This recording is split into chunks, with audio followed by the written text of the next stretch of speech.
Hey guys, how are you all?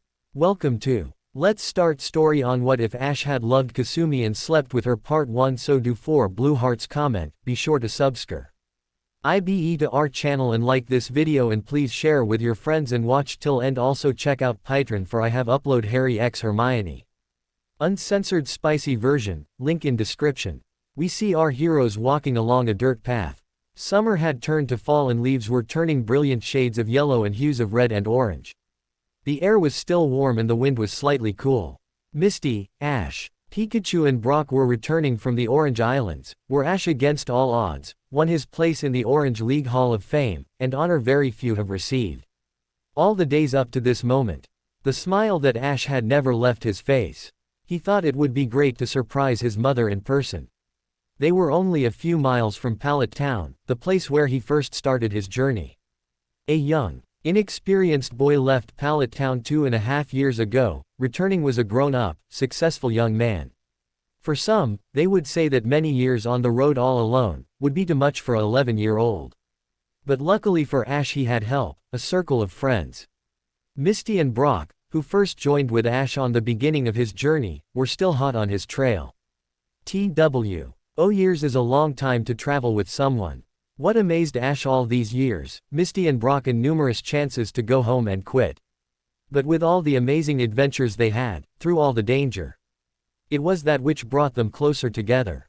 They were truly inseparable, and Ash was content with the thought of having such good friends to share his trials and tribulations of becoming a Pokemon master. I wonder how your mother will react to hearing that you won the Orange League tournament, Misty asked. I'm sure she'll be impressed, Ash said confidently. Pika Pie, Pikachu squeaked. Ash reached up and scratched Pikachu's chin. You bet Pikachu. Brock leans over to Misty and whispered, how does Ash know what Pikachu says? That's easy Brock, Ash and Pikachu are together 24/7. I think after time he just picked up on it, answered Misty. I wish I could know what my Pokemon were saying, Brock said sadly. It's the same thing with me and Togepi, I don't know everything Toge. Pi says but I have noticed what a few things mean. Togi pre-ee. Misty giggled and stated playing with Togepi. Ash, Misty, Pikachu and Brock continued to walk to Pallet Town, enjoying the scenic view and each other's company. Somewhere in Saffron a girl awakens from dream, a premonition of events that will surely happen over the next few days. She is confused and tries desperately to match a face to the events. But to no avail. Something horrible will happen, but to who, and where? She lies in the darkness searching for answers. Mrs. Ketchum was busying herself with the housework. It had been so long since her baby boy left the house in search of his dreams. True she did miss him whenever he was on a journey. But she did have Mr. Mime to help keep her company. But a mother is lost without her son. She was proud of Ash, and always would be. But deep down she wished that one day she would wake up and have Ash come down the stairs for breakfast like he did so many years ago. She was happy to know that Ash was never alone, he had his friends with him. She continued her work uninterrupted, humming a sweet tune to herself as she went. The girl was trying to find the answers to her questions. It definitely has to do with an old friend, from many years ago, but who? She probes deeper and deeper hoping to find the answer fast. Time was a luxury she could not afford. Ash walked into Pallet Town. A sense of nostalgia washed over him. He had so many memories here. Going to school, the friendly people, his mother. He looked around, it looked so much different. There were more buildings, houses and streets. It was obvious that with the long period of being gone, Pallet Town grew by leaps and bounds. Misty and Brock walked up behind Ash. Well, we're finally here, said Misty, looks a bit different doesn't it?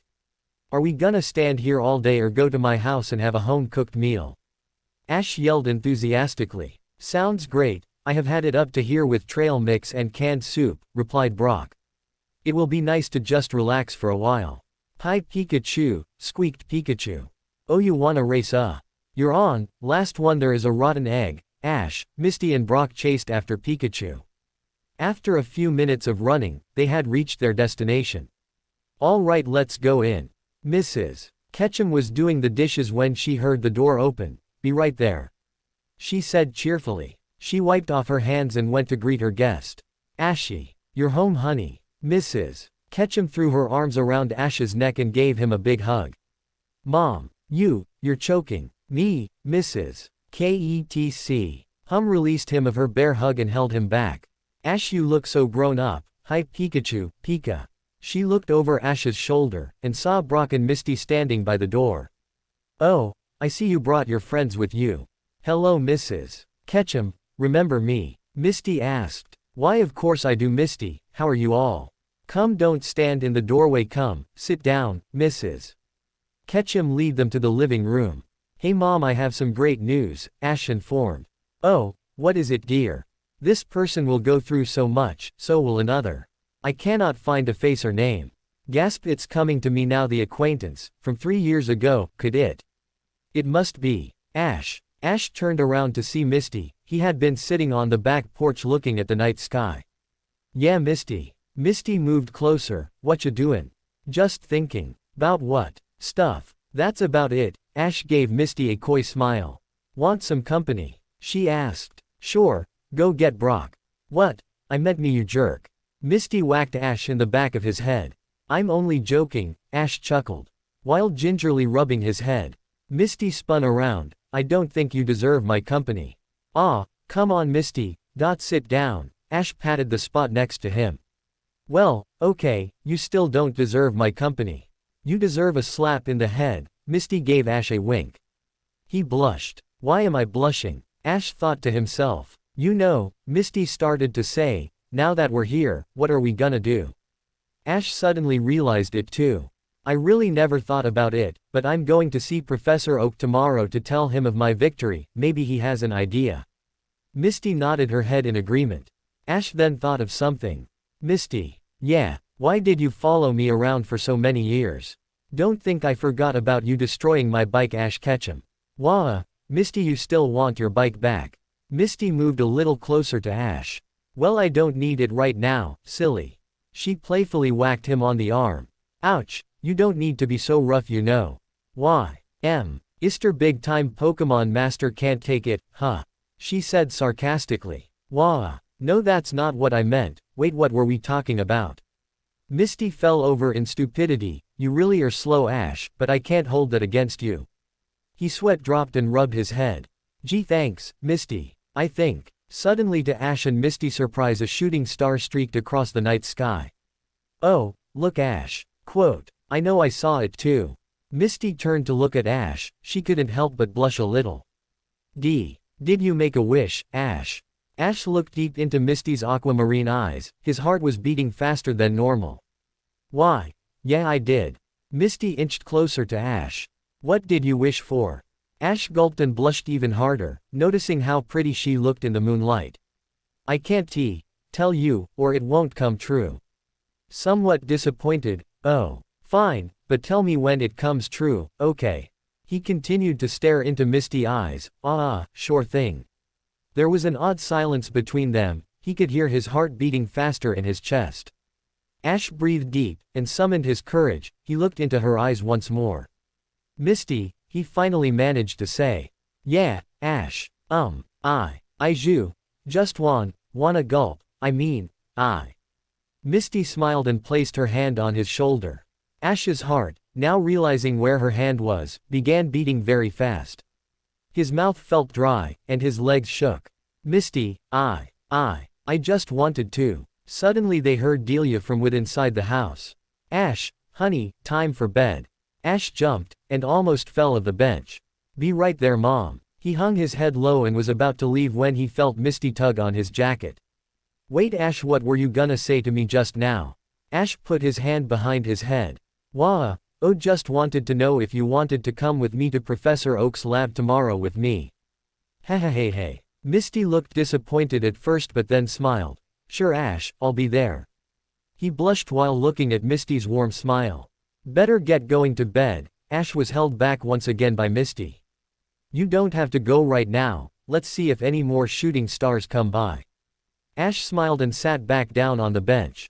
Misty leaned against Ash. She was so close, in fact, that Ash could smell her hair. It smells like strawberries. She's so pretty. I wonder, will we be more than friends? They both gazed into the sky, each not sharing a word. Afraid of what they may say, of what might happen. I hope I will not be too late to stop this horrible event from transpiring. Ash looked at himself in the bathroom mirror after removing the fog from the shower. He only wore a towel around his waist. He liked Misty more than almost anything he could think of, but that was fantasy. What in the world would cause Misty to like Ash? He wasn't overly intelligent, handsome, and is yet to be the best of the best. He didn't even understand why Misty traveled with him. Not that it mattered too much. After the shower, Ash went to his room to change for bed. There was no reason he saw or their relationship to go much further than where it's at. They'd probably just remain friends. He didn't want to ruin their friendship by telling Misty his feelings towards her. Slightly depressed, he climbed into bed. Pikachu was curled up sleeping on Ash's pillow. I couldn't stand the rejection. He slowly closed his eyes and sleep overcame him.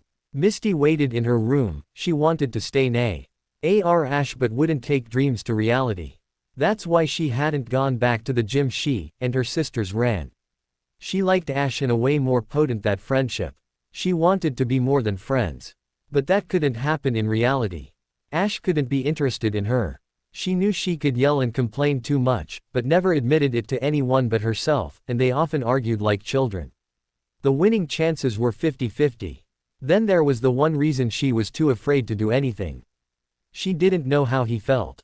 Misty crossed over to the far wall of her room. Ash's room was on the other side. She was so close to him, but so far from him as well. Misty was terrified of the idea of if she told her feelings to Ash, he wouldn't allow her to travel with him anymore. The rejection would be too much. For 2 years they had traveled together, they got close in the matter of being friends. But Misty wanted so much to be more than friends. She wanted to be happy with Ash, have him hold her in his arms. But the thought of Ash hating her would be too much. We can never be more than friends, but I will never leave you, Ash Ketchum, sweet dreams. I need a bus fare to Pallet Town. Sorry, we only go as far as Pewter City. Very well, please hurry. Ash woke up to the sound of Pidgeys chirping on Ash's windowsill. He stretched, got up and went to take a shower. He got dressed and walked downstairs. There waiting for him was a huge breakfast, care of Misty, Brock, Togepi and Pikachu were already downstairs eating. Misty looked up from her plate and saw Ash. "Good morning, Ash," she said sweetly. Ash looked over at Pikachu, who was licking the drips of ketchup from a squeeze bottle. He looked back at Misty and said good morning to her. Mrs. Ketchum came out of the kitchen with a cup of coffee and a newspaper. "Good morning, everyone," she said cheerfully. Misty, Ash and Brock all gave Mrs. Ketchum a sleepy thumbs up. "Ash, will you be going over to Professor Oak's lab today?" Yeah Mom. I'm supposed to go there at 9 o'clock. He rubbed the sleep out of his eyes and yawned. "But honey, it's already 8:49. Ash fell off his chair. Wah. "What, but my watch says it's 7:49. Misty and Brock looked at each other. And were wondering the same thing. "Oh, my silly Ash, yesterday was daylight savings time, we turned the clocks ahead 1 hour. Ash's face faltered and went running up the stairs. Wah.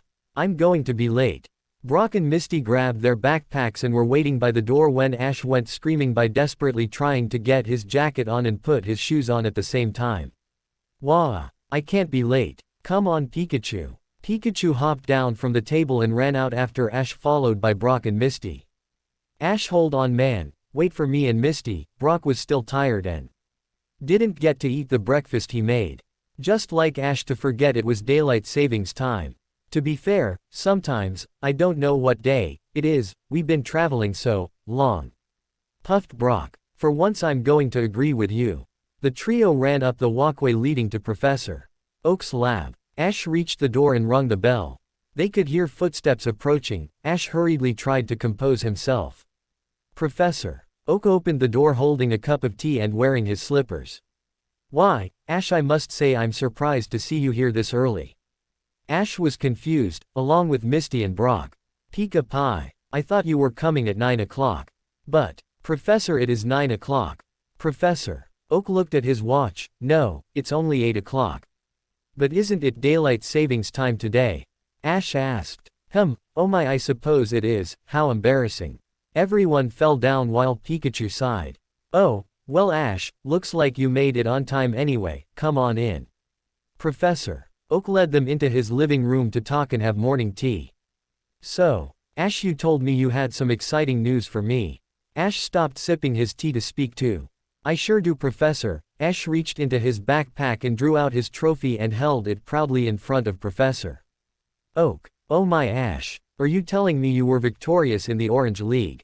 Ash's sweat dropped. I am holding the trophy. Misty whacked him in the head. Professor, you should have seen the battle. He had to go up against a Dragonite, claimed Misty. Brock nodded. It was well trained too. Ash went through 4 Pokemon to take it down. Ash laughed and placed his hand behind his head. That thing was nothing compared to Pikachu here, right buddy? Pikachu jumped up onto Ash's head. Hi Pikachu. Pikachu then does Ash's pose. Everyone laughed and continued to exchange stories about their travels of capturing Lapras and winning badges. Brock would ramble on about how many Nurse Joys and Officer Jennys there were on the islands. Misty would slap him out of it though and talk about all the water Pokemon she saw. They continued to talk about all the people they met and helped in so many ways. Ash brought up the amazing adventure with the 3 legendary birds and Lugia. Misty W. As always, secretly proud of Ash for what he did that day. Misty didn't understand why it was Ash who was the chosen one. But if it was up to her, she would definitely choose Ash any day. No other perso. N is more compassionate and caring than Ash. She stared at Ash the entire time he was talking. Deep down she resisted the urge to blush. She was soon brought out of her trance. Misty, Earth to Misty. What is it? She said, somewhat startled. I said, remember the day when Charizard started to obey me? Yeah, that was a close one for Charizard. She snapped out of her fantasy land and rejoined the conversation. It wasn't soon before Professor Oak asked what they all came to hear. So, where to from here? Everyone became quiet, not really knowing what to say. Well, if you kids don't know, I'll give you a suggestion, Ash. Misty and Brock waited for the professor's answer. He took a sip of his tea before looking up and answering. You could go compete in the Johto League. Everyone was confused, Ash more than others. Professor, what's the Johto League? Pika Pie. The Johto League is a league for trainers who want to try something different. New surroundings, new gyms, and even new Pokemon. That got Ash's attention. Wow. New Pokemon. In fact, Ash, I have a present for you. Come, follow me. They followed Professor Oak to his lab. He ruffled through some drawers and took out a red thing resembling a calculator. Here you are, Ash, this is your new Pokédex. It is updated for all 250 Pokemon species. 250 species. They all yelled. Ash got excited. Wah. I'm gonna capture them all. Misty rolled her eyes. Ash, you only have 12 Pokemon. Slow down, Mr. Pokemon Master. Hey, I can to capture them all. Togepi laughed at that. Even Togepi is against me. Misty giggled and whacked him over the head. Oh silly Ash. You're so full of yourself sometimes. I'm not. R2. Am not. R2. Brock stepped in between the two. Chill guys, chill. I think going to the Johto League would be a great idea. Think of what I could learn about Pokemon breeding. Misty nodded her head. Yeah, think of all the water Pokemon there'd be. Ash could hardly contain his excitement. Think of all the Pokemon battles and gym badges. Sound good to you, Pikachu? Pikachu did Ash's stance. Hi Pikachu. Brock came up the middle and put an arm around Ash and Misty's shoulder. Well, I guess that settles it. We shall travel to the west. Points to what he thinks is west. Professor Oak stepped in. Brock, that's south. West is over there, to New Bark Town. Brock had a million sweat drops and turned around and cleared his throat. He grabbed onto Misty and Ash again. Then it is decided we shall travel to the west. And does indeed point west. Oh, I can't wait. I'm glad you are ready and willing. But perhaps you can do me another favor. Ash turned around to see what he wanted. Yeah, Professor. Oak reached into his briefcase and took out a device that looked like a mini portable TV, with a cell phone on it. Oak handed it to Ash. Here, Ash, take this. This is my newest invention, Pokegear. All of them looked at the device, then back at Professor Oak. What does it do, Professor? Misty asked. I created it to help Pokemon trainers with their travels. It has a combination time-keeping device, cell phone, radio, GPS and map. But unfortunately the mapping aspect won't work yet, so you'll Just have to rely on the old-fashioned maps. Ash took the device in his hands. Why give it to me? Simple, since you did so well with the GS ball, I thought you could field test this for me. Just strap it to your arm, and press power. That's it. Report to me often on how it handles. Ash strapped the poke gear to his wrist. Thanks Professor, with this thing, how can I not get lost? Pika Pie. Togi Pre. I hope I'm not too late. Jessie, slow down, I'm hungry. Meowth is hungry too. Jessie whipped around and smacked both of them with a paper fan. I have had it up to here with all of your whining. Stop thinking about lunch and start thinking about how we can get that Pikachu. Sorry Jessie, but I can't think on an empty stomach.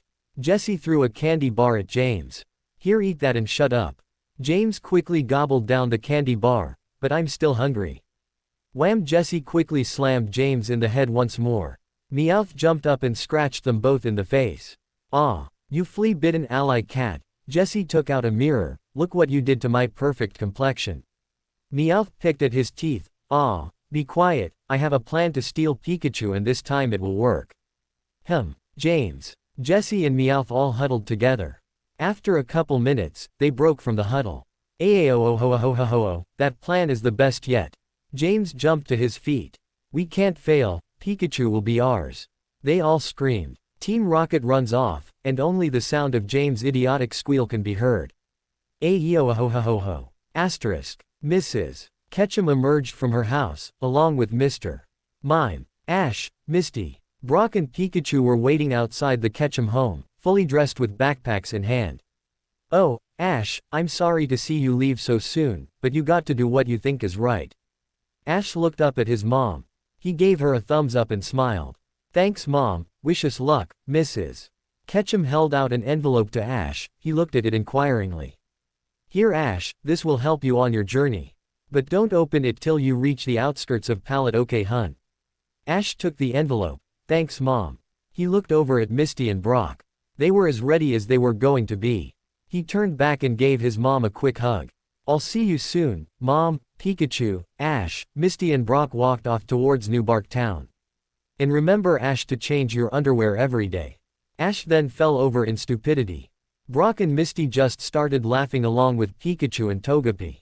Ash and his friends were once again on the path to unknown adventures.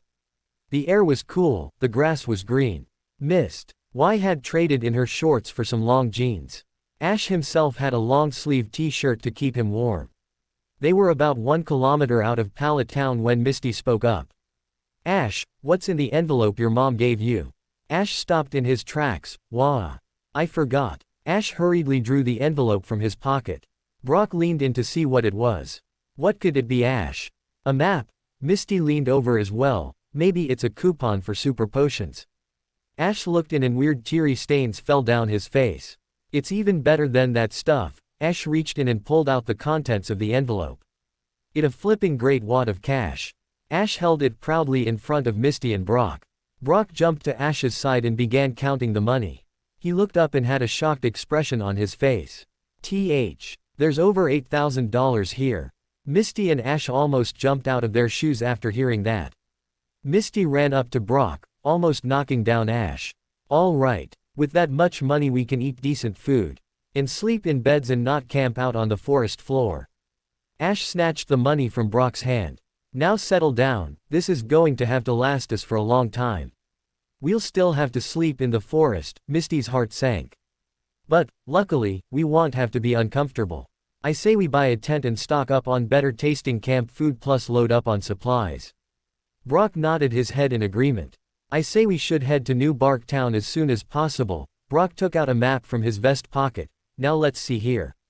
Brock studied the map for a few minutes before speaking. It says here there is no gym in New Bark Town. But that is where trainers go to sign up for the Johto League. Hey, there's a Pokemon Center there, maybe there's a Nurse Joy there. Brock began to blush and stare off into space. Ash scratched his head. But there's always a Nurse Joy. Brock clenched his fists. Yes, but everyone I meet is more beautiful than the last. Misty hit Brock in the head with her mallet out of frustration. Cool it, Romeo, how long till we get to New Bark Town? He collected himself and began to study the map again. If we hurry, we could be there by 10:30 and just make curfew to get to the Pokemon Center. Ash ran ahead, then turned around to them, we better get going. Misty and Brock reluctantly ran after Ash. They traveled for the most part of the day, only stopping for a quick lunch and water refill. It was 10 o'clock when they first saw the lights of New Bark Town. Misty's eyes began to shimmer as she looked on in amazement. Ooh, the town looks so pretty at night. Brock cleared his throat. Ahem, may I remind you that we only have 40 minutes to get to the Pokemon Center before they close up. Ash jumped up and grabbed the map from Brock and quickly looked over it. Okay, says here, it's 1 kilometer in that direction. Brock reached out and took the map from him. Actually it's 3 kilometers, you were holding the map upside down. Misty fell over in stupidity. Ash just stood there with his hand behind his head. You are so dense, Ash. No wonder we get lost all the time. Misty screamed. He, just wish the map worked on this thing. Ash started to fiddle with the Poke Gear. And accidentally turned on the radio. Misty clenched her fist, and took out her mallet. Brock threw up his hands. Guys, come on, I don't want any trouble. Trouble, they Ned to see 3 figures lurking in the shadows. Better make that double. Suddenly from out of nowhere, 3 spotlights illuminated the 3 figures to reveal. Team Rocket, what are you doing here? Ash yelled. Team Rocket collapsed in a heap and waved their fists at Ash. How many times have I told you not to interrupt our motto? Jessie screamed. Come off it, you old hag. Misty yelled. James and Meowth gulped as they saw Jessie's head grow twice in size as her veins bulged from her forehead. Why, you, Littly, Scranwy, twerp. Before Misty could retort, Ash jumped in front of her. She is not. You take that back, before. Ash grabbed a Pokeball from his belt. I take you out. Misty was more than surprised at this. She couldn't believe that Ash would defend her like that. Jessie was getting more livid by the second. James cautiously approached her. Jessie, don't have a thrombo, just go ahead with the secret plan. Jessie collected herself and pointed her finger to the sky. Ash, Misty and Brock all looked up to see the unmistakable shape of the Team Rocket balloon. Meowth took out a remote control and pressed a big red button. Hiya, take this, troops. Suddenly from above a large net was shot out of a cannon and it hurtled towards our 3 young heroes. Ash, Misty and Brock were easily able to dodge it. Jessie slammed Meowth in the head. That was your amazing plan. Meowth gingerly rubbed his head. Why? Yeah, James stepped in between them to try and calm them down. Jessie continued to scream at the talking cat. You said this plan was foolproof. James tried to keep them apart. Listen. You two just throw out a Pokeball, and let's capture Pikachu. Jessie snapped out of her tantrum and regained her composure. Alright you twerp, go Arbok. Lickitung. James reached for his Pokeball. Go Victreebel. But of course, the second Victreebel was out of its Pokeball. It latched itself onto James's head. Ho ho, get off me. Jessie hung her head low. Will you train that thing? Ash spun his hat around and threw out 3 Pokeballs. Charizard, Squirtle, Bulbasaur, I choose you. Ash looked down to Pikachu. You two buddy get in there and win one for the team. Pikachu ran out to join the others. Hi Pikachu. Brock reached into his pockets. Let me give you a hand, Onix. Geodude, go. Onix popped out of his Pokeball and let out a low growl. Jessie and James stood there, nervous at the sight of the large rock Pokemon. Wondering what to do next, Meowth jumped up and hit them both in the head. Don't just stand there quaking. Get them to do something. Jessie was the first to react. Arbok, Poison Sting attack. Arbok reared back his head and shot out thousands of needles towards Ash's Pokemon. Quick, get out the way. Charizard flew straight into the air. Squirtle and Pikachu rolled out of the way, but Bulbasaur wasn't quick enough and was pelted with the poison needles. Ah, Bulbasaur, return. Bulbasaur was enveloped with a red L. Iden was called back to the safety of the Pokeball. Jessie started laughing. Ha, 1 down 5 to go. Ash quickly regained his momentum and pointed to Charizard. Charizard, Flamethrower. It SW. Ooped down with incredible speed and released a powerful blast at the grass Pokemon. Instantly, Victreebel fainted from the heat of Charizard attack. James reluctantly called it back. Jessie whacked him on the head several times. You idiot, call out wheezing. James remembered and threw out the Pokeball. In a ugly situation, it's important to use a ugly Pokemon. Weezing popped out and released a burst of smog. Weezing tackle attack. Weezing flung itself at Geodude. But the rock-hard Pokemon wasn't even phased from the attack. Brock started laughing. You call that an attack? I'll show you an attack.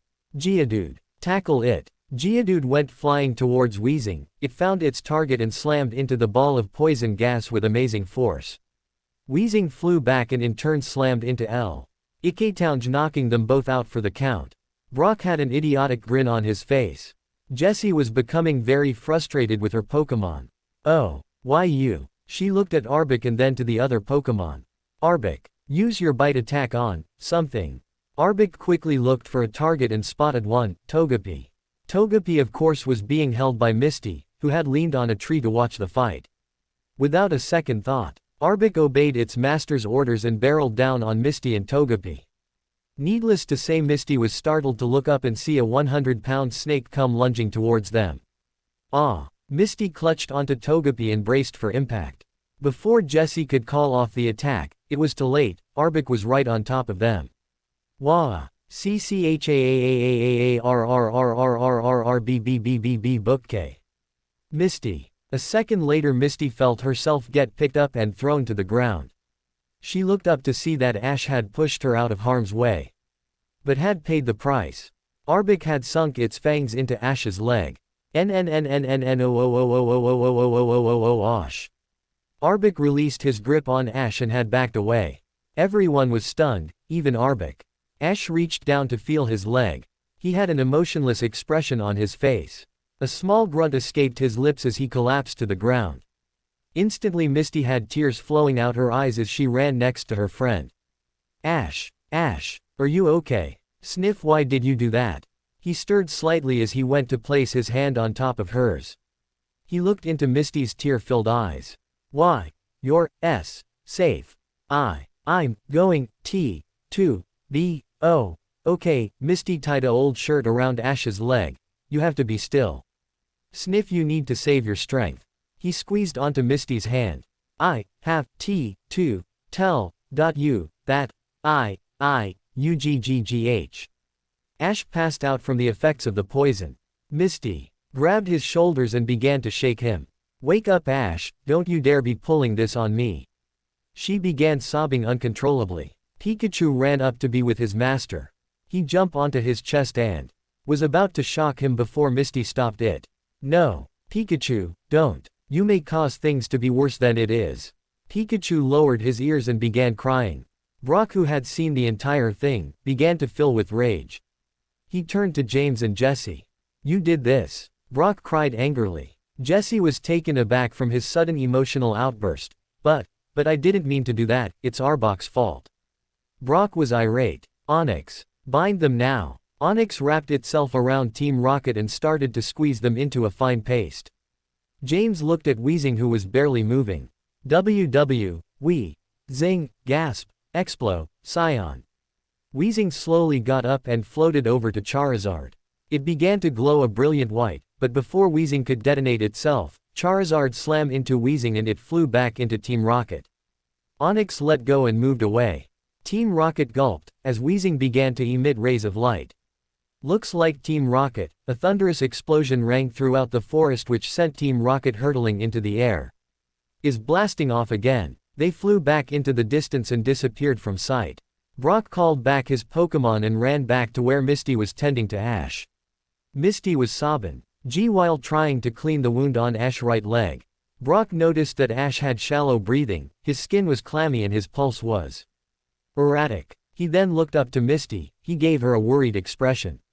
The tears from Misty's eyes kept falling. Brock stood up and looked into town, then at his watch. It was 10:34. He turned back to Misty. Misty, we have to get Ash to the hospital, as soon as possible. Misty turned around and stood up. But we Sniff don't know where the hospital is. The tears began to flow more heavily now. Brock didn't know what to do. Then he saw the Pokegear on Ash's wrist. Brock let out a yelp and ran to retrieve it. Misty had a sad and confused look on her face. We can call an ambulance on this thing, Brock stated. Misty's eyes lit up. Brock fumbled with the poke gear until he came across a number pad. He called 911 and seconds later the screen showed a picture of Officer Jenny. Brock began to blush, then realized the situation he was in and became serious. Tilda, this is Officer Jenny of the New Barktown Precinct, what is the emergency? Tilda. Brock fought the urge to not ask her for her phone number. Officer Jenny, we need a ambulance right away. My friend was attacked by an Arbic and has been poisoned. He passed out and is not responding. Tilda, oh, my. Where is the casualty located? Tilda, we're on the outskirts of New Barktown on Route 22 inches. Tilda, I have dispatched an ambulance and I will be there shortly. Don't move him. Tilda. Officer Jenny hung up and left Brock, Misty and an injured Ash in the darkness. Minutes went by before they heard the sound of an ambulance in T. He distance along with the sirens of Officer Jenny. The paramedics rush out and place the injured Ash on a stretcher and wheel him into the back of the ambulance. The sobbing Misty hopped in as well as Pikachu. Brock was about to enter the ambulance when he noticed there wasn't any room. Officer Jenny had Brock ride with her to the hospital. The paramedic locked the doors and the ambulance rushed off to the hospital. Inside, Misty was holding onto Togepi and Pikachu while she was crying softly as she watched the EMTs prep Ash for emergency treatment. Oh Ash, why did you do that? She looked at his still form as the EMTs worked on him. Where's the blasted UV? Ash, what did you have to tell me? Misty hung her head low and cried. Hang in there Ash, not for me. The ambulance arrived at the hospital. They wheeled Ash into the trauma room. Misty ran in after him but was stopped by a nurse. I'm sorry but you'll have to stay here. The door closed in front of Misty. She peered inside to see the doctors stripping Ash's clothes to get to the wound. They were connecting hoses to him and doctors and nurses were everywhere. Misty slowly walked back to a chair in the hallway across from the room. She clung onto Togepi and began crying. Pikachu jumped onto Misty's lap and patted her head. Misty looked up and wiped her tears. She tried to smile but couldn't bring herself to even give a grin. She hugged Pikachu and they both began crying softly in each other's arm. They could hear loud shouting coming from the operating room. Tilda, come on, I need more. Bring it up to 600 cc. Come on, we're losing this kid. Tilda. Misty's body was racked with sobs. Oh Ash, please pull through. I don't know what I would do without you. Tilda, pressure stable, heart rate normal but the poison is still spreading. Tilda. And had gone by until Brock finally showed up in the waiting room. Misty looked up to him with her tear-stained face.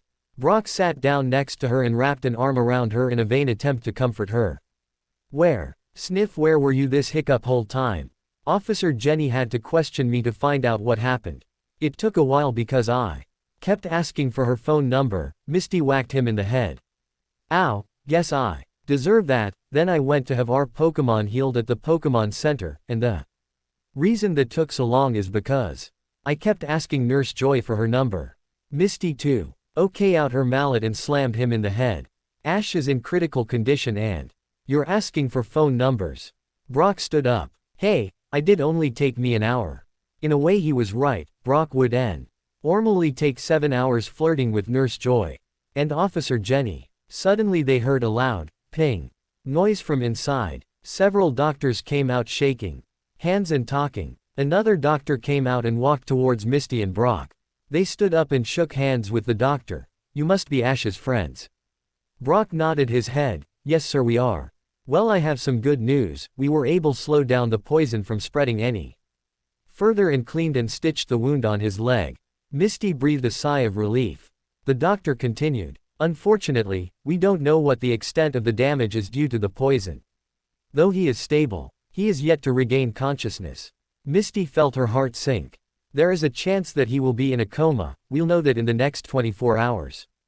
After that happens, it's up to him if he will survive. I'm sorry to be the bearer of bad news. But all I can say is that we've done everything we can. He's in God's hands now. Brock shook hands with the doctor before he left. Misty looked through the operating window and saw her dearest friend, lying very still. He was hooked up to all kinds of machines, and hoses and tubes were strewn all around him. He had a very peaceful look on his face that made Misty smile. Please, Ash, please, be okay. For me. Ash. Brock walked up and stood beside Misty. He looked in and his expression changed as his eyes narrowed. Brock put his hand on Misty's shoulder. I reserved some beds at the Pokemon Center. Nurse Joy will let us come in past curfew, so we better get going. Misty looked over at Ash and then at Togepi, who was asleep. Come on, Ash won't go anywhere, let's go, we'll come back in the morning. Misty reluctantly agreed. Pikachu jumped on Brock's shoulders and they walked out of the hospital with heavy hearts and high hopes for Ash to make a quick recover. And no one wanted that more than Misty. Please Ash. I love you. Huh. Ash slowly opened his eyes. He looked around him. He was standing on a rock surface about 2 meters wide. All around him was this greenish-blue haze. It was so thick he could only see 10 feet in every direction. He slowly walked to the edge and gazed down. All he could say, was the cliff face and then nothing else. He looked up. He could see a sheer cliff face, and about 200 yards up was another ledge. It was very bright out, no wind, no nothing. The only sound he heard was of his own breathing. Where have I fallen? Ash waited for an answer but never got one. He realized something was missing. Exclamation mark. Pikachu. Where are you, buddy? He reached down for a Pokeball but found none. Wah! Where are my Pokeballs? Ash searched the ground around him but found no trace of his Pokemon pals. While searching he looked over the ledge again. This time he saw something in the very distance. Ash had to strain his eyes to see it but he was able to make out a small cloud, very dark in color, spanning the entire width of the cliff and as far as he could see. It was also getting bigger. This churning, rolling black cloud was climbing the cliff. Is that smoke? Ash turned back to the cliff face. He placed his hand on it and looked up. I think I can climb this. Slowly he tried to scale the cliff side. The cliff had little or no holds or grooves to get a grip. Many times he would lose his grip and slide down and fall to the ledge, landing quite hard on his back. This is impossible. Misty, Brock, Pikachu, where are you guys? He attempted to climb once again. It was a slow and tiring process. He was just only a few yards from the Seacon D ledge when a bright light was emitting from the first ledge. To Ash's amazement it vanished beneath him. It just disappeared. To his horror he saw the black cloud. This churning, bubbling storm was increasing in size. He quickly lifted himself up onto the ledge to rest. He looked back down. The black cloud was getting darker and increasing its speed up the cliff. Ash was going to have to think of some way to get away from it. He got up and was shocked to see Gary Oak standing in front of him. Gary, what are you doing here? Better yet, what am I doing here? Gary stood there silent, not moving, not blinking. Gary, what's wrong, man? Talk to me. Gary started walking towards Ash, very slowly. Ash looked into his eyes. Something was different about Gary. His eyes were hollow, as if Gary had no soul. Ash was becoming worried. Gary was now only a few inches away from Ash. He stopped, looked right at Ash, he made a fist, reached back with his arm and swung it right at his head. Ash was too confused to move in time and it struck him with unbelievable force. Ash was thrown back up and over the ledge. He reached out in a panic and was able to grab the edge in the nick of time. Ash was now holding on. With only 200 yards between him and the black cloud that churned below him. He looked up to see Gary with an evil grin on his face. He raised his foot and pressed it against Ash's fingers. Gary, don't do it. Suddenly an intensely bright light appeared which seemed to disorient Gary and forced him back to the cliff side. And as soon as it had appeared it was gone. Ash lifted himself back onto the ledge. What was that? He turned his attention back to Gary. Look, Gary, I don't know what's going on, but you got to stop it. Then without warning Gary charged at Ash. He quickly ducked down. In doing so Gary tripped on him and landed on Ash's back. He quickly stood and flipped Gary up and over the ledge. He ran to the edge to try and save him but it was too late. He saw Gary go hurtling towards the dark cloud. Gary. All of a sudden, Gary started to fade, little particles of him began to float away and he disappeared from sight.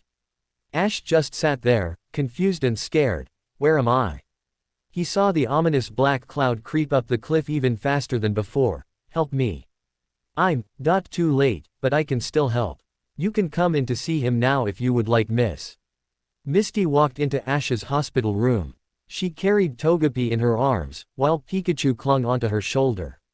She entered the room and noticed Ash, lying very still on his bed. She fought back the urge to cry when she first saw him. No, Misty. Stay strong for Ash, she screamed to herself. She pulled up a chair and sat down next to him. Pikachu jumped onto its trainer's chest and snuggled up close to Ash. Misty placed her hand in Ash's and gave it a squeeze. She used her other hand to brush a strand of hair from his face. Oh Ash, please come back to me. If you were to die, I don't know what I would do. I care about you too much for you to leave me. I would never get to tell you Sniff, I would never get to tell you that I love you. And you're lying here because you saved me. Please Ash, wake up. Oh Ash. She leaned over onto his chest and began sobbing. Pikachu looked up to see her crying. The electric Pokémon walked over to Misty and hugged her. She looked down to Pikachu and hugged it back. They both sat there, crying in each other's arms. Outside, Brock was standing outside the door. He witnessed the whole thing. Gosh, Misty, I didn't know you loved him, let alone cared for him. Guess I was wrong. He glanced over at Ash. Pull through, man, pull through. A nurse walked by. Hey pretty lady, what's your name? The nurse ran away and Brock soon followed. Back inside the RO. Oh, Misty released Pikachu and dried her tears. She looked over at Togepi, who was happily playing in a bowl of water. Misty giggled. Ignorance is bliss, Togepi. Togepi stopped splashing water and looked at Misty and smiled. Togi pre-E. Ash was now only a few feet from the rocky overhang above him. He had been climbing for over 40 minutes, worn out and tired. He slowly raised himself onto the ledge. Ash collapsed on the ledge and breathed heavily. He looked down to see that the ledge he was once on wasn't there anymore. The only thing he could see was that black cloud. What is that thing? Could it be smoke, or a storm? His thoughts were disturbed as the black cloud let out a large groan. Ash bolted upright and opened his mouth in shock. Smoke doesn't groan. Ash turned around and ran at the cliff side. He slammed into something and fell backwards in surprise. Wah! He looked up to see none other than Team Rocket. Ash jumped to his feet and got into his battle stance. Team Rocket, it was you who stole Pikachu, wasn't it? James, Jessie and Meowth stood there, staring. Ash was getting angry. You better tell me where he is. He reached down for a Pokeball and realized he didn't have them.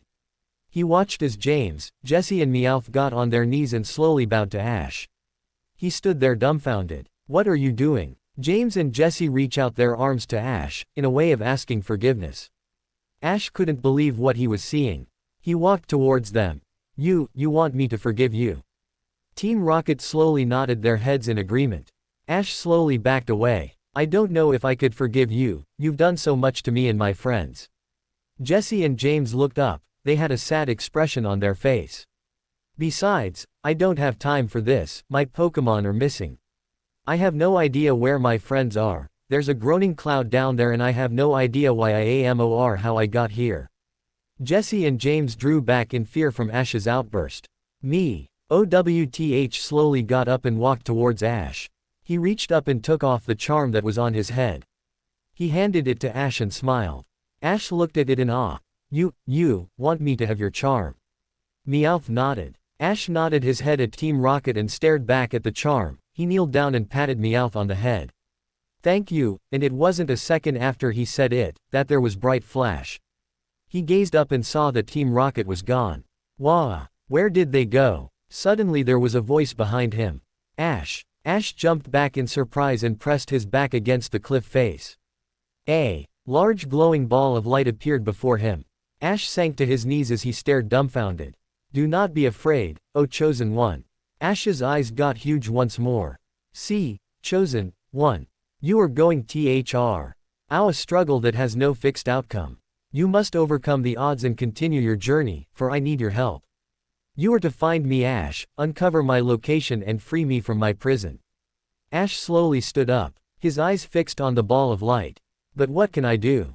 I don't even know where I am now. The orb floated closer to Ash. The answers will come to you soon, and do not worry, you will have help in your journey. You will lead them to me, and your powers combined will release the seal on my prison. With you as the chosen one, you are destined to bring harmony to the earth and vanquish the evil that threatens the existence of all Pokémon. Find me, O chosen one, and release me." Then in a flash, the orb was gone. Ash was left with more questions than answers and was more scared than ever. Chosen one. But, I thought I already did my part, at the Orange Islands. The groaning from the cloud was getting louder and more in succession. Ash fought back some tears. "Why am I here?" He turned around and began climbing the cliff. Up ahead was yet another overhang. The cloud groaned and churning as it slowly crept up the side of the cliff. Misty awoke in her bed. She hadn't had much sleep that night because she kept thinking of Ash.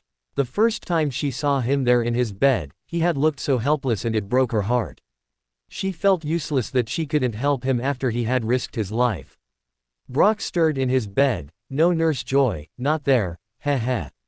Misty grabbed her forehead. "Sleep talking again, you're hopeless." Misty got up and headed into the shower.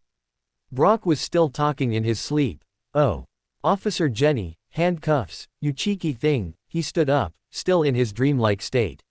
He wobbled around and then put up both hands. "No, Nurse Joy, I love you too, would you like to dance?" Brock then began to shakily waltz around the room. He accidentally stepped on Pikachu's tail as it was sleeping on the floor. Pika! Pikachu launched a devastating thunder attack on Brock, who was violently woken up instantly. Brock fell to the floor in a charred heap. Pikachu grabbed its tail and rubbed it as it walked over the smoking Brock and headed for the other bathroom. Brock slowly got up and rubbed his head. "Oh my, what a great dream." Just then there was a knock on the door. "Hello." A muffled voice could be heard from the other side of the door. Brock's instincts picked up that it was female. "Oh, Nurse Joy, you do care." He ran to the door and threw it open with reckless abandon and grabbed the woman's hands. "Oh, Nurse Joy." Just then Brock was round up against the wall by some unknown force. Brock groggily got up. The woman walked into the room. "Oh my, Brock, I am sorry, you startled me." Brock looked up in shock. It's you." Misty got out of the shower and dried herself off, put on her robe and walked over to the mirror. She picked up a brush and began combing her hair. She took a long look into the mirror. "You look beat, kid, need more sleep. But I can't stop thinking of Ash, lying there because of me. I should have been the one to take the hit." She began to get angry. "This is all Team Rocket's fault. If I ever see them again, I won't be responsible for my actions. Ash, the past 2.5 years have been amazing. All we've been through, the struggles, this can't be the last adventure we have. You have to pull through." Misty started to cry again. "I don't know how I would go on without you." "You mean the whole would to me." She dropped to her knees and cried uncontrollably. She stopped, and suddenly had a feeling of determination from within herself. She quickly dried her tears. "No, stop crying, I have to be strong for Ash." Misty did a peace symbol in the mirror and smiled. "Looking cute, kiddo." She finished getting dressed and walked out the door. Nothing could prepare her for the shock she was about to have. Misty stared into the room, at the person sitting on the bed. She dropped her backpack and just stared dumbly. It's. The woman sat up and walked over to Misty. "Hello Misty, remember me?" She extended her hand. "I'm Sabrina, from the Saffron Pokémon Gym." Misty unknowingly shook hands with her. She found her words and began to speak. Why are you here? I mean, we haven't seen you in 2 years." Sabrina motioned to Misty to sit down next to the blushing Brock. "I have come to help Ash in his time of need as he did in mine." Misty and Brock seemed confused. 2 years ago Ash helped destroy the hate that was deep inside me and thus becoming my true self, reunited me with my parents. Misty spoke up. "But why are you here to help Ash? And how did you know?" "I am here to repay a debt. I had a premonition that Ash was going to be injured and slip into a coma. I also saw that if something wasn't done, he would surely die." Misty gulped and fought back a few stinging tears. Sabrina stood up and walked to the door. "We haven't a moment to lose, you must bring me to Ash." Ash was tired, dirty, confused but mostly frightened. He was climbing the cliff to get to the third overhang. The cloud below him was getting louder and bigger and it seemed to give off a strong wind that almost knocked him off on several occasions. The dark cloud was now a fierce storm. Reaching up and with his last bit of strength hoisted himself up and over the ledge. He lay there and panted as he tried to regain some of his strength. Misty, where are you? Are you okay? Well, wherever you are, I hope you're safe. Ash got up and his jaw dropped at what he saw. There, standing right smack dab in front of him, was Misty. Wah! Misty. He ran excitedly towards her. I'm so happy to see you. As he ran towards Misty, she turned her back to him. Wah! Hey Misty, aren't you glad to see me? He reached out and put his hand on her shoulder. She brushed it off and sidestepped out of Ash's way. Misty, what's wrong? Did I do something? She just stood there, giving him the silent treatment. Ash clenched his fist and raised it into the air. Talk to me. Nothing. All that could be heard was the ominous groaning of the approaching dark cloud. Sabrina pushed open the door and walked into Ash's room, followed by Misty, Brock, and Pikachu.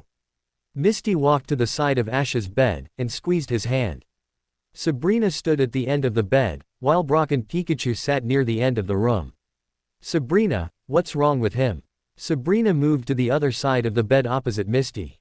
She placed her hand on Ash's head and closed her eyes. His mind is falling into a deep stillness. If he doesn't get out, he'll be lost forever. Misty could feel a lump forming in her throat. Brock got up and walked to beside Sabrina. What do you mean? Sabrina looked back down to Ash. When in a coma, the conscious side of his mind is temporarily shut off, leaving him only with his subconscious mind. He is trapped in a dream-like state, one which he may never wake up from. Misty could hardly believe what she was saying. There is a nothingness that threatens to destroy his whole being. If he is destroyed, his subconscious will be destroyed and his mind will cease to exist. Misty could feel tears welling up in her eyes. What happens after that? Quote. Sabrina looked up at Misty. The mind and body are connected. Destroy the mind and the body soon follows. Misty was stunned after hearing that. She felt herself falling, luckily into a chair behind her. There is a hope for him. Misty quickly got up to her feet. If I can help him escape his subconscious mind and merge with his consciousness, he will awaken from his dreamlike state. Brock nodded his head. Ah, I get it, but how can you help him awaken? Sabrina replaced her hand on his head. I must go in and help him in his struggle. I can only open a window of opportunity for about 2 minutes. She turned to Brock. If he awakens while I am still inside. Brock grabbed onto her hands. Sabrina, if you do go through with this, I just want you to know we will be eternally grateful. But we can't force you into something that would put yourself in mortal danger. Misty nodded. We could never make you do that. Sabrina pulled her hands away from Brock. Misty, you more than anyone wants me to do this. It has to be done. He goes on to do great things. Misty stared at Ash. Great things. We haven't a moment to lose. She kneeled next to Ash and cupped his face in her hands. May you mind rely on mine. Misty, what's wrong? Are you okay? Do you know how we got here? She still stood there, her arms crossed, her head down, saying nothing. Misty, why aren't you talking to me? Did we fight or something? Arg. I can't remember anything. I don't know why I'm here, what that big cloud thing is, and now that you're here, you won't say anything. Misty turned around to face Ash. He noticed the sad expression on her face. Ash sank to the ground and buried his face in his hands. He then heard a very strange sound. Not the cloud, it was almost like a whisper. A voice getting louder. Ash bolted upright and turned around looking for the source of the voice. Who's there? The voice was loud and clear. Ash. He spun around. Can you hear me, Ash? At first he had thought that it may have been that glowing ball of light again, but the voice was different, it was female. Who's there? Ash stumbled around searching for the girl who was talking to him. It's me, Ash. Sabrina, from Saffron Gym, you must listen to me. Ash stopped in his tracks. How am I hearing you? I am talking to you telepathically from outside your body. Ash gulped hard. What do you mean? I'm dead. No, you are not. You are in a coma. You were injured. Injured? I don't remember anything like that. Come to think of it, I still don't know how I got here. You are in your subconscious mind. You are in a dream-like state. A dream. Your heart creates this place, but your mind makes it real. Your friends are here, Ash, Brock, Pikachu and Misty. Misty. But she's right behind me. He glanced back to her. That is not Misty, she is a figment of your imagination in which your heart created. Your mind and heart are putting you through several different obstacles. Or tests, if you will. The first you were to face your rival, the second you were to forgive your enemy, the third face your desire. Face my desire. Ash, you must awaken from your subconscious mind. In order to do so you must pass this obstacle. But what do I do? He threw his hands up in frustration.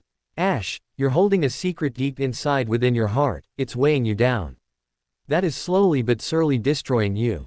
Only if you reveal this secret will your heart be free, and pass the third obstacle. But what could that be? Only you know that. I can only probe your brain. Not your heart. Ash turned around to face the fake Misty. Could it have to do with Misty? It could be, your heart created her mainly because your secret is about her. Ash became very silent. Ash, I only have a few seconds, you must think of it. Have you been hiding a certain feeling for Misty? Ash stared down to the ground. Ash, do you have feelings for Misty? Well, I might. Ash, if you want to pass over into your conscious mind you must confess your love for Misty. He waved his arms erratically in the air. Wait, I never said I loved her. Ash, search your heart. Bring out your true feelings. Ash looked back to the fake Misty, she still had her back to him. Ash, I must go now, good luck. What? Wait, don't go. Ash waited for an answer and again got none. Tell Misty my true feelings. Ellipsis dot. I think I'm gonna throw up. Sabrina released her hold onto Ash's head. During the entire ordeal, Misty and Brock hadn't blinked or breathed, just stared at Ash and Sabrina. She stumbled back and fell into the arms of Brock. Sabrina, are you okay? She placed her hand to her forehead and opened her eyes. Yes, just tired, I'll be okay. Sabrina steadied herself on the end of the bed, and rested. Misty slowly made her way to her with a pleading look in her eyes. Will Ash be okay? The Saffron Gym leader raised her head and gave a weak smile. He has made it to the third obstacle, he is close to overcoming his struggle, but the last obstacle seems hard for him. Misty kneeled down beside her. What's wrong? What is the third obstacle? Misty could feel the tears flowing down her cheeks. Brock put his arm around her and tried to calm her down. The day before he had learned her little secret about Ash. He would cry to if Somio. Nay, he loved was going through what Ash is going through. Sure, he loved the big lug, but never in the way that Misty did. Sabrina lifted up her chin, and smiled. He'll come back to you, Misty, you have to believe. Brock helped Misty up and all three sat down on the chairs at the end of the room. They all stared at the still form of Ash, waiting for what would happen next. Misty held on tight to Togepi, as Pikachu sat in Brock's lap. They were all deathly silent. Pika, Pie. Brock patted Pikachu's head, he'll be okay. Ash made his way over to this apparent fake visual image of Misty. He still had trouble comprehending what Sabrina just said, but if he was to get back to the real Misty, he would have to do this. He walked up to Misty and turned her around. Her arms were still crossed and she was looking at the ground. Misty. She said nothing, big surprise there. Maybe this will be easier if she says nothing. Ash cleared his throat and began. Misty, I have been hiding something from you for the longest time. From the first day I saw you, I can't lie, I thought you were a bit whiny. But through the years, I realized something. I found myself starting to like you, care about you. I fought with you only so you wouldn't find me out. As the rumbling of the cloud got louder, Ash's fear increased, but he calmed down to focus on the matter at hand. Misty, the truth is I am poster. Misty lifted her head and gazed at Ash's big brown eyes. It's working. Say it. A loud groan rumbled through the air as the nothingness drew nearer. I love you. The weight in his heart was lifted and Misty started to disappear in front of him. Before the image of Misty was gone, she gave Ash a smile. I did it. Ash whooped for joy. Just then the ground started to shake. He turned to see the nothingness creep over the side of the ledge. Ash noticed a clearing in front of him. It looked like a dirt path with a thick jungle on either side. The groaning of the cloud drowned out the sound of Ash's feet kicking up the dirt as he ran down the path. Misty, Sabrina and Brock were still sitting and staring at Ash's catatonic state.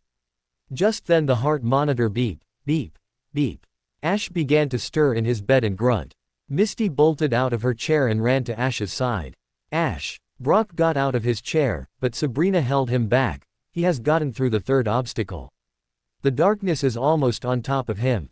He must pass the final obstacle before it is too late. Brock turned to face her. What is the final step? Just then 3 nurses and a doctor came running through the doors and pushed the frantic Misty out of the way. Blood pressure rising. Erratic heartbeat. The doctor turned to one of the nurses. Is it a heart attack?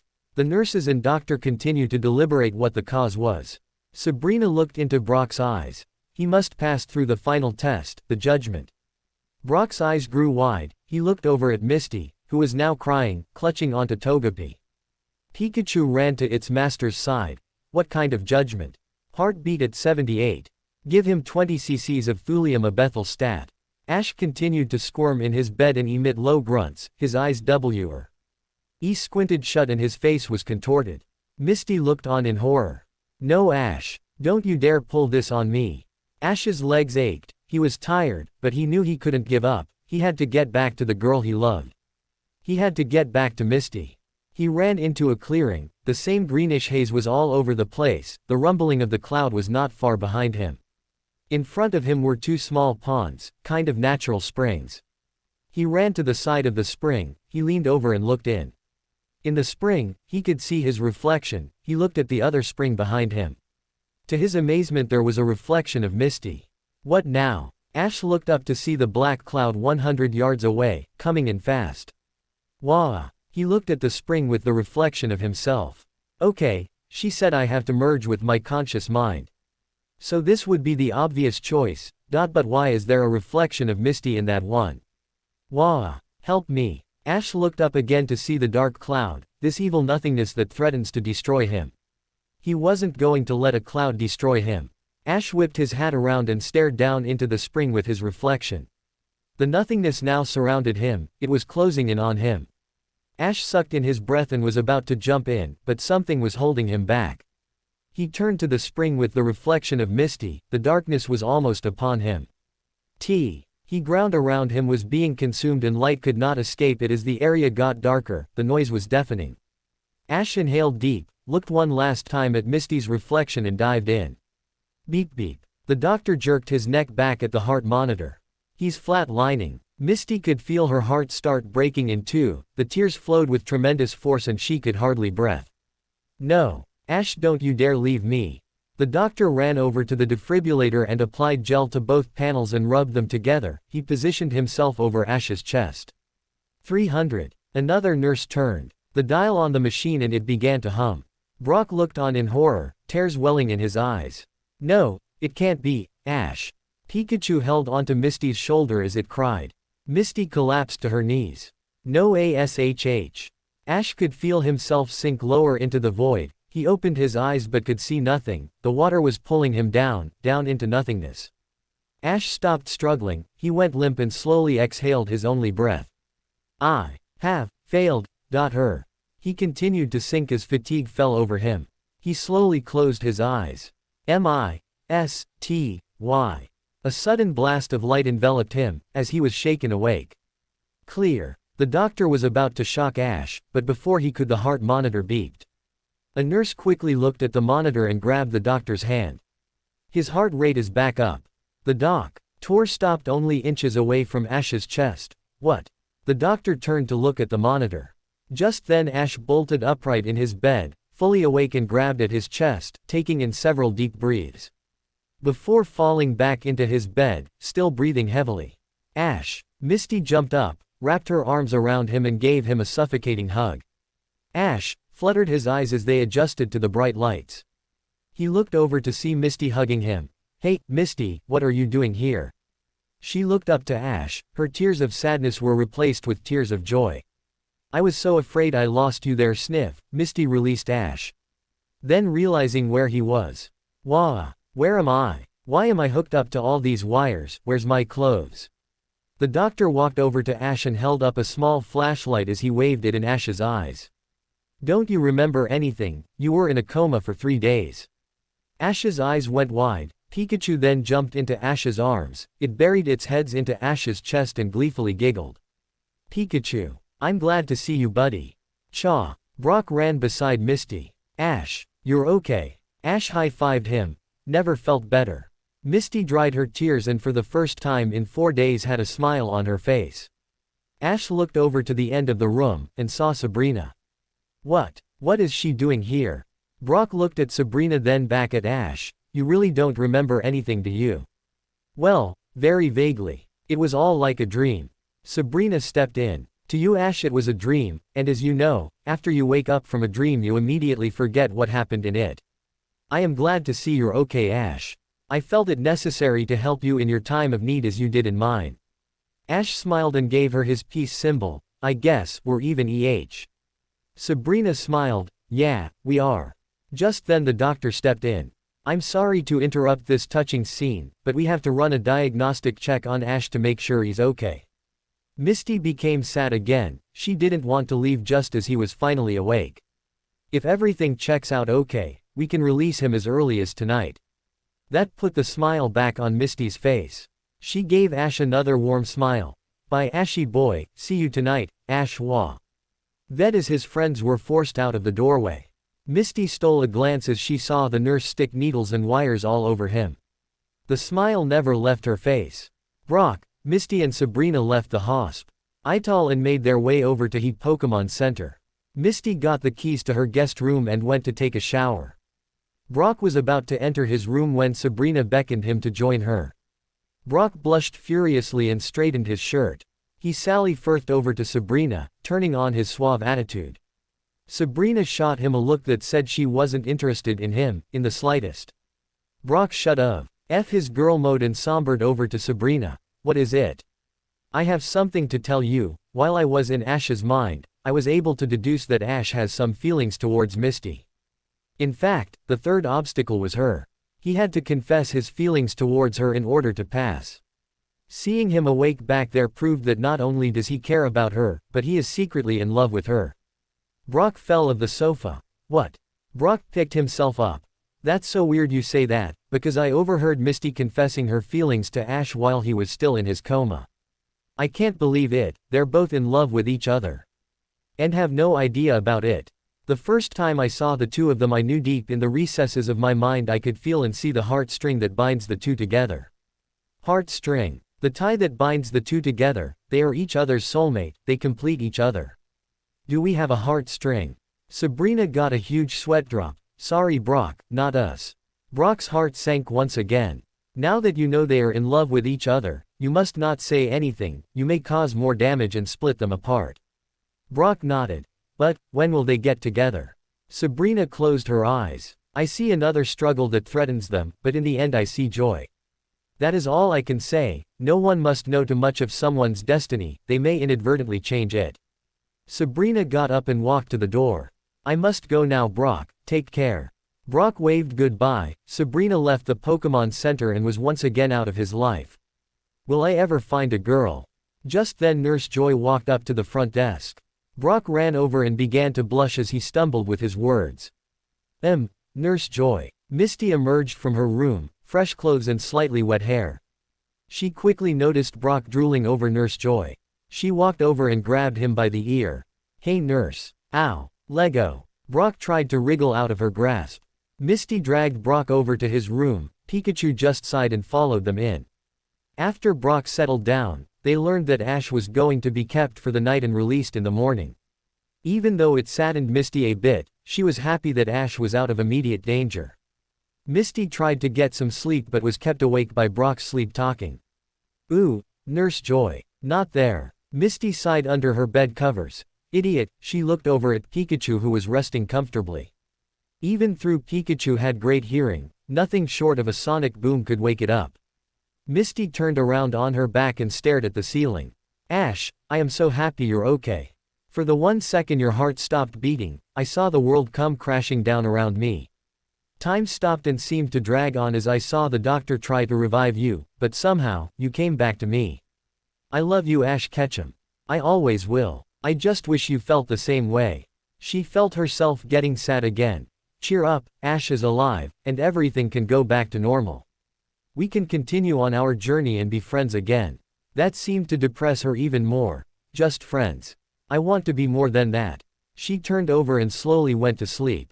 Ash was given a clean bill of health, and a hospital bill as well. Ash took the bill in his hands. Wow, $750. The nurse smiled sweetly. You can pay in one amount or pay in installments. Ash shrugged, reached into pants pocket and withdrew his wallet. He handed the nurse some bills. Will cash be fine? The nurse's eyes went wide and began to stutter. Yes. The nurse counted the money and Ash quickly left the hospital. The sun shone on his face as he walked to the Pokemon Center to surprise Misty and the others of his return. I hardly remember anything, it was so much like a dream. I remember a voice, a bright light, and Misty. Everything is so foggy. But maybe it's best I don't know. Ash had a skip in his step as he walked down the street.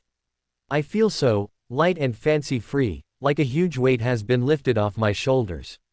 Ash stopped in the middle of the sidewalk and rubbed his head. My head, hold on a sec, a huge weight.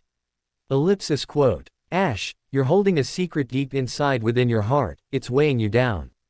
That is slowly but surely destroying you. Only if you reveal this secret will your heart be free, and pass the third obstacle. But what could that be? Only you know that. I can only probe your brain, not your heart. Ash turned around to face the fake Misty.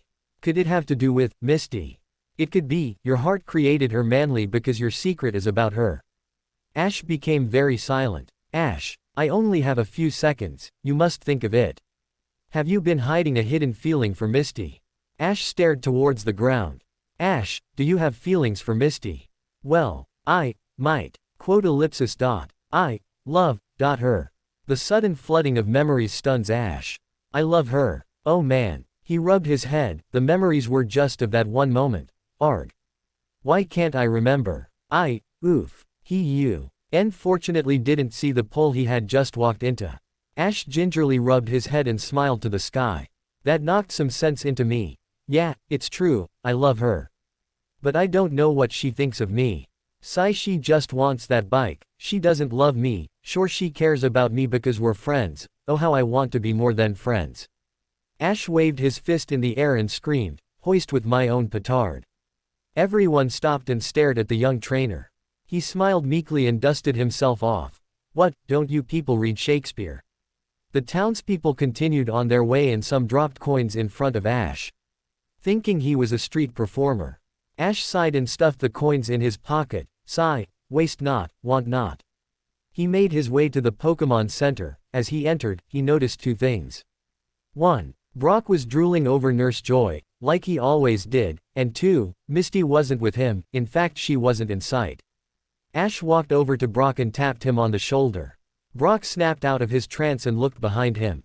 Ash flicked his nose and gave him his peace symbol. Hey Brocco. They high-fived each other. Hey Ash, when did you get out? He said happily to see his friend back on his feet. Just about an hour ago, wanted to surprise you. Hey Brock, where's Misty? Brock turned to point at the guest rooms. She's taking a nap. Ash gave a quick greeting to Nurse Joy. And Brock resumed to blush over her. Ash walked down hallway of the different quest rooms until finally finding Misty's room.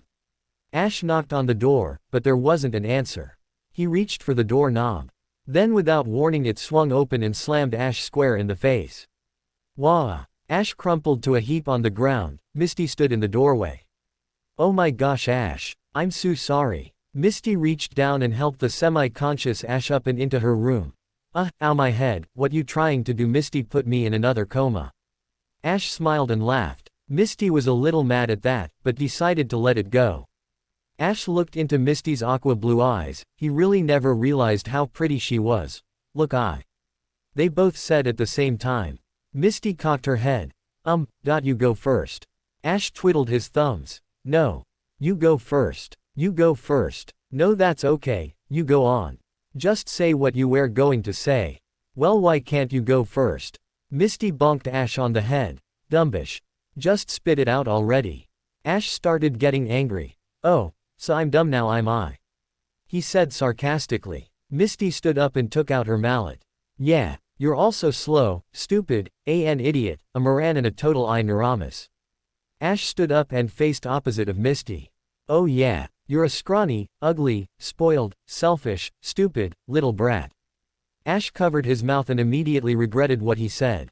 He expected for Misty to slug him with her mallet, instead he looked up to see Misty crying.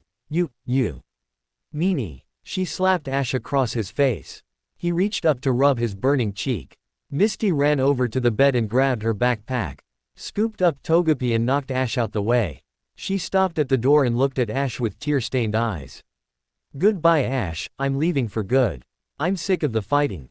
It's better for the both of us, this way." Sniff. The tears flowed with more intensity as she ran down the hall. Ash ran after her, mixed emotions running through him. Yeah. Well, good riddance, that's what I say. Luckily she was out of earshot. Ash fell to his knees. What have I done? Brock was trying to get Nurse Joy's number for the 20th time when Misty ran by with eyes full of tears. Huh, Misty, what is it? But Misty kept running, out the doors and down the street. What the heck? He whipped his head to Ash who was standing in the hall.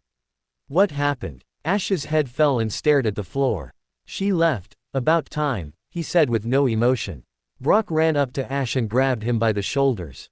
What did you do? Ash looked away from Brock's accusing gaze. It was her choice, let her go. Brock released Ash and looked at the door in which Misty ran out crying. Brock turned his back to him.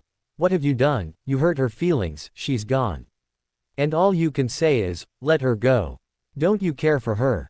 Ash still stared at the floor, a lump in his throat and holding back tears. No. Brock turned away from him and went into his room. Before entering, he turned and faced him one more time. I thought you were friends, guess I was wrong.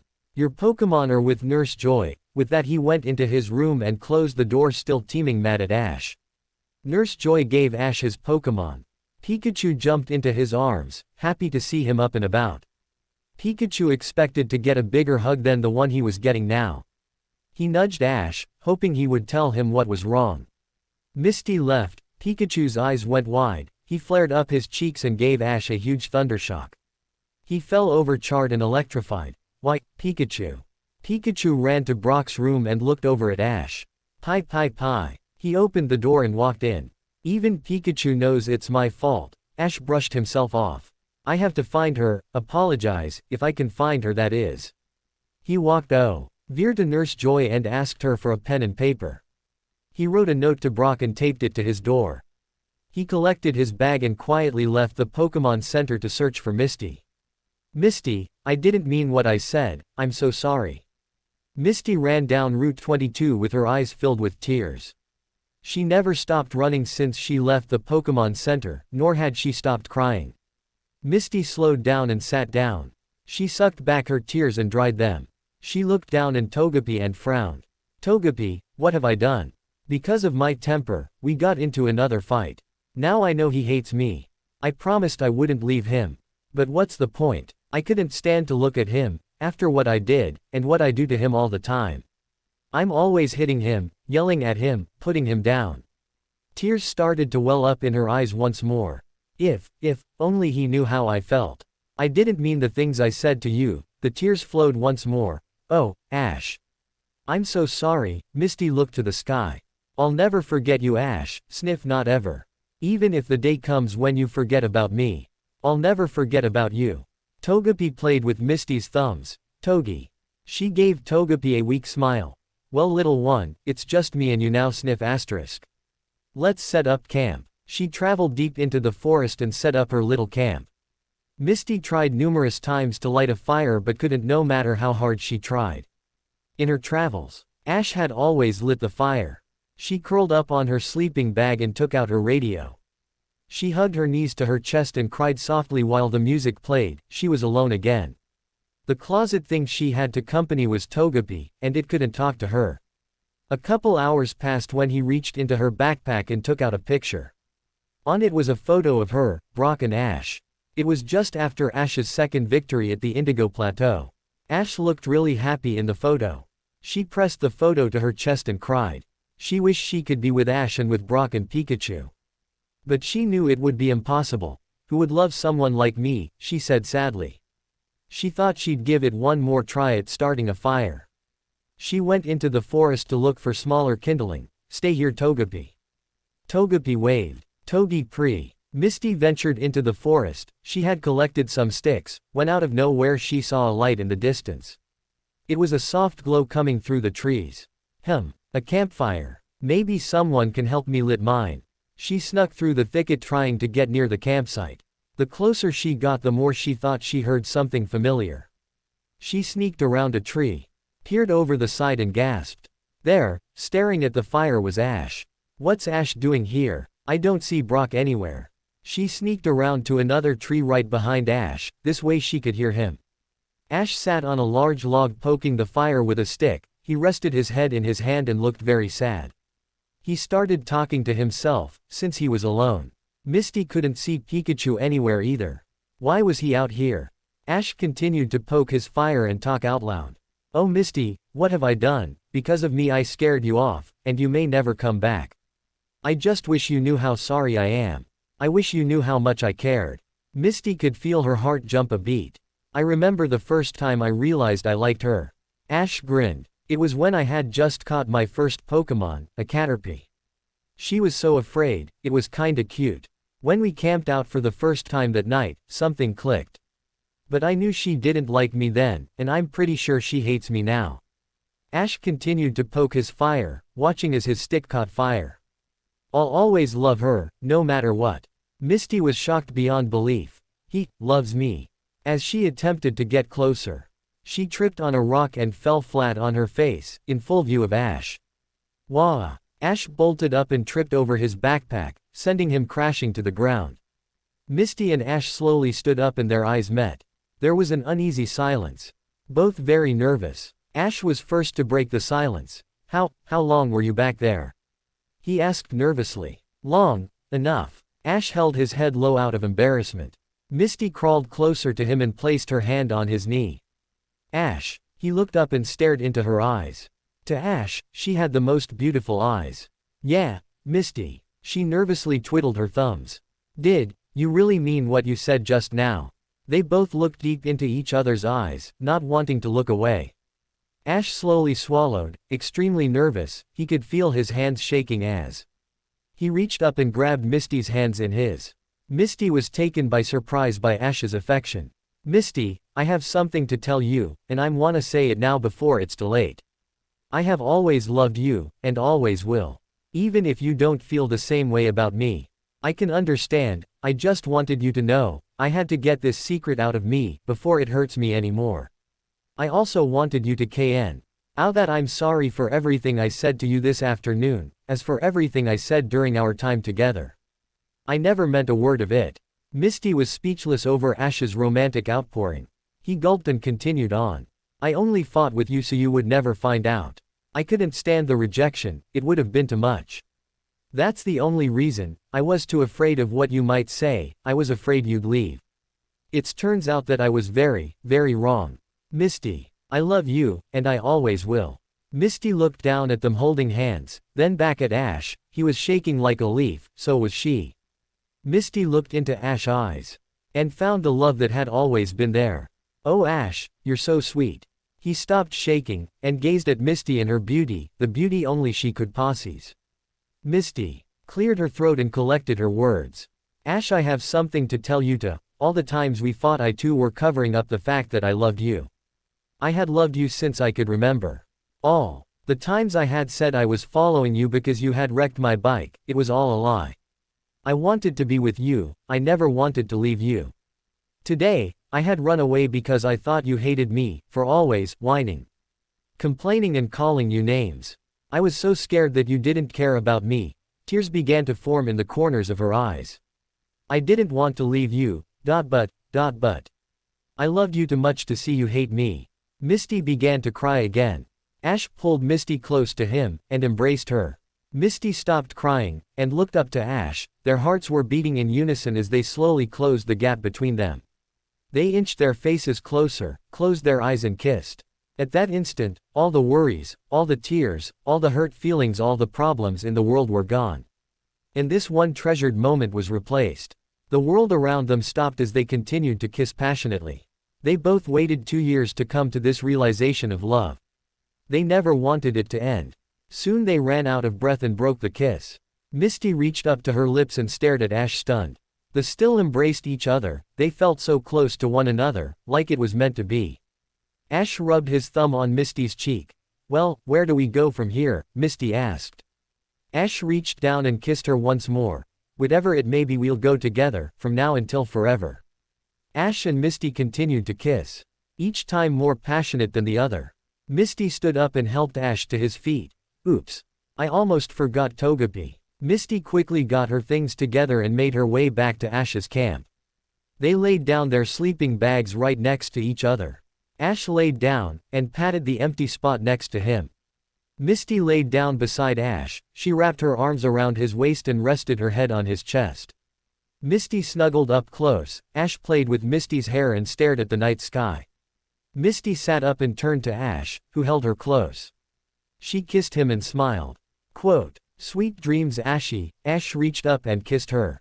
"Don't need 'em, Mist, they already came true." Hey Misty. "Yeah, remember back when we saw that shooting star, and I made a wish?" "Yeah, you told me to tell you when it came true." "Yeah, so. Just thought you'd like to know it just came true." Misty playfully poked him on the nose. "Aw, Ashy." They snuggled up close and fell asleep. The smile ever left Misty's face as she dreamed of days past count and days yet to come. They had found each other, they were complete. From now until forever. Ash, Misty and Brock were on the road to Goldenrod City, next stop in the Johto region. They had been walking quite a ways, they had spent over 6 days in the forest. Their backs were sore from sleeping on the ground, and their feet were aching. No one wanted to sleep in a bed more than Misty, and she made sure that the guys knew that. It had been a week since Ash and Misty revealed their true feelings. But as always a problem arose, they had yet to tell Brock. Brock, who besides Ash was not the sharpest knife in the drawer, had been oblivious to Ash and Misty. Every time Brock was looking at a map or cooking, or swooning over a pretty girl, Ash and Misty would steal a kiss. Of course as soon as he turned around they would stop holding hands or kissing and begin to argue with each other to sidetrack Brock. They were not ready to tell him, not yet. As they entered the gates to Goldenrod City, Brock started running around trying to get girls' email addresses and phone numbers, unsuccessfully though. Ash and Misty sighed, when Brock was out of sight. Ash turned around and wrapped his arms around Misty's waist. They leaned in for a kiss. Pikachu laughed happily. Although Brock has no idea about them, Ash had told Pikachu a while ago. Misty leaned her head on Ash's shoulder. "Ash, we have to tell Brock. All week we have hardly been able to spend any time together, and we always have to fake argue when he looks at us." Ash nodded. "We'll tell him. I just don't know how he will take it." Misty smiled at Ash as she played with his hat hair. "Ash honey." Ash blushed as he gazed into her eyes. "Yeah Mist." She kissed his cheek, and ran a finger down the tip of his nose. Ash blushed furiously. "Will you take me out somewhere tonight?" Ash thought about it. Misty turned on her sappiest girlish voice and shimmering eyes. "PWW's Ashy Washy. Just the two of us." Ash had a goofy grin and laughed a little. "Yeah sure, but what about Brock?" Misty kissed him again. "We'll think of something, so where are going to take me?" Ash thought a minute and turned to Misty. "I don't know, never been to Goldenrod City before." Misty fell over in stupidity. Just then Brock came walking over to them holding his cheek. Ash waved to him, but Brock just rubbed his face. Misty got up, giggled. "What happened, Brock?" Brock removed his hand to reveal his swollen red cheek. 256 slaps to the face. "Well, I'm done for the day." Ash just pointed and laughed. "Shut up Ash," he said coldly. "Like to see you try and get a girlfriend." Ash and Misty looked at each other and started laughing again. Brock shrugged and took out his map. "What EY don't know is they're meant for each other, I wonder when they'll get together." Brock chuckled to himself. "Yeah right, Ash and Misty a couple, that's hilarious, Sabrina must be wrong." He looked from his map to see Ash and Misty arguing. Definitely wrong. Brock scanned the map and found what he was looking for. "Hey, why don't we stay at the Poco Hotel?" Ash and Misty looked at Brock enquiringly. "Poco Hotel." Brock whipped out his Pokemon handbook. He skimmed the pages and found the heading, and recited to the group what he read. The Poke Hotel, known for its lavish and Pokemon-oriented atmosphere. Trainers who own the Pokemon chosen for the weekly contest can get free rooms for up to 4 people and other various prizes. It also says here that daily Pokemon battles are held in their own battle arena. Also surrounded by pleasurable nightlife, the Poke Hotel is a must-see for any trainer. Brock slipped the book back in his pocket. Ash was so excited he could hardly contain himself. Alright, a Pokemon-themed hotel sounds great to me. Misty came up beside Ash and nudged him in the ribs and whispered in his ear. Don't forget, you promised to take me out tonight. Ash nodded and whispered in her ear. He did say, pleasurable night life, didn't he? We'll find something to do. Brock walked up to them. What are you whispering? Ash and Misty jumped back. Nothing, just wondering if there's free food there. He, Misty rubbed her forehead. Nice save, Ashy. Brock was a bit skeptical but soon forgot about it. The three heroes walked off to the hotel. Brock looked CK just as Ash and Misty were about to hold hands. Pikachu sighed along with Ash. Ash was already annoyed. I'll tell him after our date. Oh, a date. I don't have any nice clothes. Ash ruffled his hair. Misty held Togepi in her arms as she walked with Ash. What's up with Ash? Doesn't he want to go on our date? Wait, a date? Gasp, I don't have a thing to wear. Brock looked back to see Misty and Ash very nervous looking. What the? Closing parenthesis dot. It wasn't long until they had found the Poké Hotel. They all were amazed at its immense size. It looked to be at least 15 stories high, and it took up an entire block. Ash's jaw dropped at the spectacle. Hooah, it's pretty big. Looks expensive. Brock looked in the guidebook. Well, if we win that contest, we can stay for free. Let's just hope we have the Pokemon that matches the winning description. Ash ran to the door. There's only one way to find out. Come on. Misty, Brock and Pikachu ran in after Ash. Inside was a sight to behold, Pokemon and trainers everywhere. The sound of Pokemon March could be heard over unseen speakers overhead, pictures and paintings of rare Pokemon were strewn on the walls. The sheer size of the foyer was enough to be impressed. The three trainers walked up to the main desk. A woman whom in Brock's mind was beautiful greeted them. As he began blushing over her, Misty grabbed his ear and dragged them off. The desk clerk smiled. Hello. Welcome to the Poké Hotel. Would you like a room or participate in this week's contest for a free suite? Ash gave her his peace symbol, the contest of course. The woman slapped her hands. Good luck to you. You must show me the Pokemon that matches the name in an envelope chosen at random. The woman held up the envelope and opened it, studied it and slipped it back in. Okay, call out your Pokemon. And let's see if you win. One by one they each brought out a Pokemon, everyone single one. The lady shook her head. They were getting nervous, they only had one Pokeball each. Aw man, it could be anything. Ash threw his Pokeball, and out popped Charizard. The clerk shook her head. Sorry, not it. Ash slumped down on a chair. Aw man, Brock took out his last Pokeball and threw it. Vulpix go. The lady clapped her hands. Did I win? The woman shook her head again. No, it's just so adorable. Brock sighed and sat down next to Ash. At that point it was completely hopeless. Misty sighed as she stared at her Pokeball, Psyduck's Pokeball.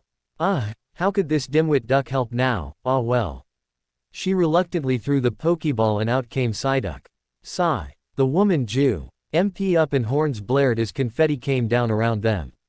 What? The woman shook hands with Misty. Congratulations. You win. Ash and Brock bolted up. No way. Misty reached down and grabbed Psyduck. Wait, a Psyduck. Psyduck tilted his head. Sigh. Misty sighed. Oh well, now we get a free room. The woman handed tags to the three of them. Here, these are VIP passes, they get you the best of everything free of charge. Misty's eyes grew wide. Even ice cream. The lady nodded. Why, of course. Misty jumped in the air. Yeah. The clerk bowed to them. I hope you enjoy your stay. Ash, Misty, Brock and Pikachu got off the elevator and stepped into the hallway. They looked for their suite and couldn't find it. They walked down to the end of the hall and there it was. Misty jammed the key in the doorknob and unlocked it. She swung open the door and gasped. Brock and Misty came up behind her and caught their breath. Oh my, Misty managed to say. They stared at a 1,000 square foot room, complete with kitchen, living room, 2 bathrooms, 2 bedrooms with king-size beds, a rec room and a full-sized entertainment system. The trio was speechless as they looked at the room, their room, for the next week. They were silent for a long time until Ash spoke up. I think I could take a week off from walking. The 3 trainers ran into the room and quickly started checking out all the cool gadgets and little bottles of free shampoo. They all collapsed on the huge comfy couch as Ash turned on the 60-inch TV. They almost fell off the couch as the 100-watt surround sound system blasted their eardrums. Misty whacked Ash. "Turn it down." Ash turned the sound off and rubbed his ears. Brock tapped Misty on the shoulder. "Hey Misty. You and Ash wanna see a movie?" Misty fell back into Ash and whacked Brock upside the head. "Idiot. Take your fingers out of your ears." Brock brought his hands down and smiled sheepishly. "You guys wanna see a movie?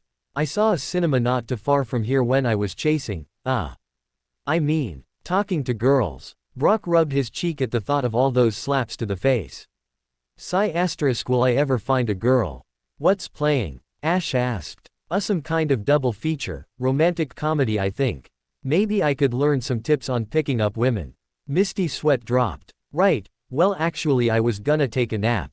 Ash intervened. But Misty, it sounds okay AOWCH. Misty jammed her heel on Ash's foot. He tried not to show it to Brock. "Nah, I'll go see about those Pokemon battles." Brock sighed. "Well okay, I'll be back in 3 hours or so." Brock got up and Dee quickly turned around with a very excited expression. "Maybe I can get Nurse Joy to go with me. Or maybe even Officer Jenny." Brock was replaced with a cloud of dust as he ran out the door. The door swung shut behind him from the back draft. As soon as Misty knew that Brock was indeed gone, she turned to Ash, who at that moment was rubbing his foot. Misty ran over and jumped on Ash. "Wah! Hey Misty, be careful." Misty cut off Ash with a kiss attack. MMPH.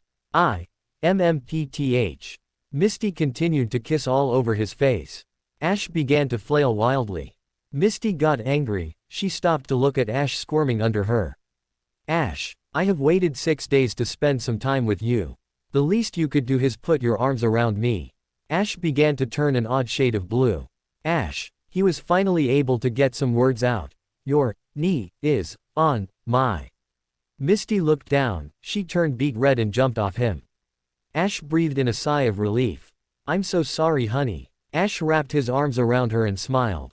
"It's okay Misty, now where were we?" They leaned in for a slow and passionate kiss. They broke the kiss after a minute and lay down next to each other. "What are we going to do about Brock?"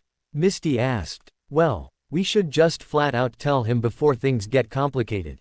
Misty turned to face Ash. "Right after our date, where to?" Ash got up and helped Misty to her feet. "Let's walk around, there's got to be something." Misty leaned her head on Ash's chest. "Hey Ash, why not go to a dinner and a movie?" Ash kissed her. "Yeah, that's a great idea." Misty ran to get the room keys. "Let's see what's playing." Misty ran out the door and Ash ran to catch up with her.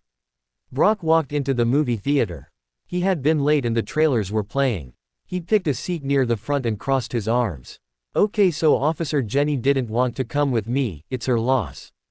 Brock looked down at his bag of popcorn and nibbled a few kernels. "So Nurse Joy didn't come either, I'm perfectly fine by myself." He was abruptly shushed by an old woman behind him. "Oh sorry," he whispered. He turned his attention to the movie. Just then he thought he heard a familiar voice. He looked down to see 2 people in the chairs right in front of him. The shape of their heads is awfully familiar," the girl to his left whispered something in the guy's ear. "Hey, is it okay if I do this?" She leaned her head on the guy's shoulder. Brock munched on his popcorn. The guy put his arm around her. "No problem missed." Brock had a million sweat drops as he inhaled his popcorn with reckless abandon. "I love you Ashy." Brock started choking on the popcorn and grabbed at his throat. He quickly dropped to the ground so not to be seen by what he now knew as Ash and Misty. "What was that Ash?" "Don't know." "Hey watch." The movie started. Brock gasped for air as he lay on the sticky floor. "Oh my god. What is going on here? Did I hear right, they're in love?" Brock slowly crept up back to his chair and sank down low so no one could see him. Brock could hardly pay attention to the movie as he watched Ash and Misty the entire time. "I know Sabrina had told me about this, but I didn't expect them to get together so soon, and why haven't they told me?" When the movie had ended, Brock laid back down on the floor. As movie patrons stepped on him, he remained quiet for fear of being caught. As he saw Ash and Misty walk out of the theater hand in hand, he got up, brushed the gum and popcorn off him and quietly sneaked out of the cinema, always making sure he was out of sight. Oh okay, so they want to keep their little secret from me, well that's fine. But how dumb do they think I am? Well two can play at this game. Brock continued to follow them down to the pier. Brock watched as he saw them sit down on the edge of the pier and lean next to each other. At times like this Brock had wished he could read lips, he had no idea what they were saying and he couldn't get any closer. He then saw Ash and Misty get their faces really close to each other. What the? He gasped as he saw them meet halfway and lock their lips in a passionate kiss. He covered his mouth and stepped back, he slipped on a puddle of water and fell backwards into the ravine. Ash and Misty whipped their heads in the direction where the sound had come from. Did you hear that? Misty asked. Ash nodded. I definitely heard something. Misty leaned her head on his shoulder. Probably a Magikarp. Ash put his arm around her. Yeah, so how did you like the movie? I thought it was great. Ash scoffed. It was a bit cheesy, that one guy was the worst actor I'd ever seen. Misty playfully punched him in the arm. I thought it was romantic. Ash then stopped and stared into space. Wait, wasn't the movie we saw a romantic comedy? Misty nodded. Yeah. Didn't Brock say he was going to see a romantic comedy? Misty shifted uneasily. Why? Yeah. Didn't Brock say the movie was a double feature? Misty again nodded looking very nervous. Wasn't the movie we saw a double feature? Misty gasped as she realized their huge mistake. What if he saw us? Ash stood up with lightning speed. Calm down. It was dark in there. Maybe he didn't see us. As Misty and Ash continued to freak out, Brock climbed out of the ravine and picked the seaweed off his vest. So they know, but I won't let them know I know, because only if they think they know I know. Then they'll think I don't know and continue to know what they know and thinking that I don't know, only I will know what I know about what they think I know and that. I lost my train of thought. Brock quickly jumped to avoid being seen by Ash and Misty who had just ran by frantically, towards the hotel. Oh, better get moving. Brock ran towards the hotel making sure to take the scenic route. Ash and Misty burst into their hotel room and quickly searched for any trace of Brock. Oh, no he's not here, what to do? Ash checked all the rooms and spotted Pikachu floating on his little inner tube in the spa. Hey Pikachu, Pikachu looked up and winked at Ash. Pika. Just then he heard the front door open. Misty and Ash scrambled to the living room to see whom it was. In the doorway was a very soggy Brock. Misty approached him. Hey, Brock, how was the movie? Brock smiled. Trying to fool me He walked into the room as he did his shoes squished from being waterlogged. Oh, I wouldn't know Misty. I went swimming instead. Ash and Misty let out a sigh of relief. Ash pointed. You swam in your clothes. Brock's sweat dropped and nervously scratched his head. I didn't find my bathing suit. So I just dove in like this. Brock smiled and laughed. Yes that will do. Ash and Misty slumped down on the couch and gave each other a relieved glance. Brock went to get changed. How come they won't tell me now? They have a perfect chance, I'll give them a few more minutes. Brock emerged fully dry and dressed. He sat down in an easy chair opposite of Ash and Misty. He stared at them and an uneasy silence seemed to drag on for minutes. Ash and Misty were both getting incredibly nervous as they both gulped. Then Ash spoke up. Hey, why did the football player go to the telephone booth? He had to his quarterback. He. Brock stared, no change in his facade. Misty rubbed her forehead out of embarrassment. Brock looked down to his feet. They have a perfect opportunity to tell me. I thought they were my friends. Well fine then, be that way. Brock got up. I'm going to bed, he said coldly. As he entered his room, Ash and Misty collapsed on the sofa. That was close, Misty stated.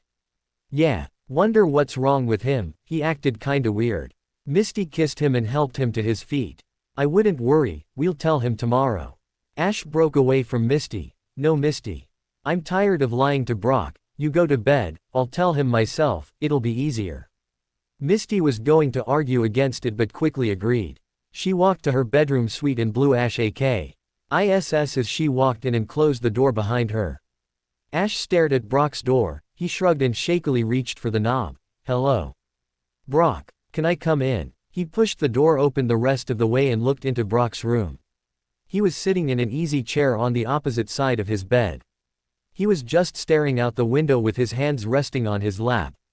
Ash closed the door and walked up behind him. Hey Brocco. Brock was silent, his eyes fixed on the view of the city. Ash walked closer to him and put his hand on Brock's shoulder. Brock coldly brushed his hand off and turned to face Ash, his eyes narrowed. Look, Brock, I got to tell you something. Ash stopped and looked into Brock's ice-cold eyes. Ash suddenly realized it. You know, Brock stood up and walked over to Ash. Yes, Ash, I know everything. I know about you and Misty and your little secret, he said coldly. Ash was suddenly very nervous, his head overflowed with thoughts on how to explain the situation. Brock continued, I just don't get it. Why hide it from me for the past week? You think I would never find out? Ash was taken aback from Brock's sudden outburst. I mean, how in the world could you get a girlfriend? Ash fell over in stupidity.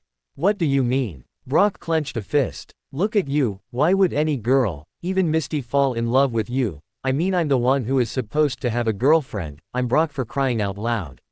You're just going to have to break up with her, that way we'd be even on the love issue. Ash got angry. You're jealous because I've found someone who loves me. Why, Misty? She isn't even pretty or anything. How could you possibly know love? Ash got really angry. Hey, that's my girlfriend you're talking about. You want to know what I think? If you stopped looking, gee, at girls who are only beautiful and don't look at what's in the inside, then you'll never get a girlfriend. Brock stood still and lowered his head. Ash stepped back and reached for the door. I'm sorry we kept it from you, good night. Ash stepped out into the hallway and closed the door behind him.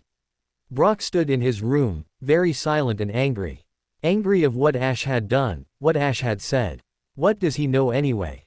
What does he know of love? Misty looked up from her book to see a very angry Ash walk into their room. What happened, Ash? Ash looked at the girl he loved. Of course I know what love is. I'm a human being just like anyone else. I can think, I can touch, I can feel. He wrapped his arms around Misty and kissed her. He knows, and he didn't take it very well, Misty S. IGHED, and cupped Ash's face in her hands. He'll get over it, come on, let's sleep, he'll be over it in the morning. Ash smiled and threw Misty onto the bed. She giggled happily as Ash pounced on her and began to kiss her all over her face. They kissed passionately for what seemed like hours. They kissed so much the inside of their mouths went raw. Misty pushed Ash from off her and rubbed her lips. I think we better stop for tonight. I have raging cotton mouth. After a quick change and a drink they settled into bed. It was only the second time they slept in the same bed since that night in the forest where they confessed their love for each other. Both content with the events of the day with the exception of Brock, they drifted off to sleep. They were soon in such a deep sleep that they didn't hear the door open across the hall. They didn't hear footsteps, or the front door closing. Not even Pikachu, for whom after raiding the fridge, fell asleep on the sofa. Misty woke in the arms of her true love. She looked upon his face. He had a silly grin, and the same dirty cheeks he always had. She snuggled close to Ash and inhaled his scent. She then heard some footsteps come bounding down the hall. A yellow blur flew through the door and jumped on Ash's stomach. Ash was abruptly shaken awake. Wah! The yellow blur jumped onto Ash's face. Pie pie pie. Ash pushed Pikachu off his face. Quote, "What is it, buddy?" Pikachu frantically pointed out in the hall. Ash jumped out of the bed and walked out the room. Misty could hear the soft patting of Ash's feet. The sound went to the end of the hall. Then it picked up tempo and seemed to travel to the living room, then the kitchen and then the rec room. The sound of Ash's feet gave the idea that he was running all over the hotel room.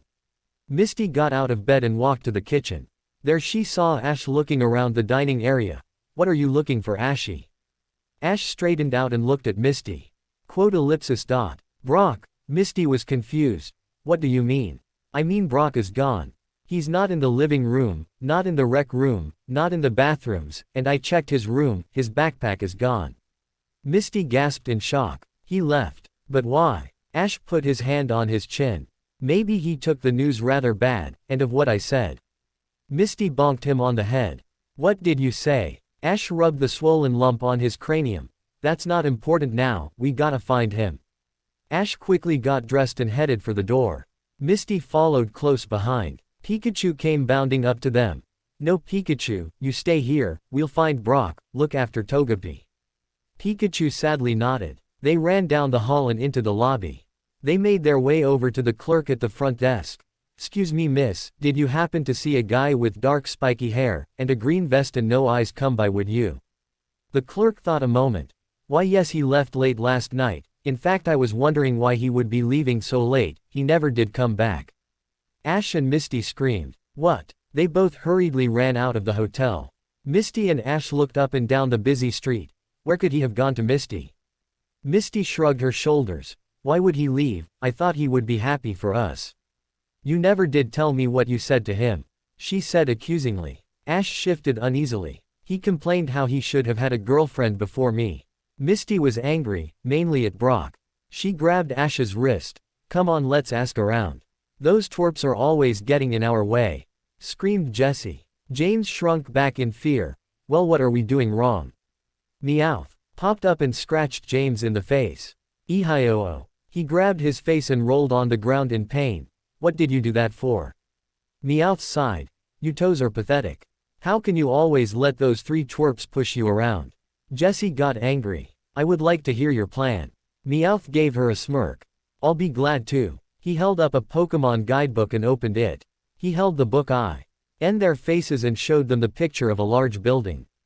James was confused. "Read it." James knelt down and skimmed the title. "Poke Hotel, the hottest tourist attraction." He looked back to Meowth. "So what?" Meowth bonked him on the head. "Yous have to keep reading." James continued to scan the page. When finished he looked up more confused than before. "Yeah, so." Meowth scratched him right across his face. James ran around rubbing his face. "It's simple, this hotel has many trainers staying there, all of them has many Pokemon. Alls we got to do is walk in, take control of the joint and reap the benefits." Jessie sighed. "And how do you suppose we do it?" Meowth took out some costumes. "We go in all sneaky like and take over the front desk." James rejoined the group, a huge bandage on his face. "Why just the front desk?" Meowth scratched his face again. "Don't you know anything? Nobody goes in, nobody goes out without going to the front desk. It is well known that the front desk controls the entire hotel. All we got to do is take whatever Pokemon come in through that front door, and scram." James rubbed his cheek. "That plan sounds complicated." Jessie took out a paper fan and slammed James in the back of the head. "I think it's a great plan, and who better to be at the front desk but a beautiful, charming girl like me." "Yeah, use as charming as a Charizard," Meowth exclaimed under his breath. Jessie was too busy looking into her compact mirror to pay attention to Meowth's comments. James, whose head was now wrapped in bandages, sulked over to the group. "Well, what are we waiting for? Let's go get him," Jessie yelled. "Ehio." Ash and Misty had been searching all morning but still found no trace of Brock. Ash and Misty stopped at a nearby cafe for a drink. Where could he have gone? "This isn't like him," Misty sighed. Ash too was worried that Brock had run off and left them behind, but why? He must have been really insulted. A wish that argument never happened. "Where are you, Brock?" After 2 hours of searching half the city for their spiky-haired companion, they decided to go back to the hotel. Both were hoping and praying that Brock would be there and waiting for them. As they walked through the front door they were greeted by two individuals at the front desk. One had red hair, the other had blue hair, and they both wore glasses. "Good afternoon, troops. Sir, welcome to the Pokemon Hotel," the redhead said. Ash and Misty walked up to the front desk. "Excuse me, have you seen a tall spiky-haired guy with no eyes come through the front door recently?" The man with the blue hair shook his head. "Sorry, nobody like that has checked in. But we do ask that you hand in your Pokemon. There seems to be a bug going about and we would like to have all Pokemon checked by Nurse Joy." For safety reasons, of course, Ash seemed reluctant at first but handed over his Pokeballs. The lady with the red hair collected his Pokeballs. "We're going to need your Pikachu as well." Ash looked confused. "But Pikachu is upstairs in our room." "Wait a second, how did you know I had a Pikachu?" The two clerks began to sweat profusely. I saw you in here before." Haha. Misty was a little confused as well, but thought nothing of it. "We'll need yours too, ma'am." Misty was about to reach into her bag before she heard a familiar voice. "Stop. It's a trick." As H and Misty whipped their heads around to see the silhouette of Brock. "Brock, you're back." Brock ran into the foyer. "Don't do it, they're Team Rocket." The two clerks jumped up and threw off their costumes, revealing themselves as Team Rocket. Surprise twerps. Before Team Rocket could spout off their infamous motto, Brock hurled a Pokeball into the group and out popped the massive shape of an onyx. Its entire body filled up the lobby and its head scraped on the ceiling. Other trainers who were nearby ran into the hallways as they watched the impending battle. With one swift flick of Onyx's tail, he slammed Team Rocket out the front doors and onto the street. Brock ran out into the street closely followed by Misty and Ash. Brock reached into his vest and pulled out another Pokeball and threw it right at Team Rocket. Out popped Vulpix. Passerbys were impressed at how well-groomed Vulpix was. Brock extended his finger. Vulpix fire spin. Vulpix opened its mouth and shot a huge blast of fire towards Team Rocket. As the massive flames engulfed Team Rocket, an underground gas vein exploded from underneath them. James, Jesse and Meowth flew into the air, a large fiery trail flowing behind them. Our plan has gone up in smoke. Jesse screamed. So have we. Meowth exclaimed as he flew by. Looks like Team Rocket's blasting off again. So long. Brock yelled. He then held out his Pokeball and recalled Vulpix. Misty ran up to Brock, who was followed closely by Ash, who was reattaching his Pokeballs, which he snagged from behind the front desk. Brock. Ash and Misty yelled out. Where were you? Misty pleaded. Brock stared at the ground. I'm sorry I left like that. After my fight with Ash, I left the hotel to take a walk. I ended up taking a wrong turn in my torrent of thoughts and I wandered off somewhere. Basically, I was lost. I wandered most of the night trying to remember where the hotel was. Ash spoke up. How did you know those two clerks were Team Rocket? Brock looked up to Ash. As always, wandering aimlessly around the town, I found a park. As of a walk through the park, one could hear voices.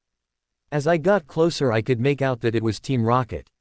I managed to hear their plot to take over the hotel. I was going to stop them, but I was too tired. I almost passed out right there.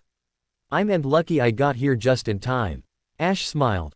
Thanks, Brock. If it were in tea for you, they would have my Pokemon right now. Brock, for the first time in the last 16 hours, gave them a smile. He then pointed to the growing crowd around them. Mind if we go inside for a sec? I have to talk to you guys. Misty and Ash slowly nodded their heads, both getting very nervous at what he might say.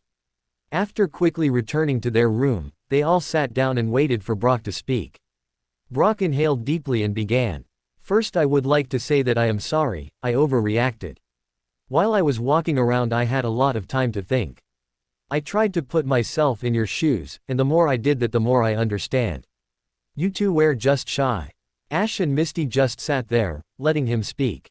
You guys are young and that's understandable. To tell you the truth, I am happy for you guys. In fact, I think it's kinda cute. I was just angry because you guys didn't tell me sooner. I thought you could entrust me as a friend, but then I figured you guys were worried about what I would think of you two guys getting together. I was just jealous that Ash found someone and that I have no one. Misty finally understood. As a matter of fact, I knew you two would be an item before you did. Ash and Misty were really confused but continued to listen. Sabrina told me you would most likely end up as a couple. I never thought it would been so soon after she told me. Ash and Misty stood upright. What? They screamed together. Brock sank back in defense. Hey, calm down. Misty was flabbergasted. So in a sense you knew anyway. How come you didn't tell us? Brock continued to keep his hands ready to block any oncoming attacks. I didn't want to tell you because it might have kept you from getting together. Misty calmed down and sat back down beside Ash. Well, I'm sorry too, about our argument. About what I said. Ash said. Brock shook his head. It's okay, I had some of that coming to me. Ash continued. I'm sorry that I said you had no luck with girls. Brock laughed. Well, that's true. But you have to understand something, I am Brock. I will always chase after girls. It's what makes Brock, Brock.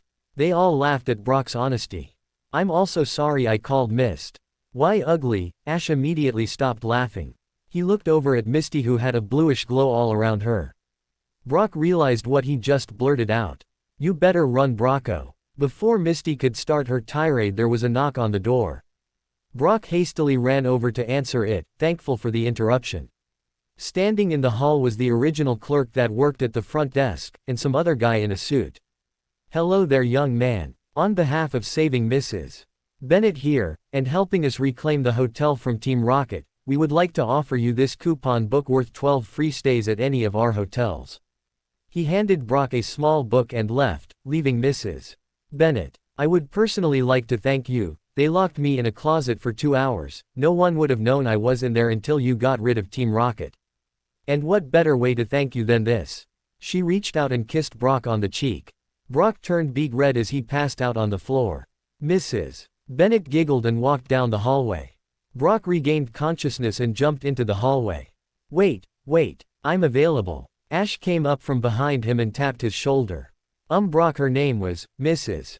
Bennet, she's married. Brock fell to his knees. How could she? Oh, why, you vile temptress. Why do you play with my heart? Brock. What? Run. Brock looked over his shoulder to see a really pissed off Misty wielding a mallet. Gulp. Call me ugly, will you? Wait a second here. He held his hands up in defense. I am 2 seconds away from being all over you like white on rice, on a paper plate. With a glass of milk in a snowstorm. With one mighty swing, Brock sailed through the air and crashed into an open elevator. Hey Brock, pick me up a magazine from the lobby when you come back up, okay? Ash yelled. Brock mumbled something as the elevator doors closed, sending him down to the lobby.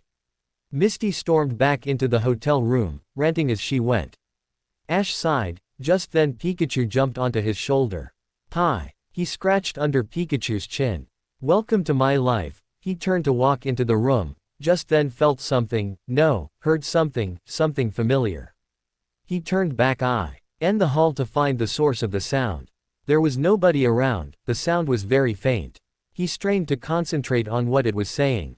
After seconds of listening he made out the words. Find me. Suddenly it became very quiet. Pikachu, did you hear that?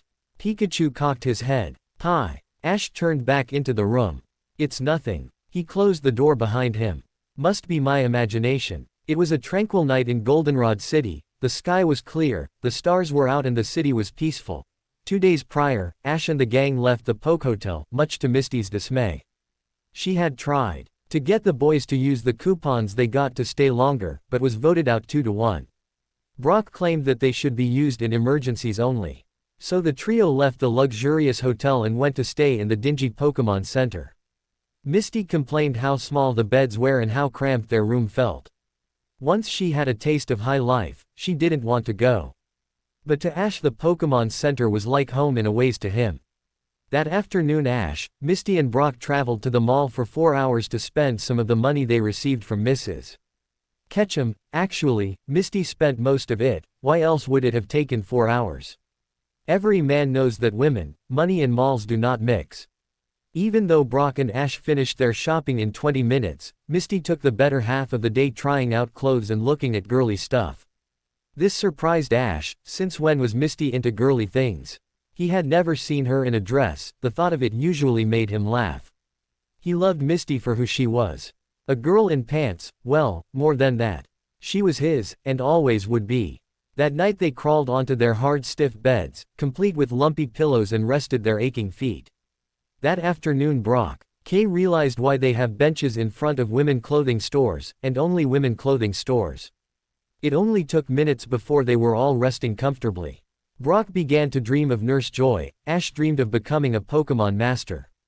As always, Misty, although, seemed to be twitching in her sleep. Ash and Misty are standing at the altar. Misty is wearing a beautiful white wedding gown. Opposite of Misty, Ash is dressed smartly in a tuxedo. The church is packed and flowers are strewn everywhere. They held hands and turned to face the priest. Do you, Misty, take Ash Ketchum to be your lawful wedded husband, to heaven to hold? For richer or poorer, in sickness and in health, till death do you part. Misty gazed into Ash's eyes. I do. The priest turned to Ash. Do you, Ash, take Misty Waterflower to be your lawful wedded wife, to heaven to hold, for richer or poorer, in sickness and in health, till death do you part? Ash turned to Misty, he breathed in and smiled. Sweat drop. I can't. Misty gasped in shock. The entire church roared at Ash's answer. Ash, what's wrong? Don't you love me? Ash released Misty's hands and shoved her off the altar. No, because I love. In the gathered audience, Misty's 3 older sisters stood up. Violet. Misty stared in disbelief. Violet ran into Ash's arms, they then began to kiss passionately, right in front of Misty and the entire church. Misty began to cry. Ash, no, why? Sniff. Ash broke off the kiss and turned to Misty. Forget you, you're just a scrawny little tomboy. Who in their right mind would love you? Of all people. Ha ha ha ha ha ha ha ha ha ha ha. Misty held her arms out to Ash, but he coldly smacked them away. Misty turned and saw Pikachu in front of her. Pika. Pikachu let loose a devastating thunder attack on Misty, which destroyed her gown. Misty crumpled over in a heap. Out of nowhere, Mrs. Ketchum ran up and bopped her on the head. Misty, nobody loves you, nobody ever did. She bopped her again, you're just an abusive little wretch. Wax her in the face, you nasty little tomboy, you. Stay away from my son. Tears streamed out of her eyes. What's going on here? Everybody turns to the new couple at the altar. Ash and Violet. Ash looked Violet in the eyes. I do. The priest smiled. Then by the power vested in me by the town of Pallet, I now pronounce you husband and wife. He turns and narrows his eyes at Misty. You may kiss the real bride. Ash and Violet turn to each other. Misty gets up and charges towards the altar.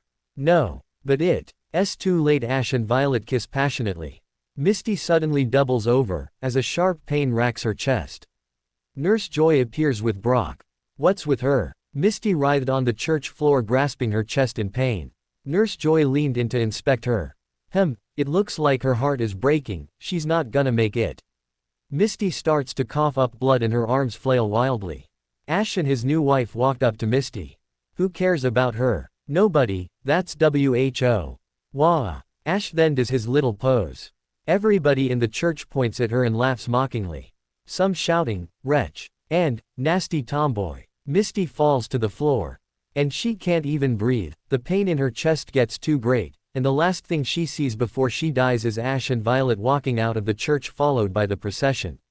The last thing she hears Ash say is, "It's such a shame this didn't happen earlier." As the new couple walks out the church, Misty reached her hand out to Ash. Ash, I loved you. Her body goes numb as blackness takes over. Misty has died, all alone, in that torn white dress, her eyes tearful, her heart broken, and nobody cared. Asterisk asterisk asterisk asterisk asterisk asterisk asterisk asterisk asterisk asterisk asterisk. Misty lay in bed. Tears trickled down the corner of her eyes, her mouth quivered as she whimpered in her sleep. A moment of silence passed before she let out a blood-curdling scream. No. Ash, who was sleeping in the bed next to her, snaps awake immediately. Misty. What's wrong? Misty bursts into tears and started crying hysterically. Ash threw off his covers and ran over to her side. He instinctively threw his arms around her, terrified. Misty. Misty, what is it? Calm down. She buried her face in Ash's chest as she cried hysterically. Brock tumbled out of his bed and landed on his face. He raced over to the wailing Misty. What happened? Ash gave Brock a worried look. If I knew I would have told you by now. Misty's muffled cries grew louder, as Ash could feel a large wetness grow on his shirt. Brock scratched his head. Something must have scared her, something bad. Ash sat on the bed and scooped Misty in his lap. Misty still buried her face on his shoulder as she continued to cry. Ash could feel her body shake as she took in large breaths, and occasionally hiccuped. He reached down and grabbed the blanket from the bed and wrapped her in it. From his perspective she looked like a little baby. Ash pulled her closer to him as a means to try and calm her down. He gently rocked back and forth, as he rubbed her back. SSHHHH, it's okay baby. It's okay, SSSHHHH. Let it all out, baby, let it all out. Misty started to calm down but was still crying. Ash looked up at Brock. Can you get Misty a glass of water please? Brock nodded and quickly left the two alone. Misty finally stopped crying. She continued to bury her head into Ash. He reached down and kissed Misty's tear-stained cheeks. There, are you going to be okay? Misty looked up to him.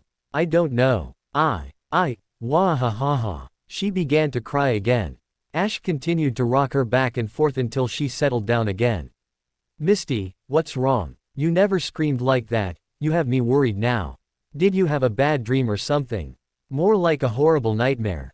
I was so afraid. I was. Her mouth quivered as she suppressed the urge to cry. Ash kissed her forehead. Do you want to talk about it? Misty rubbed her eyes. I can't, it's too horrible. If you tell me, you'll feel better. After a moment Misty took a deep breath and quickly told the events of her nightmare. Pausing. At moments as she recalled the true horror of the dream. And then you pointed at Violet and said you loved, her, instead of me. Ash went wide-eyed. Faw. Violet, no way. Misty continued to tell Ash of her nightmare, in one breath. And Brock and Nurse Joy were there and they said that my heart was breaking. Then you and Violet laughed at me and as you left you said it was a shame I didn't die earlier. The really surprised Ash. Misty held back a few choking tears. And then I died, and nobody cared. Cough. Ash rolled his eyes and turned Misty head to face his. That's ridiculous. For one thing I love you and not Violet. A lot of people care about you and… Ash paused as he gazed into her eyes. He grasped her face and kissed her passionately. I would never leave you. Misty Finn. Ally stopped crying and gave Ash a weak smile. Brock gently rapped on the door and peeked his head in. Ash waved him in. It's okay Brock, situation under control. Brock walked in and handed Misty a glass of water. She shakily took the glass and drank its contents. Thanks. Sniff. Brock nodded and returned to his bed. He fell asleep the moment his head hit the pillow. Ash and Misty stared at Brock and then back at each other.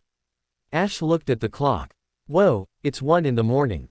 He looked back at Brock who was snoring loudly, suddenly remembering how tired he was. That looks like a good idea. He turned his attention back to Misty, who was fast asleep in his arms. He gently brushed away a strand of hair. He held her close and leaned on the headboard. I'll never leave you, never. He closed his eyes and slept. Never leave you. Pikachu continued to sleep on the end of Ash's bed, oblivious to what just aspired. Misty awoke in the arms of Ash. His head was a little sore and her eyes were bloodshot. She quietly lifted his arms of her and snuck into the bathroom. She turned on the light and looked into the mirror. She suppressed the urge to scream again. What a night. Her hair was messy. She had bags under her eyes and she had raging cottonmouth. After a few minutes of brushing, washing and gurgling, she was back to her old self. That's better, wouldn't want Ash to see me like that. She slightly shuddered at the recollection of the dream. That was so weird, but it was just a dream. Dreams aren't real, right? She got dressed and snuck out the room to get breakfast. She was heartily enjoying her bagel when 2 hands wrapped around her waist. She looked back to see Ash, with a worried expression on his face. You startled me. He sat down next to her. Sorry, how are you feeling? Misty continued to nibble on her bagel. I feel fine, it was just a dream. Ash smiled. That's good, I'm glad you're alright. He reached for a bowl and the cereal. Could you pass the milk please Misty? Misty obliged. Here you go, oh and Ash. He looked up from his food. Yeah, she leaned in and kissed him on the cheek. Thank you. Ash blushed. You welcome. They continued to eat breakfast.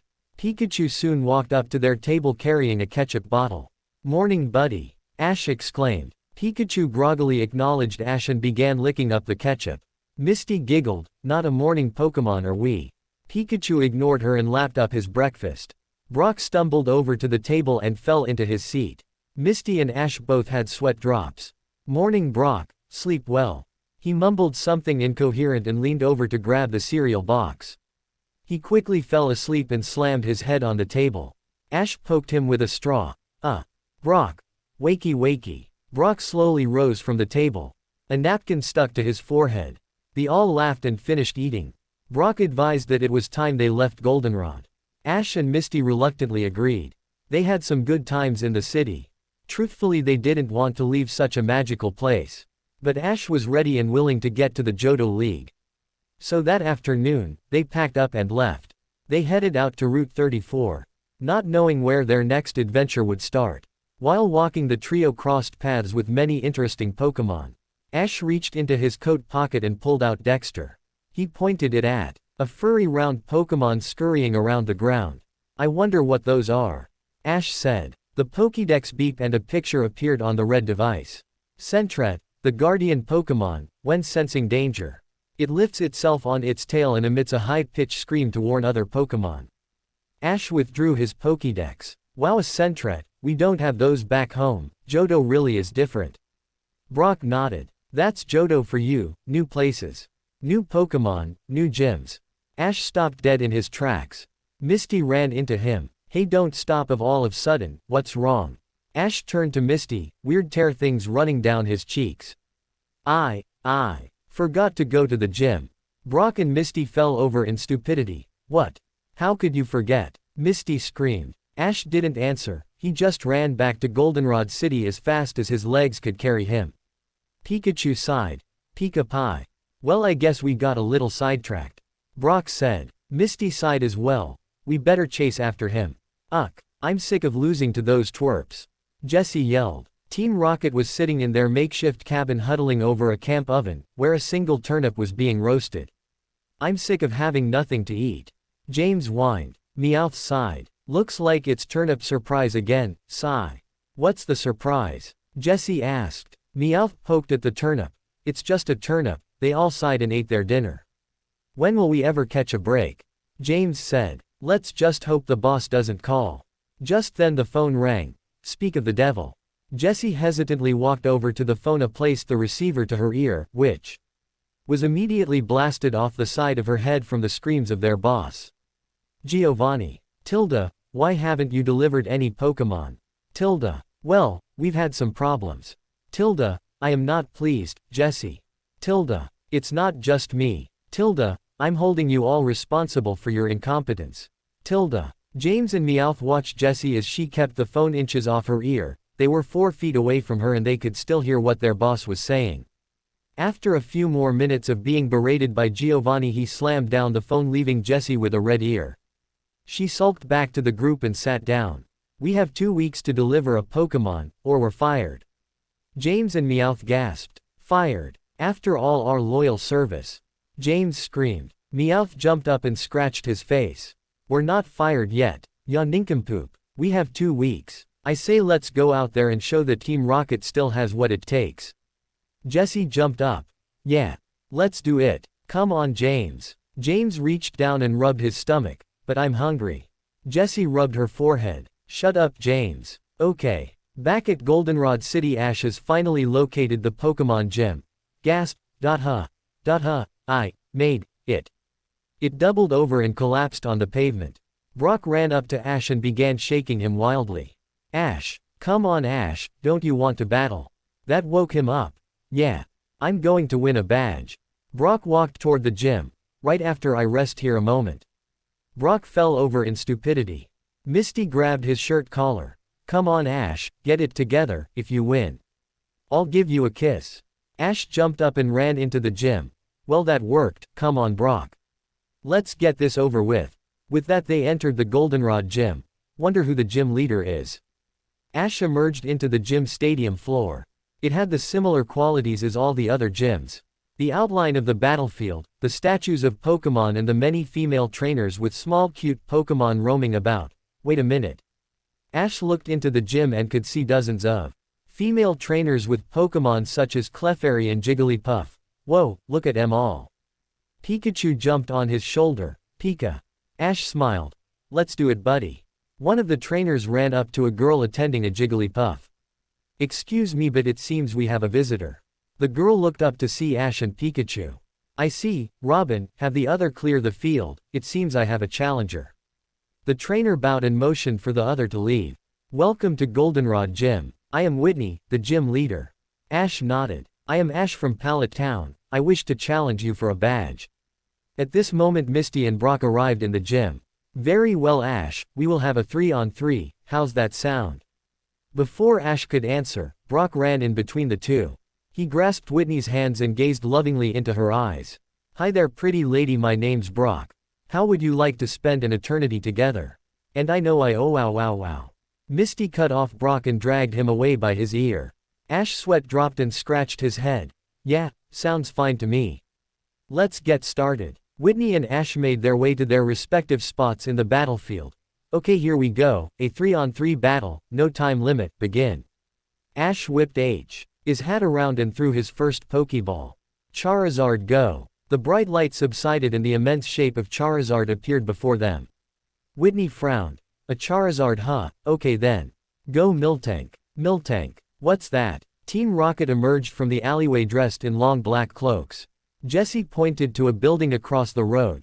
That's the place, there should be lots of Pokemon in there. James and Meowth nodded. What better place to steal Pokemon than the Goldenrod gym?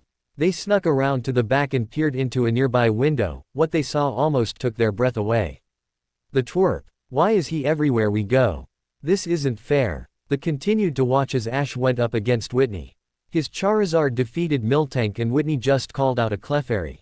Jesse, do you see what I see?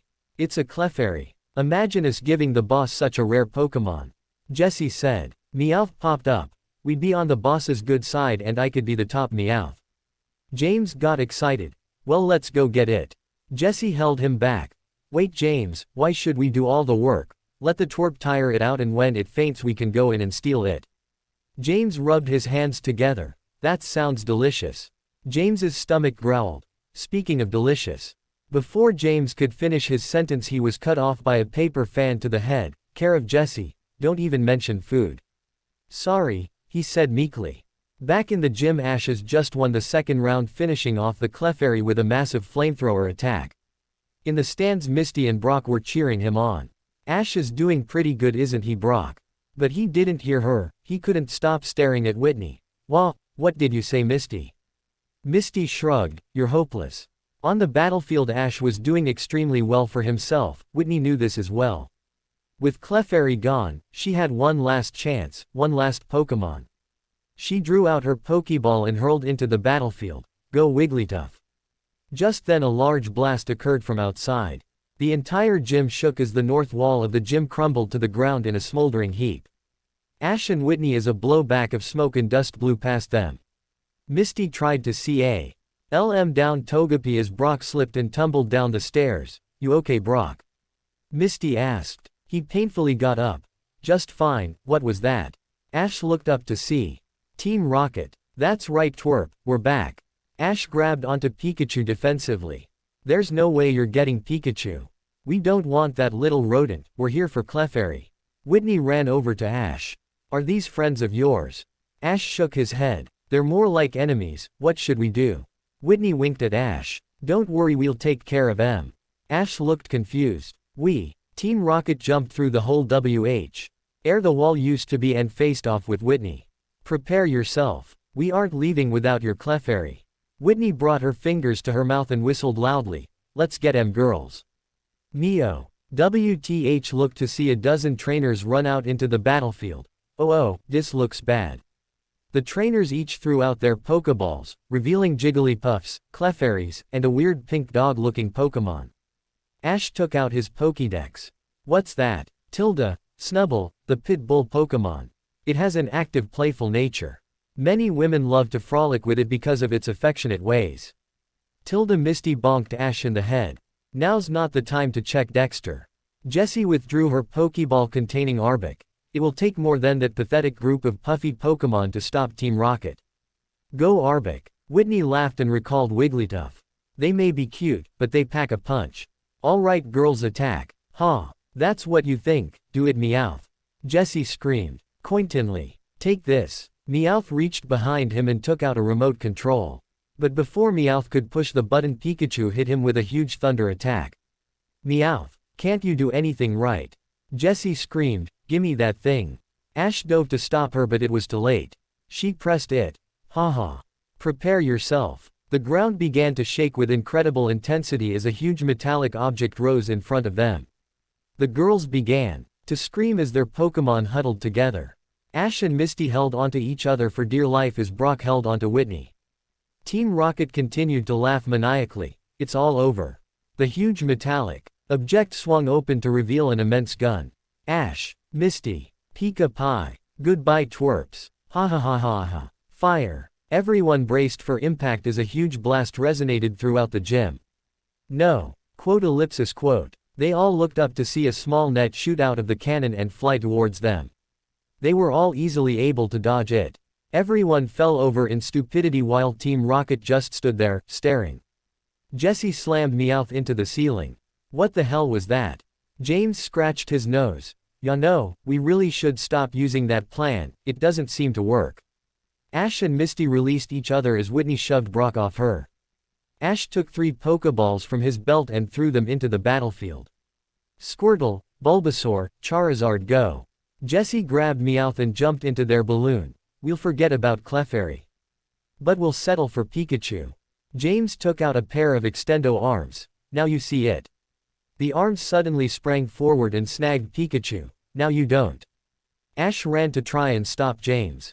No, Pikachu. Jessie and James wrapped their arms around each other. We finally got Pikachu. Ash was about to get Charizard to fly up there, but Whitney held him back. I'll handle this. Go Clefairy. Out popped Clefairy. It bounced out the gaping hole in the wall and stood below the Team Rocket balloon. Okay Clefairy, metronome. Clefairy. It pointed its fingers skyward as it began to move them back and forth in a hypnotic way. Ash, Misty and Brock looked on in awe. Clefairy then began to glow an eerie blue. At that time the Team Rocket balloon stopped moving. What's going on? Where'd all this blue come from? Meowth began to shake. Oh, I think Team Rocket's Clefairy. They all looked up to see the Team Rocket balloon implode on itself and let loose a thunderous explosion. James, Jessie and Meowth hurtled through the sky, charred and burnt, and Pokemon Les is blasting off again. Suddenly falling out of the cloud of smoke, Pikachu appeared, unscathed. Ash ran at top speed and dived for Pikachu. He caught him in mid-air and landed on his face. Ash lifted his head and spit out a few blades of grass as he held his buddy in front of him. You okay? Pikachu did his little pose, Pika. As Brock and Misty helped him up, all the Pokemon were recalled and they re-entered the gym. Ash shook hands with Whitney. Thanks for your help, that attack was awesome, you're so lucky to have a Clefairy. Whitney nodded. I have to say Ash, I was quite impressed of how you put yourself in danger to save you Pokemon, you must really care about them. Tell you what. Why don't we finish our battle where we left off? Ash brushed the grass stains off his shirt and gave her a thumbs up. I'm ready when you are. Team Rocket sailed through the air and slammed into hillside located on the outskirts of Goldenrod City. They slowly lifted themselves out of the crater they produced and collapsed on the ground. Jessie rubbed her shoulder. Well, that didn't work, why is that twerp everywhere we go? James sat up holding his head. Well, how long do we have now? Meowth looked up to the both of them after licking his wounds. A week and 6 days left. Scyther painfully stood up and cracked her back. We can't give up now, we're Team Rocket. James started poking at the ground sadly. But we always lose, and I'm hung. Out of nowhere Jessie's foot imprinted itself on James's face. It is very important to your future that you do not finish that sentence. James fell over backward into the crater. Meowth sighed. I'm sick of all these petty berries that don't work. I say if we want to impress the boss we hit something big, something no one has been able to get the boss. Jessie raised her fists. Yeah. What could we get him? Meowth paused. I don't know. Well, thank you for that rare moment of incompetence. Meowth jumped up and smacked his paws together. That's it. Something rare. James intervened. But Dai tried stealing a Clefairy and that didn't work. An evil grin crept across Meowth's face. I have the perfect Pokemon we could poach. James suddenly realized something. Ya know, we never did do our motto. Maybe that's why we lost. Congratulations Ash, you have proven yourself in battle and for it I award you this. Whitney handed Ash a square golden badge. It's the plain badge, wear it with pride. Ash took into his hand. The plain badge, alright. My first Johto League badge. Brock whopped him on the back. Good going man. Thanks. Hey Brock, where's Misty? Brock spun him around. Right behind you bud. Misty was standing just inches away from Ash. Well, you won, here's you consolation prize. She wrapped her arms around his neck. Ash was grinning like an idiot, but before he receive his prize the sounds of screams ruined the mood. They looked over to see Brock running around like a lunatic asking the female trainers for their phone numbers. Please girls, just one number. Ellipsis dot. Please see. Idiot, Misty exclaimed under her breath. Ash titled her face to meet his. Now how about that kiss? Everyone stopped to watch as Ash and Misty shared another passionate kiss. Whistle. And whooping sounds could be heard from the gathering crowd around them. Ash and Misty broke the kiss and blushed furiously. Brock glided over to Whitney and pursed his lips. I don't think so, Brock. Brock sank to his knees and poked at the ground. It isn't fair. An hour later they were back on the trail. Okay, where to now, Brock? Ash asked. Brock took out his trusty map and after a few minutes of skimming the pages. Put it away. I say we should head over to Azalea Town. There's another gym there and it's only a few days away. Ash and Misty agreed. We just have to pass through Ilex Forest. Misty sighed. Not another forest. Ash laughed. Hey, you guys wanna listen to the radio while we walk? Yeah, that would make the trip seem faster, explained Misty. After fiddling with the poke gear, Ash finally turned on the radio. Nothing but static. Oh wait, here's something. Ash turned the tuner to a news radio station. Some guy named Sturm Blitzen went on the air. Reports are coming in from all over the Orange Islands, and native settlers on the island of Shimauti have confirmed that the 3 legendary birds, Articuno, Moltres and Zapdos, have left the islands of Fire, Ice and Lighting. Ash. Misty and Brock all stopped and stared at the Pokédex. What did he say? Misty asked. The report continued. Some are speculating why the birds felt it necessary to leave. But there is no known reason why the birds left in 3 different directions. In the studio with us we have respected Pokemon researcher Professor Oak from Pallet Town. Ash couldn't believe it. It's the professor. Misty shushed him so they could hear the report. Professor, what are your thoughts? Thank you, Sturm. I feel that the only reason that the legendary birds would leave like this is that they're searching for something. How else would they be compelled to leave? Professor Oak, last time there was a situation with the legendary birds when the world was almost destroyed. Why hasn't there been a change in nature? Simply because the birds are now harmonized. The energy force that flows between them has not been disturbed. When the incident occurred when they were captured, the energy force was disrupted and so began the imbalance in power. Now that they are in peace with each other, there is no need to think that a situation like that will ever happen again. Do you believe the legendary birds will return to the islands? I am certain after they have found what they are searching for they will return. The question is when. I thank you, Professor, for being here. You welcome, click. Ash switched off the radio and stared dumbly at Misty and Brock. Can you believe that? Brock turned to look in the sky. I wonder where they are now. A cool breeze swept past them, making them shiver. Let's get going, shall we? Misty said. They turned back to the trail and resumed their journey. Ash looked back to see Pikachu was still back there. Hey Pikachu. Come on, we're going. But Pikachu didn't move, his eyes were fixed on one spot in the sky. Ash stomped his feet on the ground. Earth to Pikachu. Pikachu finally snapped out of its trance. Hi. Pikachu ran to catch up with them. Stopping momentarily to look back to the sky. Pika-Pi. From miles away, deep in the heart of a mountain range, a single entity is trapped beneath a power it can't defeat. Chosen one, it begins. It was a dark, dismal day in Johto. The sun hadn't shone in 3 days, nothing but huge gray depressing clouds filled the sky. Also, with it raining off and on during the day, it makes it that much harder while traveling on foot. It's cold, it's wet, and I blame you, Brock. Misty said coldly. Brock defended himself. What did I do? Misty stopped and in a mocking voice did an impression of Brock. Oh, let's leave Goldenrod City, it's only 2 days to Azalea Town. Well, I would like to remind you that we've been out here for 4 days. Indeed they were. It seems Brock misread the map, again. They had spent 4 days sleeping on the wet ground and haven't even made it to the entrance of Ilex Forest. Misty continued to rant about everything imaginable. Ash looked up and Pikachu who was clinging to his shoulder. We better get there soon before Misty has a fit. Misty bopped him on the back of his head. I heard that. Just then the poke gear on Ash's wrist started ringing. What the? He poked at the dozens of buttons on the poke gear trying to stop whatever that annoying sound was. As chance would have it he pressed the right button, the ringing stopped but heard something else. Brock, did you hear a voice? Ash. Ash spun around to locate the individual who spoke. Hello, who's there? Ash. Ash was getting more and more confused. How did you know my name?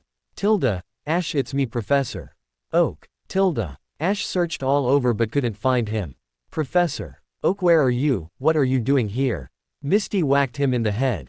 Look at your pokegear, dumb Ash. Ash followed Misty's finger to the blinking image of the professor on his wrist. Oh, Tilda, how's the pokegear handling? Tilda, just fine, it's come in real handy. The image showed that was in his Pokeball storage room. Tilda, I have a favor to ask you, Tilda. Sure, name it, Professor. Tilda, but first I must ask you, what town are you currently traveling to? Tilda. Ash looked a few miles ahead at the vast stretch of forest, presumably Ilex Forest. We're heading for Azalea Town. Why, Professor? Tilda, oh good. What incredible luck. Remember back when you gave me the GS ball? Well, truth be told, I have been unable to decipher anything from it. I had my lab assistant travel to Azalea Town to give it to the Pokeball expert, Kurt. Tilda, what do you want me to do? Tilda, it seems he has news about the GS ball. He believes that GS ball contains no Pokemon and will act like any other Pokeball when used properly. And he asked me to get someone to test it for him. He needs to know what type of Pokemon it works on, if any. Are you up for it? Tilda, just tell me where Kurt lives. Tilda, excellent, call me when you get into Azalea Town. I'll give you further instructions then, but for now just worry about getting there. How's the weather anyway? Tilda. At that very moment a torrential downpour exploded around them. Ash wiped a few raindrops from the screen. Just fine, Professor, just fine, goodbye. The screen flickered and went to black. Ash, Misty, Brock and Pikachu all ran for cover under the canopy of a tree. Misty stuck Togepi in her jacket so not to get wet. You stay in there. This day keeps getting better and better, doesn't it? She said sarcastically. Ash wrapped his arms around Misty's waist. I don't think it's that bad, we have some time to ourselves now. They both leaned in to share a passionate kiss. Brock huffed. Do you have to that around me all the time? Ash and Misty ignored him as they continued to make out under the huge oak tree.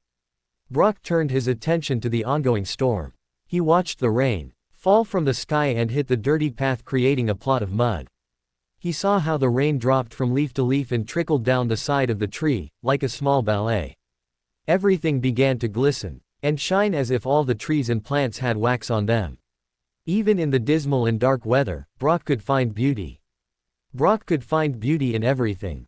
This is why he thought that all women were beautiful to his eye. Is it a curse, or a gift? What you say, Brock? Asked Ash. He had a million sweat drops as he stammered to find an answer. I meant, no, nothing. Ash and Misty stared at each other confused, but soon resumed their makeout session. Sigh, this sucks. His attention was diverted to Pikachu, who was staring at the sky. Whatcha looking at, Pikachu? Brock gazed up in the general direction to where Pikachu's eyes were currently fixed. I don't see anything. Hey, since Pokemon are so in tune to nature, maybe you can tell me when it'll stop raining.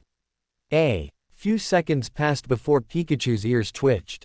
Pika, and as soon as Pikachu said that, the rain let up and slowly stopped. Brock stared at Pikachu with awe. Whoa, cool. Brock picked up a pebble and threw it at Ash and Misty. Hey, suck faces. Come on, let's move out. The rain stopped. Ash, Misty, Brock and Pikachu all made their way to the muddy trail. Ash peered ahead of him. I'd say Ilex Forest is just 2 kilometers away, won't take long. Suddenly the heavens opened up and spewed forth marble-sized hail. Ash looked up to the sky and got pelted in the face. Ow. What the ow? How could it be hailing? Ow. Misty used one hand to shield Togepi and used her other to wring Brock's neck. We should have stayed under the tree. But no, let's move out, you said. Ash pointed to the forest about 1 kilometer ahead of them. Come on, it's not far. We can make it. They made a mad dash down the trail as the mud slopped under their feet. Brock lifted his vest around his head. It's not even cold out. How could it be? OWCH. ERGH, that was a big one. After running for over 10 minutes, they made it to the safety of the massive canopy of the Ilex Forest. As they caught their breath and shook the hail out of their hair, they looked out into the open plains. The clouds were gone and the sun peeked through the tops of the hills. Ash stared dumbly. Okay, that was a bit strange. Ash looked at his Pokegear. It's noon already. I think we can get to Azalea before dark. Brock wiped the mud of his pants. If the weather holds, that is. Ash, Brock and Pikachu made their way into the forest, but Misty was hesitant. Do you guys know where you're going? Ash waved her off. Of course we do. Come on. Misty sighed. I have a bad feeling about this. The trio dredged deep into the forest, coming across many forks in the trail. It was incredibly dark as the canopy stopped whatever ray of sunshine from coming in. They could hear the sounds of many different Pokémon, but never saw one. It was as if they were hiding. And in a forest so dense they had a lot of good places to keep hidden. They continued to push through the brush until they came to a clearing. They came upon a small gorge, about 25 feet wide and who knows how deep. Ash gazed down the side of the cliff and could only see a blanket of mist. They looked up and down the gorge but could see no bridge or fallen tree to cross. Misty sighed. Great, now what? Brock consulted his map. There seems to be a divide going down the forest. The bridge is 0.7 kilometers away. Misty pulled out her mallet. What? You said you knew where you were going. Bridge. Ock placed his hands up in front of him to ward off any attacks. Hey, it's not my fault it's so dark in there. Ash bent down and picked up a large stone. He turned to the ledge and hurled it over the side. He stuck his ear out to listen as he heard a crack, then a clatter and then nothing. Man, that's deep. Misty was getting angry. Ash, this is just as much your fault as Brock's and all you can think of is throwing stuff. Ash tried to calm her down. Like we've never been lost before, let's just go that way. Ash pointed to the northeast section of the forest. We should get to the bridge in half an hour. He confidently marched into the thicket and beckoned for Misty, Brock and Pikachu to follow him. Again, I have a bad feeling about this. Misty shrugged. Pika. Toge Pri. Miles away from where our three heroes were. Team Rocket was stirring up trouble. James poked his head from out of the bushes. Did you say trouble? Jesse slammed him in the face. SSSH. Not now, be key. Team Rocket huddled in their camouflage and sneaked along the ground. Meowth popped his head out of the front. Okay, I heard that they live right along these parts, keep your eyes peeled. They snuck behind trees and into ditches but found no trace of their target Pokémon. Jessie held her Pokeball, ready to throw. Are you sure we should capture a Pokémon? I mean it's not Team Rocket style, why don't we just steal one? Meowth huffed. Because we only have a week left to do it. We'll just tell him we stole one, he doesn't have to know. They kept searching and after 4 hours of finding nothing but Pidgeys and Rattatas. Needless to say they were getting annoyed. Are you sure Meowth that they can be found here? Screamed Jessie. Of course, I'm a Pokémon aren't I? I'm beginning to suspect otherwise. Take that back. Make me. That's it. It's on now. Bring it. Meowth and Jessie lunged at each other and disappeared in a cloud of smoke filled with kicks, punches and claws. Take this and that you flea-bitten ally cat. James reached in and pulled them apart and forced them to the ground. James, what the hell oomph? James quickly placed his hand over her mouth and pointed over to a nervy clearing. Shish, I think that's it over there. Meowth struggled to get out under James who had accidentally laid on him. Yeah, that's it. Come on, go get it. Jessie leapt into the fray and threw her Pokeball at the ground. Go Arbok. Get that Pokémon. Char RRRRBOKKKK. Okay, guess the bridge is right through on the other side of this brush. Ash said triumphantly. They broke through the thicket and sweat dropped at what they saw. The gorge, and their original footprints. Oops, I think we went in a circle. Misty was fed up. We are going to be lost in this forest forever with you two idiots letting. Ash and Brock backed away cautiously. Calm down honey who's that? Ash pointed behind Misty. Misty chuckled. Oh no, you can't trick me. Ash spun Misty around. No, really there's someone there at the edge of the cliff. Truth be told there was a guy dressed in a brown cloak staring down the side of the gorge. Maybe he can help us find the way out of this forest. Ash stated. He ran up behind him and tapped his shoulder.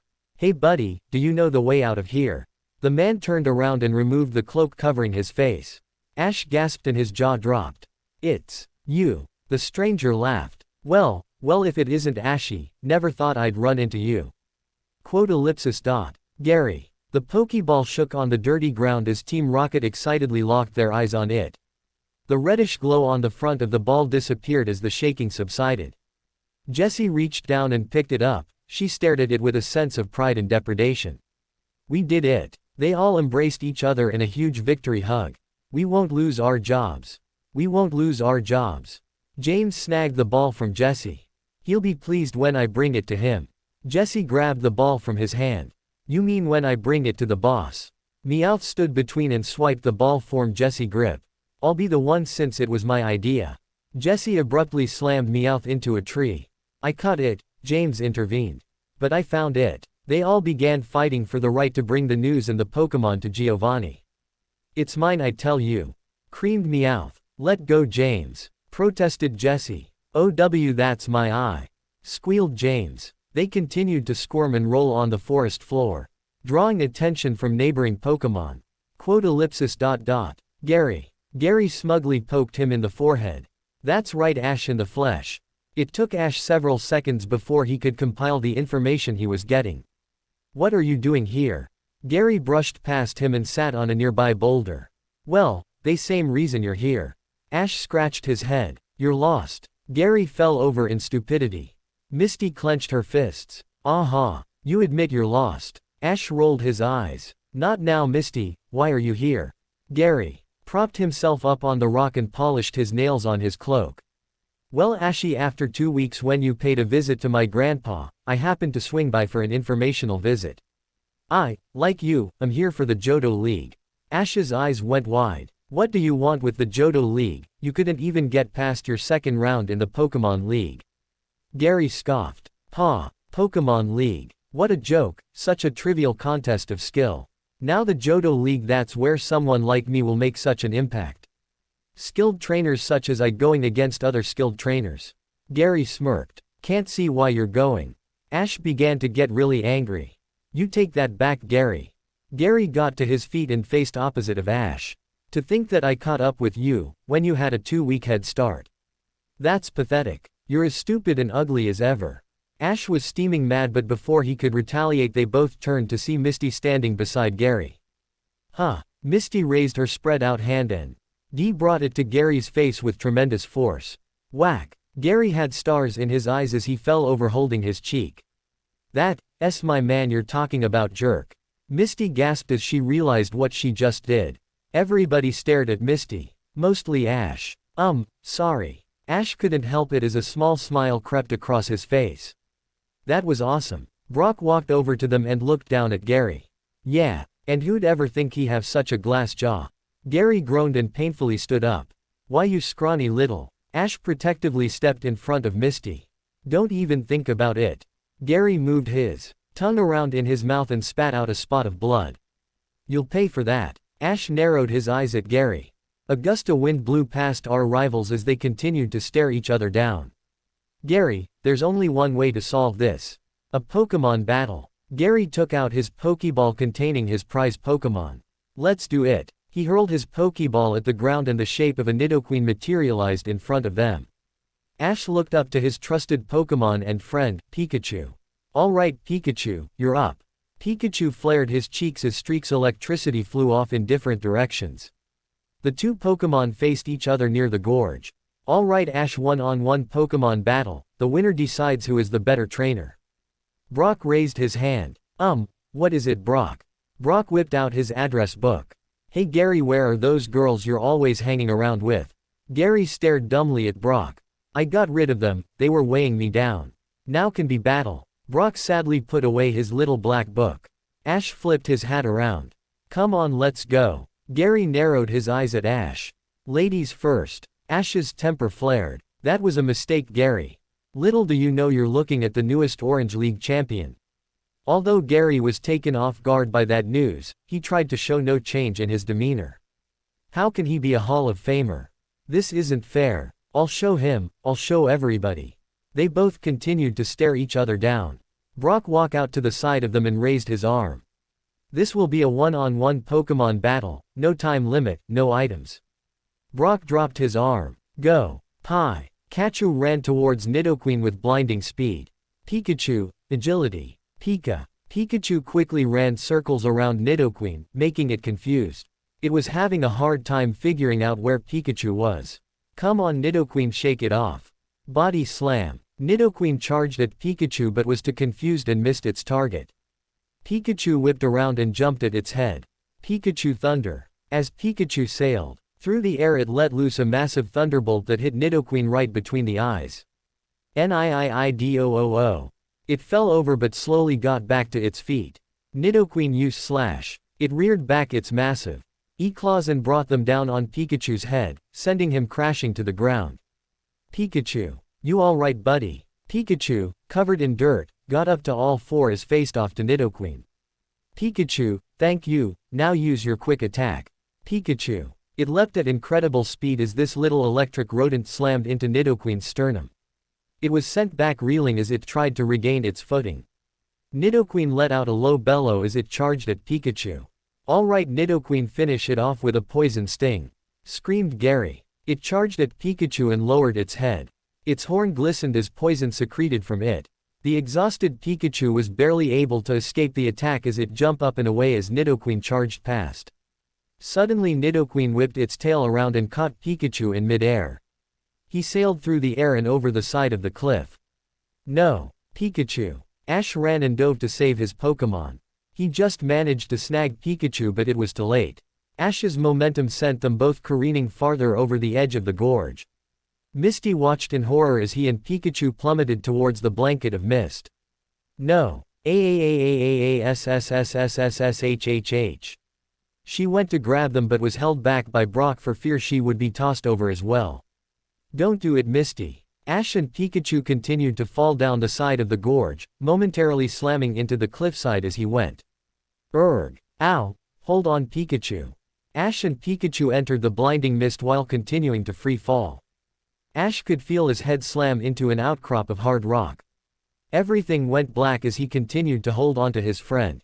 Hold on. He passed out as he bounced off the rocks. Back on the ledge, Gary, Misty and Brock failed to see or hear any trace of Ash. Misty broke down and cried as Togepi squirmed in her grasp. Brock continued to stare down into the mist. Suddenly something caught in the corner of his eye. It streaked across at amazing speed as it entered the mist. He shook his head and rubbed his eyes in shock. Brock could feel the anger build inside him. He grabbed Gary by the collar and hoisted him off his feet. Look what you did. Gary wagged his feet in mind-air as he stumbled with his words. But I didn't. Brock could feel a hand touch his shoulder. He turned to see Misty, crying. It's not his fault, Brock, it was an accident. Brock glared at Gary and then down at the gorge. He released his grip and Gary was sent crashing to the ground. By the by, did you guys see that thing that fell into the mist? Misty rummaged through Brock's backpack. You mean Ash? Brock waved his hands. No, it was something else. It was fast, it was big, and it was blue. Blue, Gary stated. Misty continued to rummage through Brock's bag until she found what she was looking for. She pulled out a large length of rope and a dozen carabiners. Brock stared dumbly at Misty. What are you doing? Misty turned back to the cliffside. What do you think? I'm going to find Ash. Brock quickly held her back from climbing down the ledge. No, Misty, don't. It's too dangerous. Misty fell to her knees and began to cry again. But he needs me. Brock embraced Misty in a comforting hug. You won't do him any good if you get hurt and fall. He helped her to her feet and walked her to a tree stump to sit down on. We got to get help. Gary, do you have a phone? Gary shook his head. Sorry, I don't. Brock brought his hand to his chin as he contemplated what to do. His eyes then focused something lying in the dirt, Ash's poke gear. Brock excitedly ran to fetch it. As he brushed off the dirt, he managed to turn the radio on. Stupid thing. Turn off. He fiddled with the buttons until he found the phone again. I'll call Officer Jenny. He then began to stare off into space as a drool dripped from the corner of his mouth. Misty quickly grabbed the poke gear from Brock's grasp. I'll do it. Ash felt his head swimming as he attempted to get up from the cold hard floor. He looked around as his eyes adjusted to the low light. He felt something lying next to him. It was Pikachu. Pikachu. He gently shook Pikachu as he inspected him for injuries. Pikachu fluttered his eyes and stared up to Ash. Ash happily embraced his friend. We alive. But how? They both heard a sound coming from around them. They sounded like footsteps, large heavy feet striking the ground with minimal force. The ground shook slightly as the sound grew nearer. Ash and Pikachu looked ahead of them and saw nothing. The shacking abruptly stopped and they both sat there more confused and scared than ever. Pikachu turned around and froze. Pikachu gently started tugging on Ash's pants. Pie. Ash continued to stare in front of him as Pikachu desperately tried to get his attention. What? Ash looked behind him, his eyes bulged out of his head as he stared at Articuno. Oh, my God. Articuno stood before them in all its splendor and incredible beauty. Ice particles floated off its tail as it spread out its massive wings. It cocked its head and let out a loud chirp. Its beautiful ice-colored coat shined in even the darkest places. Ash could not take his eyes away from it. He had seen Articuno before at Shimao-T, but was never only a few feet away. Truth be told, he thought he would never get another chance to see the legendary Pokémon since that fateful day at Shimao-T. Articuno. Ash slowly got up as his EYs were still locked on the legendary bird. Articuno walked up to Ash and pushed him back onto a rock. You want me to rest? Articuno nodded its head. Ash stared in disbelief at the size of Articuno. What are you doing here? Why aren't you back at Ice Island? Articuno continued to look at Ash, ruffling its feathers and scratching the ground with its feet. Professor Oak said you might be looking for something. What are you looking for? Articuno spread out one of its wing and pointed behind Ash. Ash looked in the direction where Articuno was motioning, but there was nothing but rock and water. I don't see anything. Ow. Ash looked down at his arm, which was torn open and bloody. I didn't notice that until now. I need something to wrap it in. Ash limped over to his backpack and took out an old shirt and wrapped his arm around it, applying pressure to stop the bleeding. That should do it. Ash gazed towards the sky and could only see the dense blanket of mist obstructing his view. He looked over at Pikachu inquiringly. We fell, didn't we? Pikachu nodded. Pika. Ash glanced back at Articuno. You saved me, didn't you? Articuno nodded and let out a soft chirp. He moved over to the legendary bird and put his hand on its chest feathers. Thank you. As he rubbed the cold soft feather, he could feel its stomach rumble. Hey, you hungry? Want some food? Articuno's eyes perked up from the word, food. It excitedly wiggled its wings and stamped its feet. Ash laughed and walked over to his backpack. Let's see, I have some Pokémon food in here somewhere. Ash drew a plastic can labeled, Poke Fud, and unscrewed the top. He took out a few pieces and gave it to Pikachu, who ate it happily. He held out a morsel in front of Articuno. Go on, it's good. Articuno leaned in and took the food in its mouth. It swallowed and happily flapped its wings. Ash dumped the can on a leaf and laid it in front of Articuno. As Articuno ate, Ash limped back to the rock to rest his arm and bruised legs. How did he get here? When Pikachu was done eating, Ash grabbed his backpack and moved towards Articuno again. Thank you for saving me, but I should go now, I need to get back. Articuno stopped eating and raised its head at Ash and looked at him in confusion. Ash turned and walked away, looking back momentarily to wave goodbye. Pikachu looked at Articuno and back at Ash. Come on, Pikachu. Pikachu ran to its master and jumped on his head. Articuno stared at Ash while food crumbs fell from its beak. It flapped its wings as it heaved itself into the air, flew towa. RDS Ash and landed right in front of him with a loud thud, knocking Ash off his feet. Wah! Articuno poked at Ash's waist with the tip of its wing. I don't have any more food. Pikachu flailed its arms and pointed at Articuno. What is it, Pikachu? We don't have time, we have to get back to Misty. He tired to get up, but Articuno held him down with its foot. ERGH. What do you want? Articuno let out a loud shrill as it continued to poke at Ash's waist. Stop it. Pikachu was tired of not being able to communicate with its trainer properly and climbed onto his waist and rummaged around his poke belt. Pikachu, what are you doing? Pikachu jumped up on Ash's chest holding an empty Pokeball. Pikachu. He pointed up at Articuno and jumped off to the side of Ash. Ash looked at the Pokeball, then up to Articuno. You want me to try and capture it? Pikachu nodded and Articuno chirped. Yay, right, this is Articuno, a legendary Pokémon. How could I capture it? Articuno bent down and rubbed its head soothingly on Ash's shoulder. Wah! Ash picked himself up and dusted off the dirt. He smirked. There's no way someone like me could get a Pokémon like you. He sadly turned around and lobbed the Pokeball over his shoulder. Articuno watched as the Pokeball sailed through the air and hit him in the chest. The ball bounced off and opened. Ash stood a few feet away as he heard a strange sound. He turned to see that Articuno was gone and his Pokeball remained in its place. He stared in shock as the ball was shaking slightly. After a few seconds the shaking stopped and the red dot on the front of the ball dispersed. Minutes passed by as Ash stared blankly at the Pokeball, which he now knew contained Articuno, one of the legendary birds of Shimauti. Ash picked it up. His eyes saw NK back in his head as he passed out and fell to the ground from shock. Pikachu rolled its eyes and let loose a thundershock on Ash to jolt him awake. Wah! Ash dropped the Pokeball, which burst open, releasing a huge blast of white light.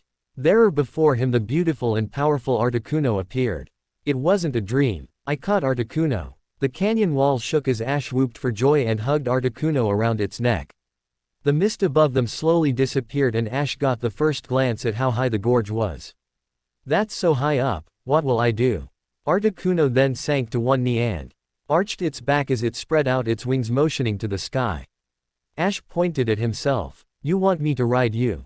Articuno nodded. Ash smiled ear to ear as he beckoned to Pikachu to hop on as well.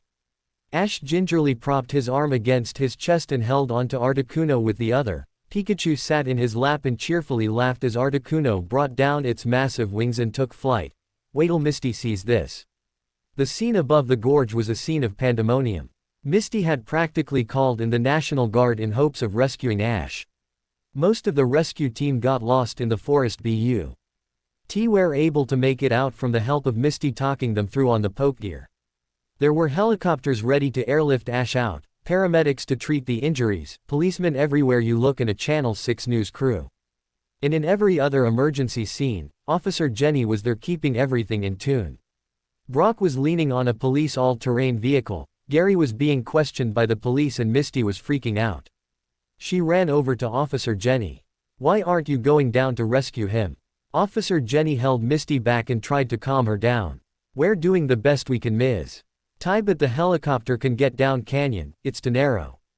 We are assembling a team to climb down and retrieve the body. Misty almost dropped Togepi. The body, but he could still be alive. She cried. Officer Jenny regretted her words.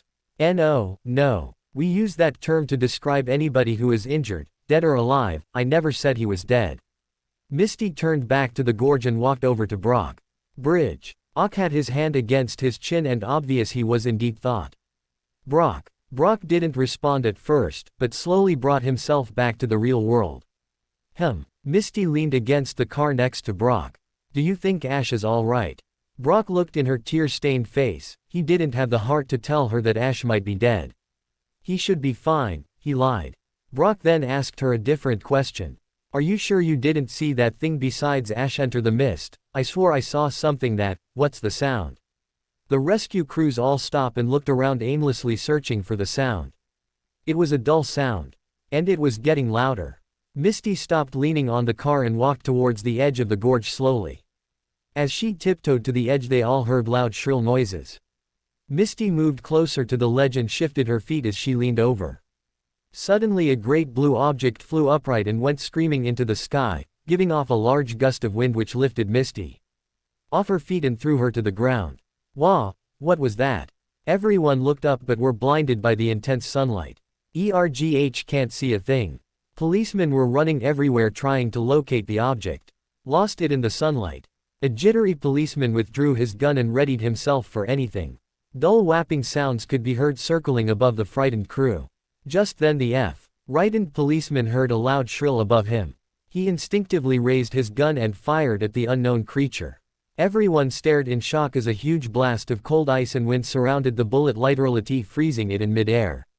The blast of cold energy continued to spiral down until it hit the policeman, who froze instantly in his position. The whapping sound grew louder as the large blue creature came into sight. The sun shone of its bright blue feathers and ice particles. Everyone stared in awe as they knew they were looking at Articuno. The sound of shattering glass could be heard as Officer Jenny dropped her coffee cup in the hard rocky ground. The Channel 6 camera guy almost lost the grip of his camera as he pointed it at the legendary bird. Misty, who had gotten a face full of dirt, finally shook it off and saw Articuno, but what was even better, Ash was riding Articuno. Ash. Ellipsis dot. Ash. Ash smiled and waved meekly. It's a long story. Suddenly the Channel 6 news crew ran up to Ash. Excuse me. Why? Who and how are you riding the legendary Pokemon Articuno? As she shoved a microphone in front of Ash's face, Gary pushed his way through the crowd. His eyes sparkled as he looked upon the beauty of Articuno. So rare, that Pokemon belongs to me. Gary whipped a Pokeball at Articuno, but it was able to quickly spot it and flick it away with its wing. The Pokeball flew back to Gary as Articuno took flight and hovered above the ground. Ash narrowed his eyes at Gary. You won't be able to capture Articuno because I already did. Gasps and cries of amazement passed throughout the crowd. Brock almost passed out as Misty held her hand to her mouth in shock. Ash, you captured Articuno. Ash happily nodded and jumped of its back. Misty ran to Ash and accidentally bumped into his arm. Oh! Misty noticed the bloody t-shirt that adorned his arm. Honey, what happened? Ash fell over in stupidity. I did fall off a cliff, you know. Misty giggled and leaned in for a kiss. But before they could, Gary released Nidoqueen from its Pokeball. I will capture Articuno anyway. Ash smirked and looked up at Articuno.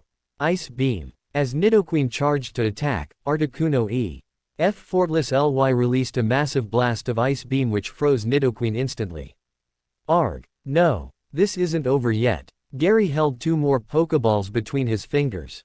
Before he could throw them, Ash grabbed Misty and Brock and helped them onto Articuno's back. Hold on. Articuno, fly us out of here. Articuno lifted its massive wings and released a huge gust of wind, which knocked Gary back into the rescuer workers. Everyone watched as the trio flew off and out of the forest on the back of the legendary Pokemon. Gary dusted himself off and angrily glared into the sky. What makes Ash so darn special? He looked to see the news crew run to their news van. What a story. Let's get back to the station. Misty sat behind Ash, who had wrapped his arms around his waist for dear life as they ripped through the sky. Brock was hanging on by Articuno's feathers as the beating of its wings was constantly shaking him. Hold on, Brocco, we're not that far from Azalea Town. The wind whipped by them as it howled in their ears. Ash leaned into Articuno's ear. Slow down and land somewhere outside of the city. It acknowledged Ash's command with a nod. It folded in its wings and dove to the earth below them with incredible speed. Irk hhhh. SSSSLLLOWWWDDDDOOOOWWWNNN. Ash screamed. With only feet to go before slamming into the ground, Articuno spread out its wings and immediately slowed down, like a parachute. They effortlessly touched down 5 kilometers outside Azalea Town. Ash, Misty, Brock and Pikachu slumped over and fell to the ground. Brock slowly got up and ran a hand through his badly wind-swept hair. I think I soiled myself. Misty let go of Togepi, who enjoyed the ride thoroughly. Articuno nudged its new master, wanting him to wake up.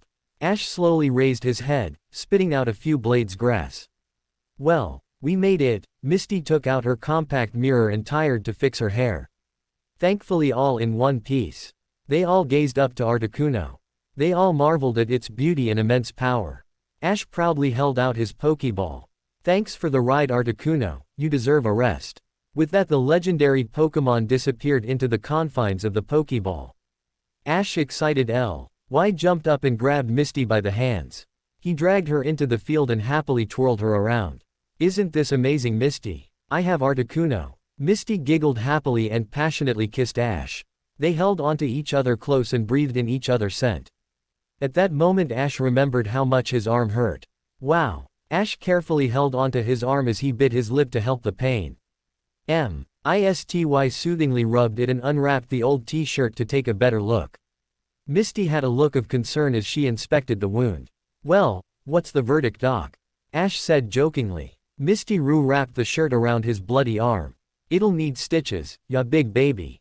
Ash sighed and looked towards Azalea Town. At the same time Brock had his binoculars out and was scanning the horizon. Why did you land us so far from the town? Brock asked. I didn't want to fly Articuno into the town. What if somebody saw us? Misty picked up Togepi, who was playing peek-a-boo with Pikachu. We had better get to the town fast and get you to a doctor. As soon as Misty finished her sentence, it started raining again.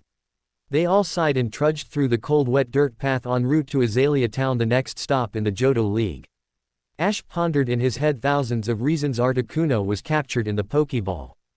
By all means it should have broken out, but it seems that Articuno decided to be captured. But why him of all people? What was going on here? Ash knew until the time came when the answers would be revealed. He was glad he had Articuno on his team. Can't wait to use it in a battle. Jova. NNI was sitting at his desk and stroking his pet Persian. He was slouched over reading the quota of stolen Pokemon for the week. 0.398 Pokemon, not bad, but I need more.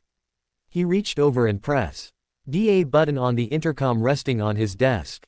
Lori, tell the research team to up the quota to 500 Pokemon a week. Oh, and get that coffee stain out my carpet too. He released the button and went back to reviewing the flow charts. The intercom beeped and the angelic voice of Lori emitted from the device. Sir, 2 team members and a Meowth are here to see you, they say it's urgent. Giovanni narrowed his eyes and rubbed his temples. What do those idiots want now? Bring them to me. After a few minutes the door to Giovanni's office opened, the bright light from the hallway landed on their backs, leaving them in dark mysterious shroud. Prepare for trouble. A stapler flew across the room and smacked James in the mouth. Giovanni raised from his desk. You don't have to say it here. What do you want? I am very busy. Jesse proudly held out a Pokeball. Sir, we have captured a very rare Pokemon for you. Giovanni was surprised as he looked upon the Pokeball protruding from Jesse's palm. Is that so? He said sarcastically. Meowth hopped onto his desk and shoved the Persian aside. Prepare to be dazzled, James, after you. James stared blankly at Meowth. After I what? Jesse creamed. D in the head and then threw the Pokeball. He it is. The Pokemon popped out of the ball and landed with a dull thud on the desk. Giovanni raised his eyebrow. What is that? Ash was on top the world, he had his girl by his side. A legendary Pokemon on his belt and fresh air filled his lungs. He thought life could not have gotten any better than this. It was a beautiful day, the sun was high overhead as the air was warm and moist. The trio stared out into the open plains as they watched the Tauros and Miltank roam around the grassy knolls. Ash and Misty held hands as they happily strolled down the gravel walkway. Brock was listening to his Walkman and singing off-key as he went. Oops, I did it again, I made you believe we're more than just friends. To Ash, nails on a chalk board were more aesthetically pleasing than Brock's singing. They tried to block out the sounds of Brock's wailing to focus more on each other. Misty leaned against Ash as they walked, momentarily reaching up to kiss. Pikachu giggled happily to see his master and his best friend together. Pikachu knew that one day it would come to pass. Ash peered ahead of him, he could barely make out the shape of the city gates in front of him. Sweet. We're almost there. Brock continued to dance about, thrusting his hips and waving his hands in the air. I've seen so many places, I've seen so many faces, but Noden compares to these blue and yellow-purple hills. Ash reached into his pockets and pulled out an unused Kleenex. He tore off a few strips, rolled them into a wad and stuck them in his ears. Ah, that's better. Misty took the Kleenex from him. Does it work? Ash raised his eyebrow. What? Misty shrugged and then playfully whopped him in the face. Brock began frolicking all over the pastures and jumping of rocks. It doesn't matter, bout the clothes I wear or the ice around my neck. It doesn't matter. Bout the car I drive or something. Do you ever wonder why this music gets you high? It was at that moment that Togepi started crying. A huge percussion blast swept through the immediate area. It distorted Brock's Walkman as high-frequency feedback pounded his eardrums. EOWWWWWWWWW. He ripped the headphones off and massaged his ears. Misty calmed down Togepi and turned to glare at him. Look what you did. Brock returned his Walkman to his backpack. Sorry. I didn't know I was that loud. Misty huffed and continued to walk with Ash. So what are we going to do when we reach the town? Ash looked at her confused. What? Misty slammed him in the head with her mallet. Take the Kleenex out of your ears. Pikachu rolled on the ground with fits of laughter. Oh, sorry. Misty shoved the boys back onto the path. Can we get a move on? I'm starving. Brock raised an eyebrow. It's usually Ash that says that. Hey Misty, I think Ash is rubbing off on you. Ash leaned against Misty. You got that right. Misty giggled and reached down for Ash's hand. She traced up his arm to the bandage adorning his arm. It had been the morning after their adventure with Articuno. Even though Azalea Town was only a mere 5 kilometers away, Ash W. as to injured and was physically as well as mentally exhausted. That night Brock whipped out his first aid kit intended to his arm. After cleaning it, it turned out to be okay except for a few scrapes and a gash that need stitching. Or else permanent scarring would occur. They agreed to set up camp and make the finally leg of the journey to Azalea Town early in the morning. And in all this time they had yet to eat something. Ash rubbed the slightly reddened bandage on his arm and entered Azalea Town, wanting to get to a hospital.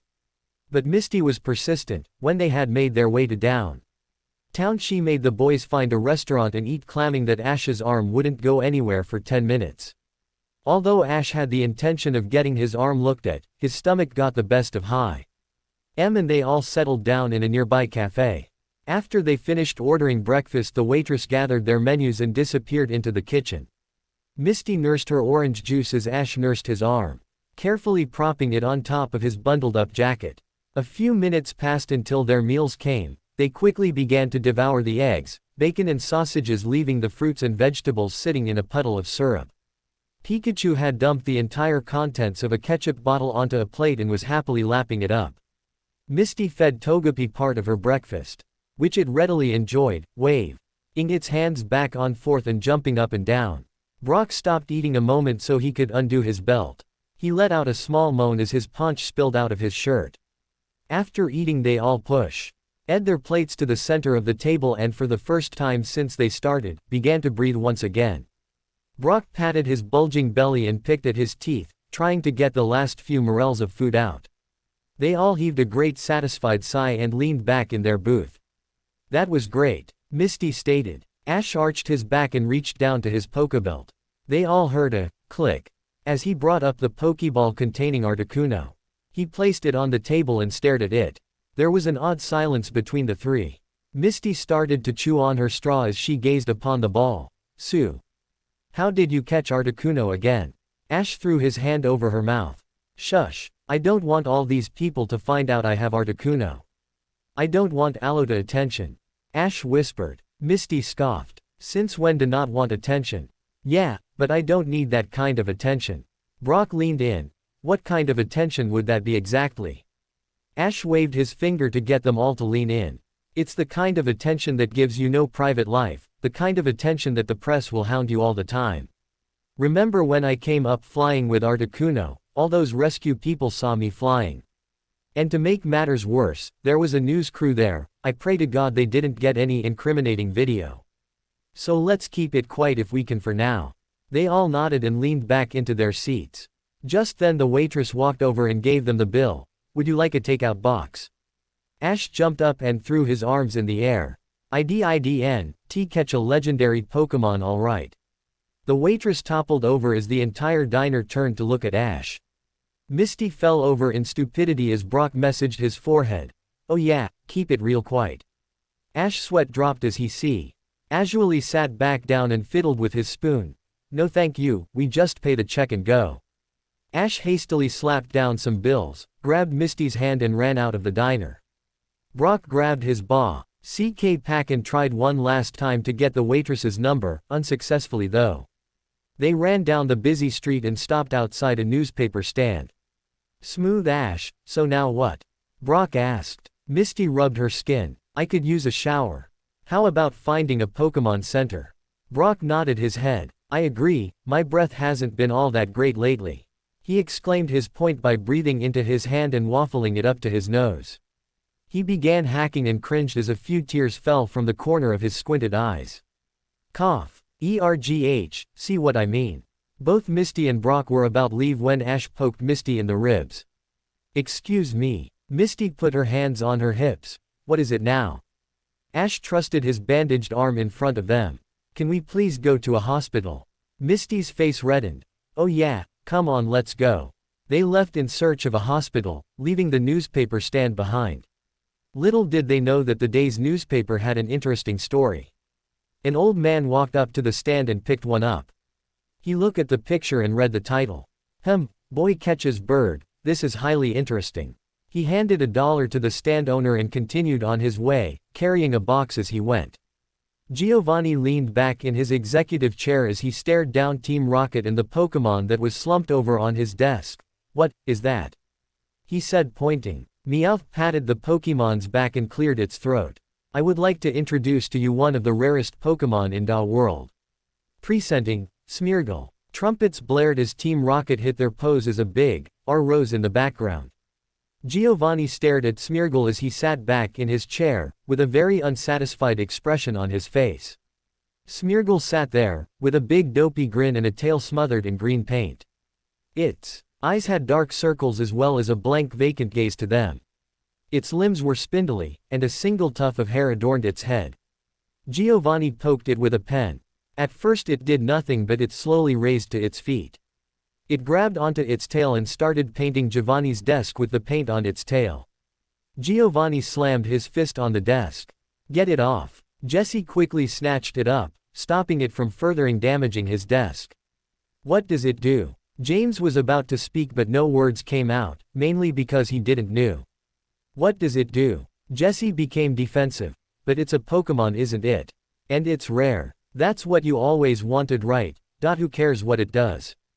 Giovanni became irate. "You fools." James and Jesse clasped onto each in fear. Giovanni got up from his desk and motioned for the two to follow him. A motorized door opened from out of a wall. They looked in as lights struggled to turn on down a long corridor. As they walked in, they noticed that the walls were covered with cages of multiple sizes and makes. Inside those cages were a plethora of Pokémon, all of which seemed to be very sad and cramped in their small prisons. Team Rocket followed Annie to the end of the hallway where there was a red curtain blocking the view of the reed wall. Giovanni pushed a few buttons on a nearby keypad. The plush red curtain raised into the ceiling, revealing 4 stone slabs underneath. Giovanni moved to the center and gazed upon the ancient stone tablets. "It's time I let you in on why Team Rocket steals Pokémon. Maybe you will have a better understanding and try harder in the future."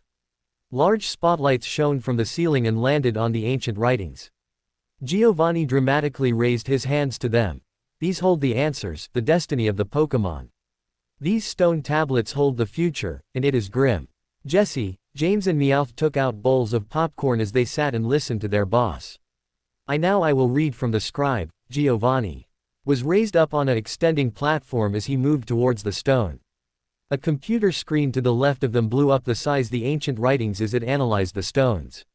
"So shall it be known throughout the world, when the planets are aligned, may the time come for the chosen one to rise against the darkness of the world. A battle shall be fought between the wicked and the honorable, the world will stand still as the titans fight against the evil which has no name, no identity, no mercy, so it begins."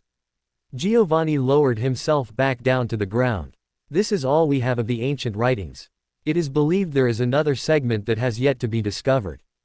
But it doesn't take a scholar to see that a war is brewing. And Giovanni will not be defeated by this evil. So this is why we steal Pokémon. It is not for personal financial gain, but the forming of an army which will defend me in the name of Team Rocket for eons to come. It has never been clearer to me, or clearer to anyone else. It is obvious. I am the chosen one." James, Jesse Meowth stared up at their boss. "You." Giovanni slammed his fist into the control panel. "Of course me. I am the most powerful man in Pokémon history. No one can stop me, and it is blatantly obvious that I am the one mentioned in the scribes. It is intended that this evil be directed towards me, but I will be ready. For when the day comes I shall rise above all others and claim my throne." James raised his hand. "What does this have to do with the Smeargle we caught? I mean stole." Giovanni walked up to them and stared down the Smeargle. This thing cannot help me defeat the evil that threatens me. It does nothing, it is useless. I need powerful Pokémon. Rare or not. Do you understand?" Team Rocket sadly nodded their heads. Giovanni wiped his brow and straightened his suit. "Now my offer still stands. Catch a Pokémon that I can use in 1 week or you're fired." Team Rocket cringed at Giovanni's outburst and they slowly sunk back out of his range. Jesse looked down at the Smeargle they caught. "What about this thing?" Giovanni walked back to his desk. "You may have it, just get it out of my sight." Team Rocket sadly left the office, leaving Giovanni seething in his chair. Why did I ever hire those three? He sighed, and it was at that time he saw the paint blotches all over his $2,000 Araucaria mahogany desk. He sighed and leaned over to his intercom. Lori, could come in here, and bring some Varsol with you. He leaned back in his chair and massaged his temples. He raised his eyebrows and leaned back to the intercom. Oh, and Lori, can you get rid of the coffee stain as well? Ash and Co were exiting the hospital, where Ash was treated.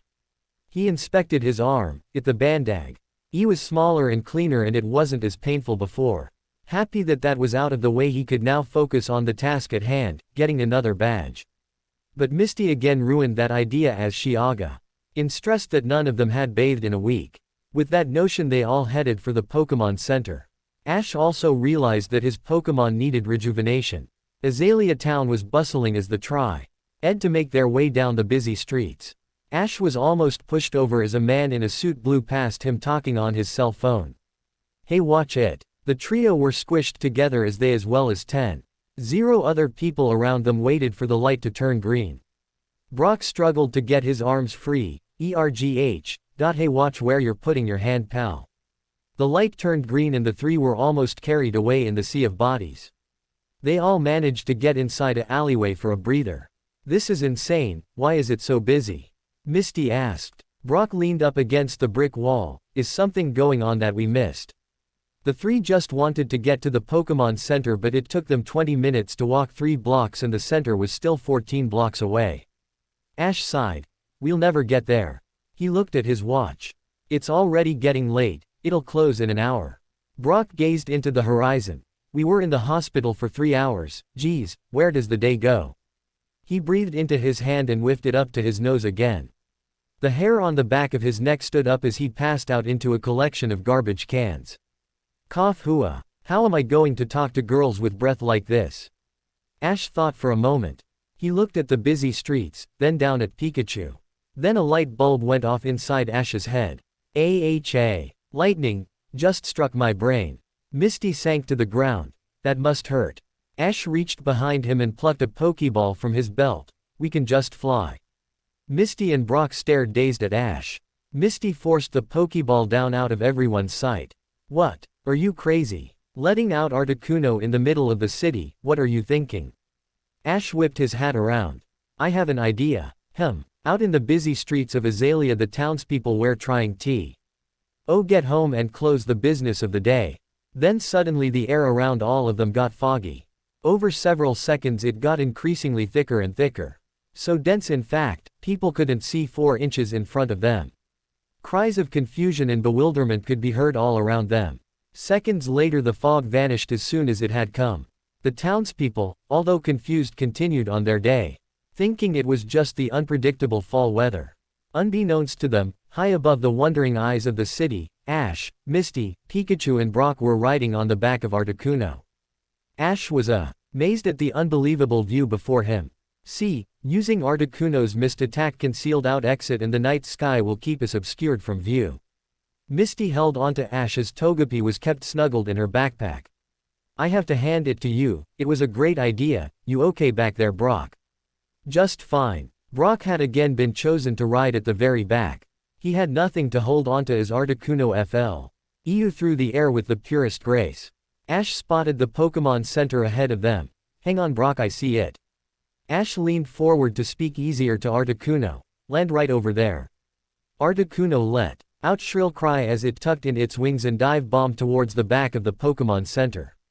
Again within inches of hitting the ground, Articuno opened its wings and caught the air, sending them into a spine-shattering halt. All three panted as the oxygen returned to their lungs. Misty shakily got off of Articuno. I think my heart is in my spleen. Ash quickly got off, followed by Brock. He brought out his Pokeball and walked up to Articuno. He ruffled its chest feathers. Thanks, Articuno, I'll have Nurse Joy take a look at you in a minute. With that, Ash recalled Articuno into the Pokeball and rejoined it to his belt. The three snuck their way around to the front of the building, hoping that no one saw their dramatic entry. Pikachu ran to the sliding glass door leading to the Pokemon Center's lobby.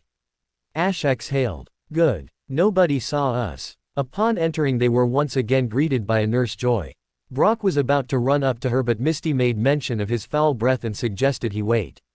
As hard as it was for Brock, he maintained control as he returned her greeting. Ash plopped Pikachu on the counter along with his other Pokeballs. "Excuse me, Nurse Joy.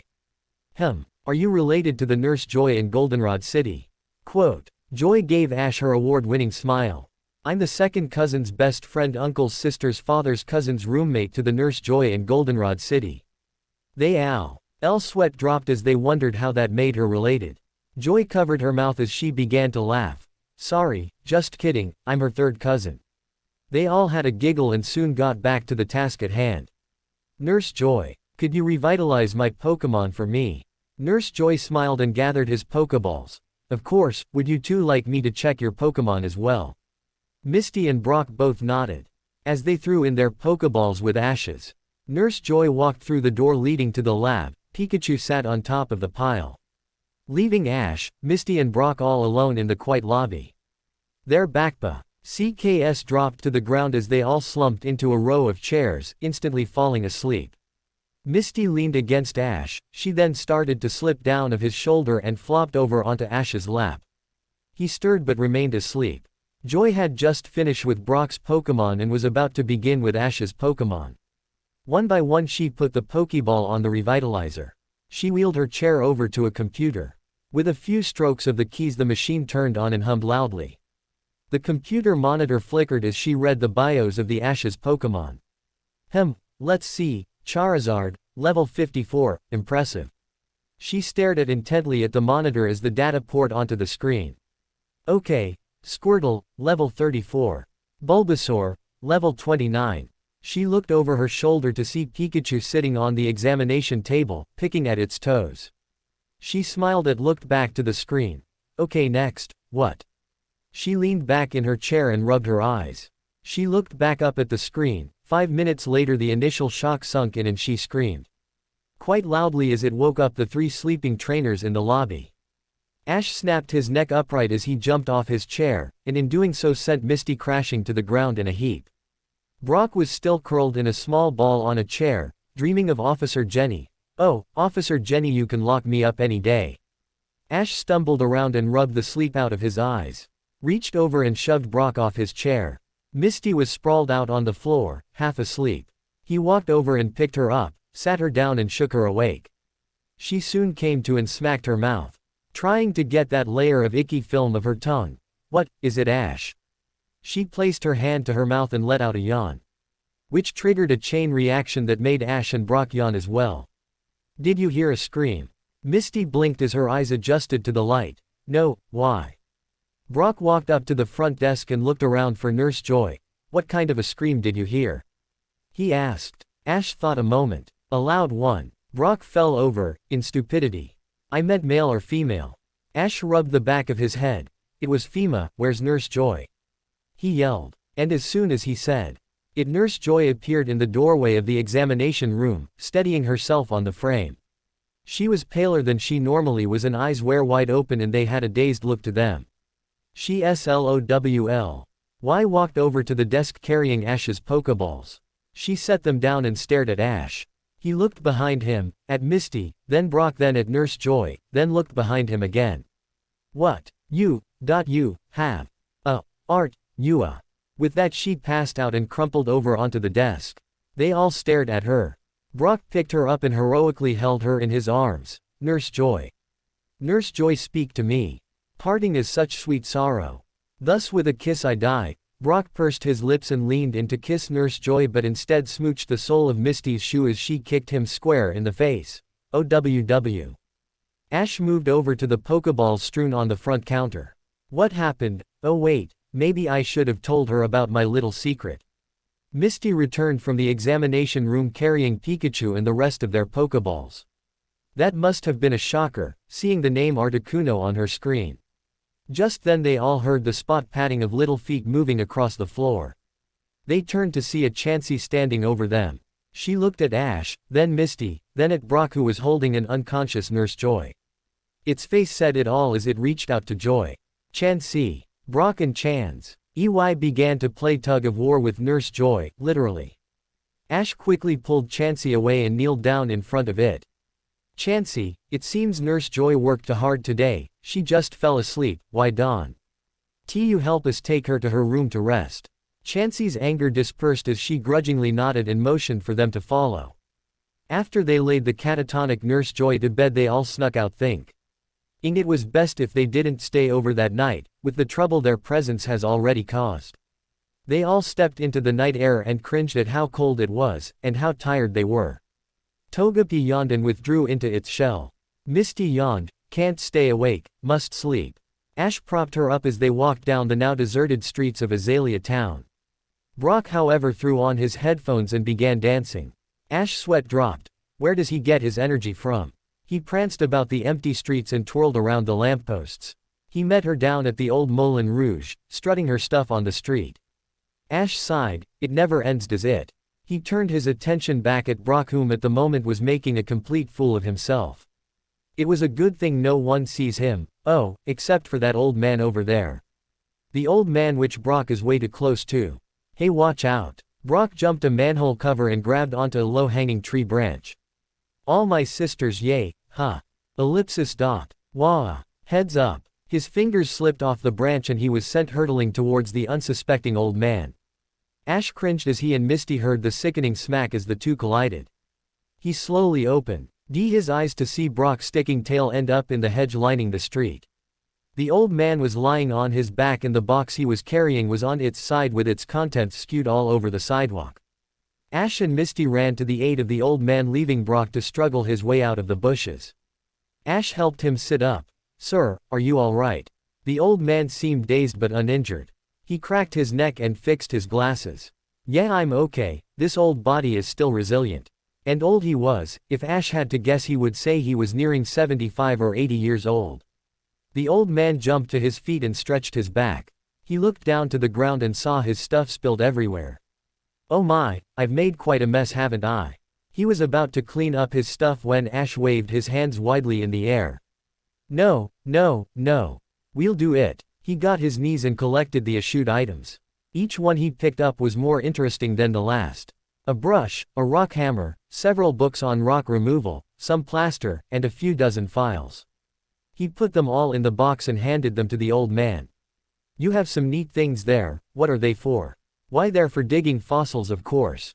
Fossils. The old man reached in his pocket and pulled out a small rock and handed it to Ash. Pokémon fossils to be exact. Ash moved the rock around in his hand. What is it? Fossilized Pokémon manure. Wah. He quickly handed the fossil to Misty who in turn gave it back to the old man. Ash wiped his hands on pants. By the way, my name's Ash. He stuck out his hand, the old man gave his and they shared a hearty handshake. My name is Grant, I'm a Poké archaeologist. Misty finally got around to helping Brock out of the hedge. Poké archaeologist. Yes miss, I study and try to solve the ultimate mystery. Why are Pokémon here? Ash laughed. That's easy. To capture and train. Misty sighed but the old man laughed, quite heartily. Ha ha ha ha. It's been ages since I last laughed, you know, you kids are okay, say. Why aren't you kids at home in bed? Ash opened his jacket to reveal his first Johto League badge. We're on a Pokémon journey, this is my friend Brock, the human Mack truck. Brock embarrassingly hung his head as he reached out to shake hands. And this is my girlfriend, Misty. Misty blushed furiously. She had never heard Ash mention her to anyone of being his girlfriend, it sounded good to her. Ash's girlfriend. I like that. They all took turns shaking hands and they helped Grant pick up his box. Grant looked at his watch and noted the time. 11:30, oh my it is late.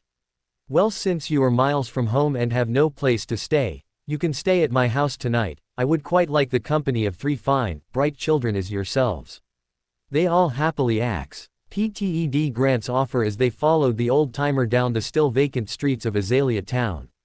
Welcome to my humble abode. The trio step into a huge 2,000 square foot house, nicely furnished but with a heavy old person smell that almost knocked Ash off his feet. Ash looked at Misty who tried desperately not to breath through her nose. They shared a glance, knowing what the other was thinking. Don't say anything. Grant led them to the shower and the spare room. He took out several blankets and pillows from a closet and handed them out. He brought in a small basket and placed a pillow in it to serve as a bed for Pikachu. He brought them all a snack and wished them a good night. He closed the door and left them to search around their surroundings. The color of choice was brown, more brown and then a hint of gray in all the objects in the room. It was so dusty you could swipe your finger in the air and end up with lint. Ash picked up a little statue. This stuff is as old as he is. Misty jumped up on a bed and instantly bounced off, crashing to the floor. These beds are harder than the rocky digs. Brock sat down in an easy chair. Seconds later a spring shot through the fabric and nailed him in the backside. Oh, the furniture is falling apart like he is too. Ash put the statue down and glared at Misty and Brock. You should be thankful he's letting us stay here. Misty looked down at her Togepi who was still sleeping. She yawned as her eyelids suddenly became very heavy. She fell down in the bed sinking her face in the pillow. Soon after, loud muffled snores could be heard coming from her bed. Ash yawned as well and looked at the time. Man, it's late, see ya in the morning. He flopped on the bed next to Misty and snuggled up close. Brock dived under the covers and picked up his dream of Officer Jenny where he had left off. Pikachu watched as they all slept peacefully. He saw how close Ash and Misty were. He made a promise that he would protect them, the best it could. But all the events of the day made their impact on little Pikachu as he laid down in its makeshift bed to sleep. Deep in the recesses of a cave the creature stirred in its entrapment. Chosen one, do not forget me. The answers are coming, help me, we must defeat the evil, we must assemble the others, find me. The sunlight blasted through the shades and struck Ash in his face. The light was as warm and soothing, but when he opened his eyes, the intense light was like needles in his corneas. Ah! I am blind. As he rolled around in agony, Misty threw the covers off her and got up to check on Togepi. To her surprise, Togepi wasn't where she left it. In fact, Brock and Pikachu were gone too. She groggily looked at her watch. It was 1 o'clock in the afternoon. She and Ash had slept for 11 hours. She stumbled across the room and opened the door into the hallway. She could hear people talking nearby. But she was too disoriented that she had no idea where to look first. Ash's eyes fin. Ally adjusted and he walked out after Misty. The house was huge and very confusing to navigate. They followed the sounds of laughter and talking. It was obvious to them that it was Brock and Grant, but where were they? As they walked the endless hallways, they both noted the strange artifacts adorning the walls. All kinds of fossils, statues of Pokémon, almost anything you'd see in a museum. They passed by a pair of large steel doors with small writings on them. One of the doors was open, a crack and light shone through on the adjacent wall. As they walked closer, they could Brock from inside. They pushed open the heavy door and sure enough he was there, carrying Togepi. They both stepped into a massive chamber. It was covered with bookshelves and artifacts. A single skylight illuminated this dark room. And in the center was Grant, huddled over a desk with a flashlight on his head. He turned and saw them staring at everything. He beckoned for them to come closer. Come in, come in. Welcome to my study, my library, my lab and my life's work. Over to your right you'll find books on ancient Pokémon. Over on your left you'll find artifacts I haven't studied yet. But right in front of me is something very peculiar that I would like to show you. They gathered around Grant as he shone a light on the object in front of him. It was a cube, completely square on all sides. It was made out of stone. And it had numerous writings on it. It was the size of TV and it was dark black. Grant used a small brush to blow away a few bits of dust. This was found at a dig site at the Orange Islands. It's of Pokémon nature. But I have been unable to get anything from it. As you see, it has many writings on it. Each side has a different language on it.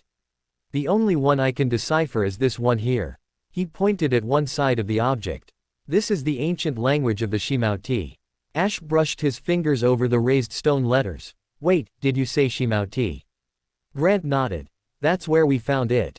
As you can see here on the front there are two different circles with a single line going through the middle. By my judgment I would say it resembles the shape of a Pokeball. Now I have calculated its age and it dates back well over 2,000 years ago. Ash, Misty and Brock all gasped. 2,000 years. They all shouted. Brock took out a book from his backpack. But it says here that the Pokeball was invented 97 years ago. How could they have known what a Pokeball looks like? Grant took of his hat and scratched his bald head. That is exactly what is confusing me right now, and strange. Still, as you can see, there is a handprint in the stone right in middle of the Pokeball. Whose hand is it? Why is it there? And most importantly, what is the purpose of this stone cube? None of them had an answer, neither did Grant. Misty took Togepi away from Brock and looked back at the writings on the side. Can you read those markings? Grant scoffed. Of course I can. Let's see. He put on a pair of extremely thick glasses. Ahem, know who read this? The judgment day will come seeking all those who don't believe in the power of the chosen one. His wrath will rain down on the evil which plagues this world. And the warring ones shall unite with the 10 powers of the earth and join in the battle to save humanity and Pokemon existence, so it is written. There was a moment of silence in the room as the words sunk in. That's even more confusing, Grant stated. Ash placed his hand on the artifact. Judgment Day, does it say when? Grant took off his glasses and shook his head. Quote, all it says is that a battle is going to fought with something having to do with a chosen one. Of course this could all be absurd, usually it's only a tribal legend that never comes true, most of the time. Off in the distance the sound of a whistling tea kettle could be heard. Oops. Almost forgot about my tea. He got up from off his stool and ran out of the room. He stopped and came back to stand in the doorway. Don't touch anything now, they all nodded. We won't, Ash said. And so he left, leaving the 3 curious youngsters alone with an ancient relic. There was an odd silence as they all stared at the cube. What do you suppose it is? Ash asked. Again there was silence, it seemed nobody had an answer. Misty leaned in to inspect the front of the cube. This Pokeball shape is really weird. And it has that shape of a hand in it. She reached out and put her palm against the imprint. Her hand was far too small as it hardly took up any space on the imprint. Brock moved over beside Misty. Let me try. He did the same as Misty, but his hand was far too big with his fingers sticking way over the edge. Ash came up the middle and pushed them aside. Hey, come on, let me see if mine fits. Ash placed his hand in the carving. It was a perfect fit, like a glove. Hey. Cool, what's that sound? A strange buzzing noise filled the air. They all put their ears to the box as an even stranger whirring sound penetrated their eardrums. Misty looked back at Pikachu, who had its ears perked up and was listening intently. Ash, I think you broke it. Ash threw his hands up in defense. I didn't touch. I didn't touch. Just then they all heard a thunderous slam that made them jump out of their clothes. What was that? Brock yelled. Ash's eyes went wide as a pie plate as he pointed to the desk. I think we broke it. The artifact had fallen apart at the seams, literally. All the sides were lying on the table as revealing a hidden chamber inside. The smoke and dust cleared, showing the 3 frightened kids what treasure it held. They slowly peered into the chamber. Ash reached in his hand and withdrew a rock. Misty took it from him. She searched for any writings or marking of significant value but found none. It was an ordinary rock. She placed it back on the table. Well, that was unexpected. They realized that they needed to get this thing back together before Grant came back and have a thrombo. They got all the walls up when out of nowhere Pikachu jumped into the chamber. Pikachu, what are you doing? Get out of there, Ash yelled. A yellow blur shot out of the chamber and landed on a bookcase. I hear footsteps. He's coming. They quickly replaced the lid and ran over to a set of chairs and jumped into them. Grant entered carrying a tray filled with delectable goodies. He placed down the tray and turned to Ash, Misty and Brock, who were nervously twiddling their thumbs and whistling. He looked at the artifact and then back to them. He shrugged and motioned them to join him for morning tea around his desk. You know, I've been a poke archaeologist for 58 years, and in all my years of searching I've never found anything like this. He passed a plate of cookies around which they each took one. Brock salivated as he bit down on the biscuit. Ash could have sworn he heard the sound of shattering glass. Brock began to stare cross-eyed. He recovered from his shock and inspected the cookie. There wasn't even a dent in the thing. Brock quickly shoved the cookie in his pocket and mocked chewing noises as not to hurt Grant's feelings. Grant looked up the relic and rubbed its rough surface. It's amazing, isn't it? During the whole time Pokemon have existed on this planet, so far we have only been able to learn as far back as 1500 years ago. This Ys is the single oldest artifact at 2000 years, and it may hold the secrets of Pokémon evolution. Just think 500 years that we know nothing about, so many generations, such a huge gap in history, it is. The ultimate generation gap I have ever heard. We know absolutely nothing. What is missing? What is the last piece of the puzzle? If only I knew, then my lifelong search would be complete. Again there was a long pause until Brock spoke up. The cookies are excellent. The Oracle, the key to my freedom. The trio was standing outside Grant's house with their packs on their backs and smiles on their faces. They shook hands with the old man and waved goodbye. Thanks for everything, Grant. Good luck. Wait a minute, Pikachu, come on, let's go. Pikachu ran out the door after them and jumped on Ash's shoulder. They had already made their way down the busy streets when Pikachu got restless and started poking Ash to get his attention. Pikva, why do you sound so weird? He looked up to see that Pikachu was carrying something in his mouth. Let me see that. Pikachu dropped the object in his hand. It was a small round silver medallion on a gold chain. It had a small gem in the center and weird writings all around the rim. Misty's eyes went wide. Where did you get that, Pikachu? Pika. Ash held it to the sun and was amazed at its beauty. Wait a second, could this have been under that rock? Pikachu grabbed the chain in its teeth and jumped onto his head. With a flick of Pikachu's neck it was able to throw the chain around Ash's head. The medallion landed neatly onto Ash's chest. He picked it up and admired how well it looked on him. It seems Pikachu really wants me to have this. I wonder why. Pikachu never stole anything before. Misty got angry. That is an ancient relic. You should give it back to Grant. Ash tucked it in his shirt. He doesn't know it's gone. Anyway, later on I'll give it to a museum or something. Misty lunged towards the chain but Pikachu jumped and latched itself onto her face. Pikachu. Ash ripped Pikachu off Misty. See, I told ya, it must be important, right, Pikachu? Pikachu nodded. Hi. Misty wiped her face off. Well, okay, if Pikachu is so adamant about it. I guess we're not hurting anybody, but you better give it to a museum. Ash patted the medallion from under his shirt. In due time, now let's go eat, I'm starving. Brock took his trusty map and poked Ash on the shoulder. Ya know there is a gym here, how about we go there? Ash raised his fists in the air. Why didn't you say so? Once again they ran into the city and RCH of the next gym needed to advance in the Johto League. The medallion bounced around in Ash's shirt as he ran. Pikachu looked towards the sky and focused on a single spot. Pika.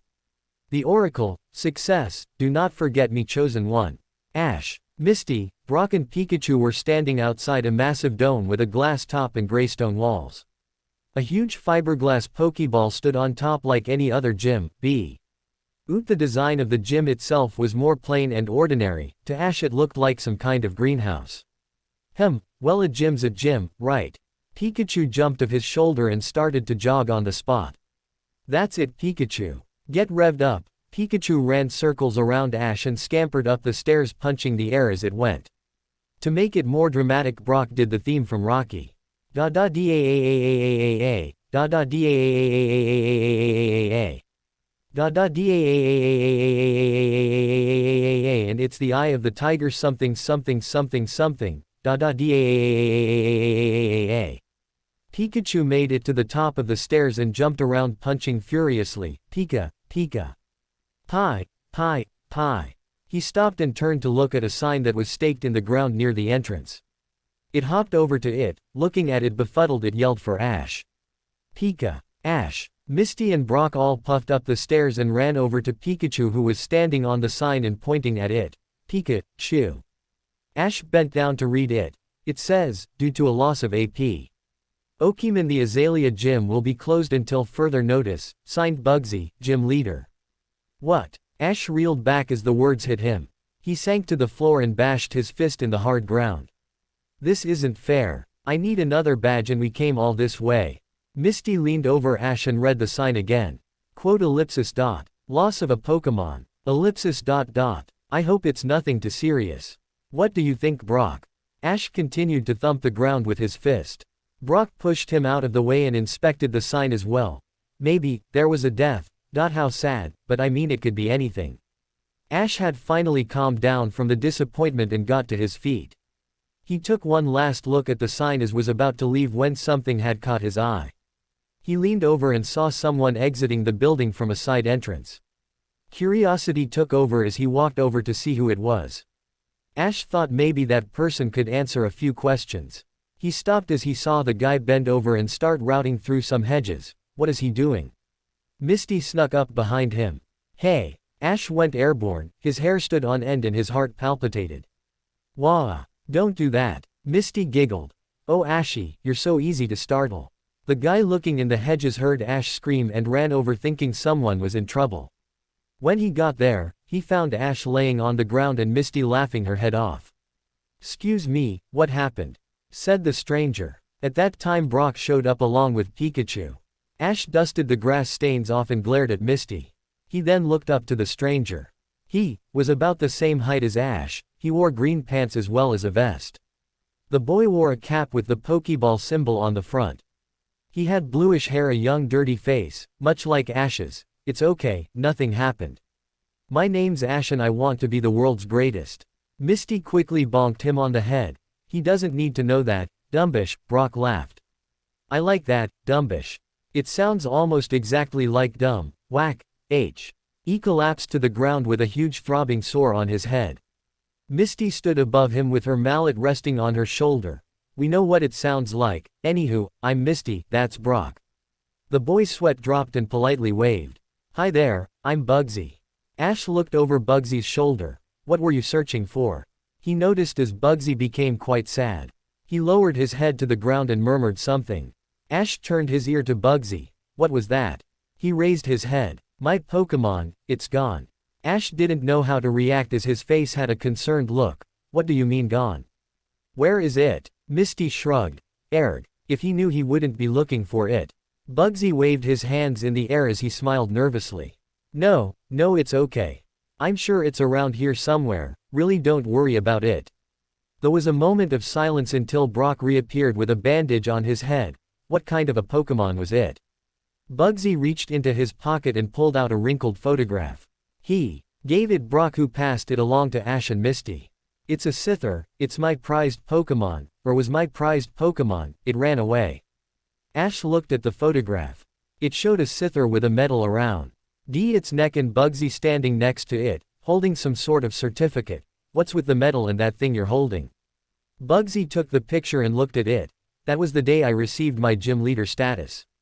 Ash's jaw dropped. You're the gym leader." "Yep." Misty pointed to the sign up front. "So, that's why your gym is closed, because you don't have enough Pokemon to battle." Bugsy nodded. "That's mostly true. But frankly I don't see how I could battle without my strongest Pokemon. It just wouldn't be the same." Bugsy stared sadly at the ground again. Just then he felt a heavy hand land on his shoulder. It was Ash's. "Sorry to hear about that, maybe we could help someway." Bugsy coldly brushed off his hand and turned his back to them. "Sorry, but what can you do? What can anybody do? The police won't help me. They think it just ran away." Brock brought his hand to his chin. "But I thought you said that you thought it ran away too." Bugsy looked over to the wrinkled pick Touré that was loosely gripped between his fingers. A flash of memories came to him. All the battles they had together, and most importantly the day he captured Scyther. He raised his head to the trio. Quote, "I know in my heart that Scyther wouldn't ran away like that, we've been through so much. I've been starting to think that Scyther didn't leave, but that he was stolen." On the other side of town, a man with long white hair was crouched over a fire in his workroom. He reached into the fire with a pair of tongs and pulled out a glowing red orb. He laid it down on an anvil and began striking it repeatedly with a blunt hammer. He then submerged the object in water and placed it back in his furnace. He sat there quietly and soon glanced upward at a clock. Where could he be? Professor Oak said that it'll only take him 2 days. The man turned his head to the hallway and placed his open hand to his mouth. "Ruth, come here please." A young girl emerged from the hallway. She walked over to the fur.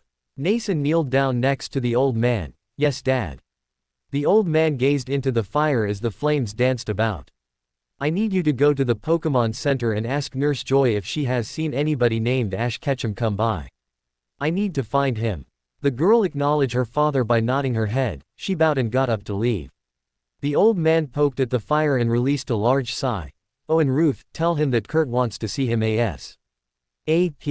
The girl bowed once more before closing the door behind her. Kurt reached once more into the fire and pulled out the glowing orb. He immersed it in water and held it in the air. After the steam cleared away, the object in his hand reflected the light from its surface. He rubbed his fingers over the letters on the front. The GS ball, what a peculiar specimen, what information does it hold? Bugsy led Ash, Misty, Brock and Pikachu into his house residing at the back of the gym. He beckoned for them to sit down at the kitchen table as he got refreshments. "Sorry, but all I have is juice." Misty took a glass from him. "That's perfectly fine, thank you." Pikachu sipped his juice from a straw. When he was finished, he looked over on the table and spotted a bottle of ketchup. Pikachu's eyes shimmered as it quietly rose up and sneaked across the tabletop. He felt a sharp tug on his tail as he looked back to see Ash glaring at him. Pikachu lowered his ears and sadly trudged back to his seat. Ash crossed his arms. "It's not nice to eat other people's ketchup." Pikachu sadly looked at the ground. "Chew." Brock downed his glass and proceeded to chew on the ice, quite loudly. "Why don't you tell us what happened the day Scyther was gone?" Bugsy exhaled loudly and folded his hands neatly on his lap. "Okay, it happened 5 days ago. Scyther and I just lost a battle between some kid named Gray, or something." Ash thought a moment. Could it be Gary? Bugsy slapped the table.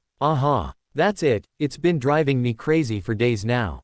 I'm really bad with names." Brock crunched on some more ice. "Please continue." "Oh right, anyway, after we lost, Scyther was pretty beat up and I needed to take it to the Pokemon Center. But before I could, 2 people came in to challenge me. But I couldn't take them on because all my Pokemon were spent. But they didn't seem too disappointed as they soon left. I then went to the kitchen for a drink. I thought I heard the back door open, so I put my drink down and went to check it out. I thought maybe the wind blew it open." Brock raised his eyebrow. "So that's when Scyther ran away?" Bugsy shook his head. "No. Scyther was in its Pokeball at that time and I was carrying it with me. When I got back to the kitchen, I drank my juice and was about to leave for the Pokemon Center when I became incredibly tired. I figured that all the battling I did finally caught up to me. I went to my room and fell asleep. When I woke up, I saw that Scyther's Pokeball was on the ground and opened. When I fell asleep, I must have dropped it and called out Scyther. I went to look for it but I couldn't find it anywhere. But I did notice 3 things. The front door to the gym was smashed open, the dirt on the floor had Scyther's footprints as well as what I thought was mine. And I also found this." Bugsy held up a small bag containing what looked like hair fibers. "I found these in a clump on the floor near the entrance. It's hair, but not Scyther's. Nor any of my other Pokemon. All mine are bug Pokemon, and none have hair anywhere on their bodies. They all have exoskeletons. Something is not adding up. I believe something really bad went down and it's put my Scyther in jeopardy." Bugsy became visually distraught. Brock took the baggie and inspected it quizzically. He snapped his fingers and jumped up from the table. "AHA." He ran over to his backpack and started routing through it. "Something did happen to Scyther and I think I know. Tell me, Bugsy, are the footprints still there?" Bugsy nodded. "Everything was left the way I found it. The door was replaced but I kept it in the tool shed out back." "Why?" Brock pulled out an article of clothing from his backpack. "I must inspect the clues at hand." He whirled around for a few seconds and stopped. They all looked up to see Brock wearing a lab coat, complete with pocket protector. "Show me to the gym." Bugsy's sweat dropped. Okay. Well, this is it." They all stood in the gym. It had trees surrounding the battleground which was made up of sand. And in that sand, footprints could be made out. Brock jumped into the arena and whipped out a microscope. He scurried around and planted his face in the markings, making and sounds as he went. Ash, Misty and Bugsy all watched from the side when Brock suddenly jumped up. "Aha! Found my contact lens." Ash threw a rock at him. "What about the footprints?" Brock set up a chart showing the footprints in black and red marker. He struck the board with a long pointer which made them all jump. "During my investigation, I discovered many human footprints in black marker, as well as what I made out to be Scyther's, in the red marker. He lifted up a sheet to reveal another chart showing the footprints before but new ones in blue marker. I also found these, they appear to be another Pokemon altogether. I have determined from the size and shape of the foot that it is not a bug Pokemon. Now what makes this even more interesting is that the feet are moving in a strange pattern very close to each other, as if they were battling. Bugsy felt a lump in his throat, but how? Brock pointed to the door. You said the door was busted open. Bugsy thought a moment. I just thought Scyther forced his way out. What if someone forced their way in? Brock's answer shocked them all. Ash quickly stood up. Show us that door. That was so simple, like talking candy from a baby. I think we've outdone ourselves this time. Bugsy walked over to the far side of the tool shed and pointed towards the mangled door that leaned against it. Brock leaned down next to it and whipped out his magnifying glass. He poked at the door with his finger and traced the outlines of the deep scourge marks. That's interesting.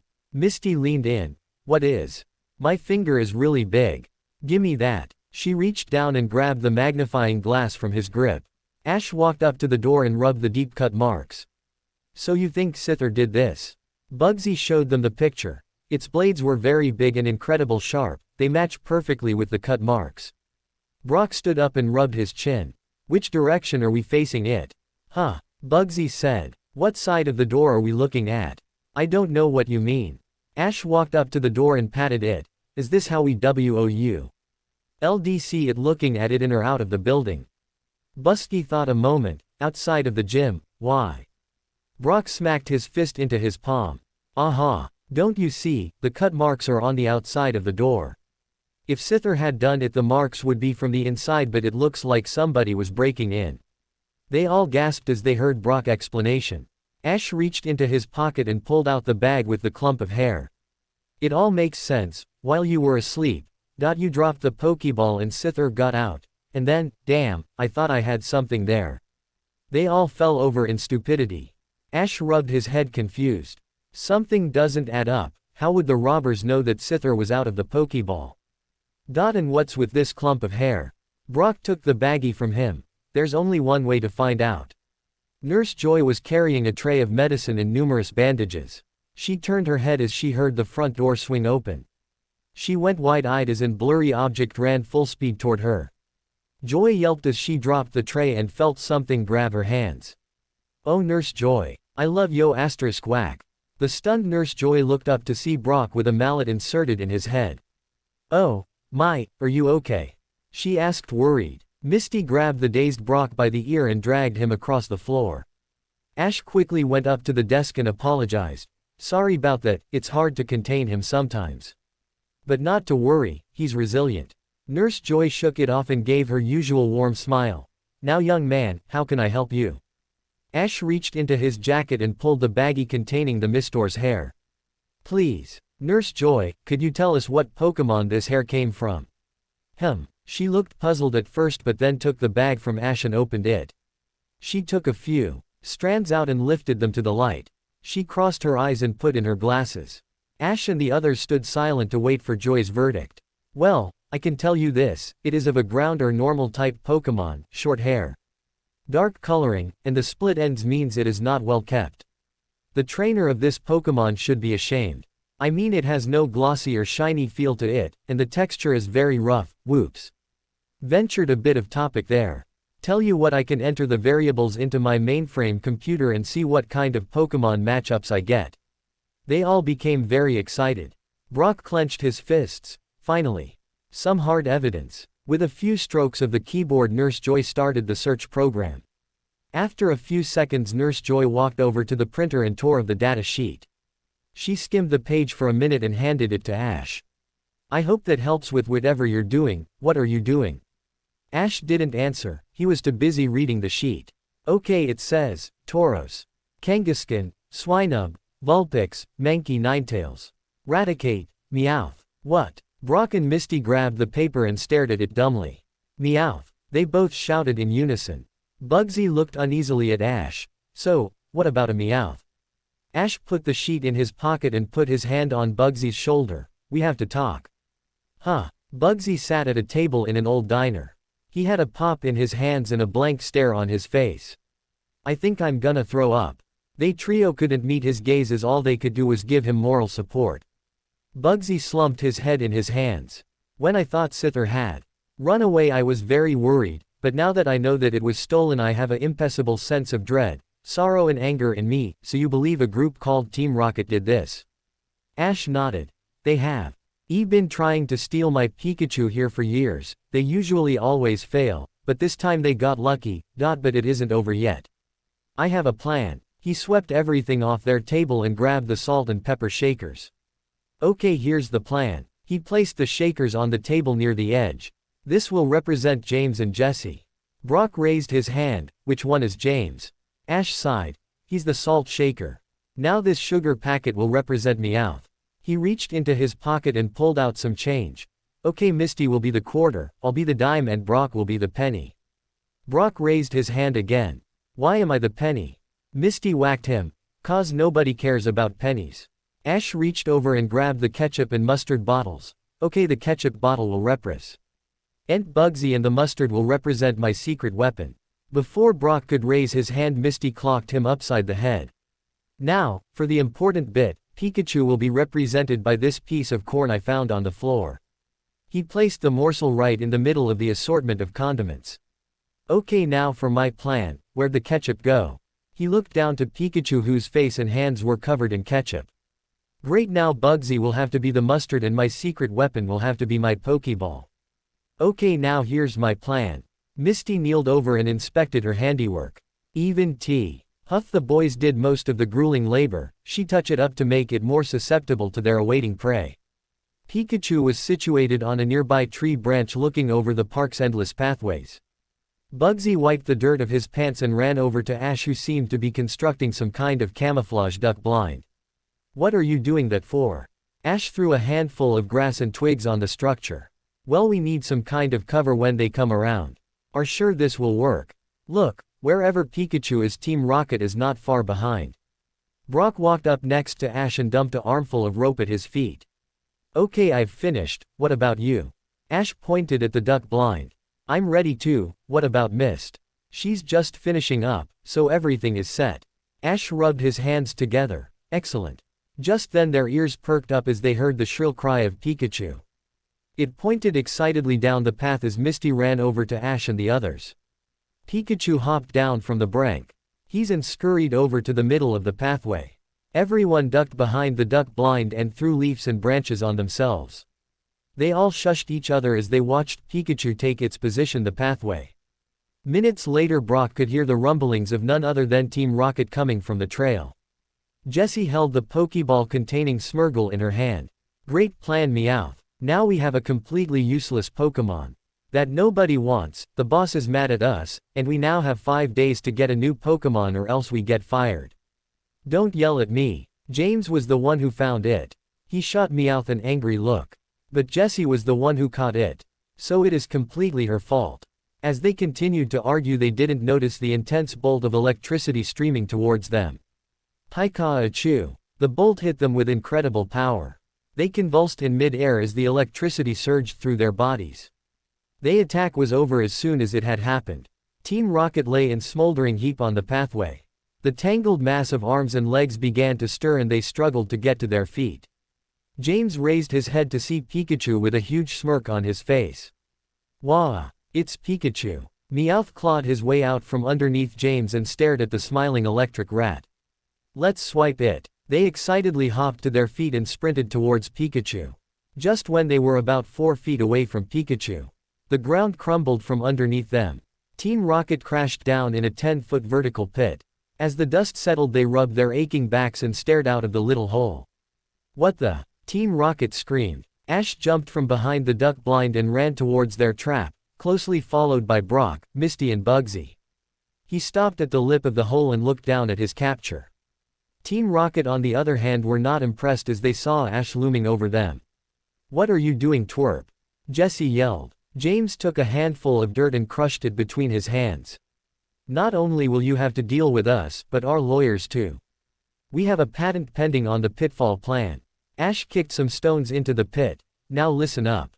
Where is Scyther? Team Rocket looked at each other, not knowing what was going on. James raised his hand. Is this some kind of a trivia question? Just then Bugsy appeared beside Ash. The Scyther you stole from me. Again Team Rocket were incredibly confused. Jessie narrowed her eyes. What are you talking about? We've never stolen any Pokemon from him. To be perfectly honest, she looked at James and Meowth. We really have never stolen any Pokemon. Successfully, that is. James rubbed his hands together nervously. No wonder the boss wants to fire us. Ash looked up to Brock and Misty, who were in returning his confused gaze. He had to think about what they were saying. So, you're saying that you didn't break into the Azila gym and steal Bugsy's Scyther? Team Rocket shook their heads. We didn't do anything. Misty slammed her fist into his palm. Aha, I knew something didn't add up. The door, the battle, the setup, everything. James and Jessie could never think of such a plan. Ash scratched his forehead. Ooh, yeah. Didn't see why thought of that. Team Rocket fell over in stupidity. You know, we're not that hopeless. Meowth screamed. Ash turned back to the group. But something still doesn't add up. What about the hair sample? It said it belonged to a Meowth.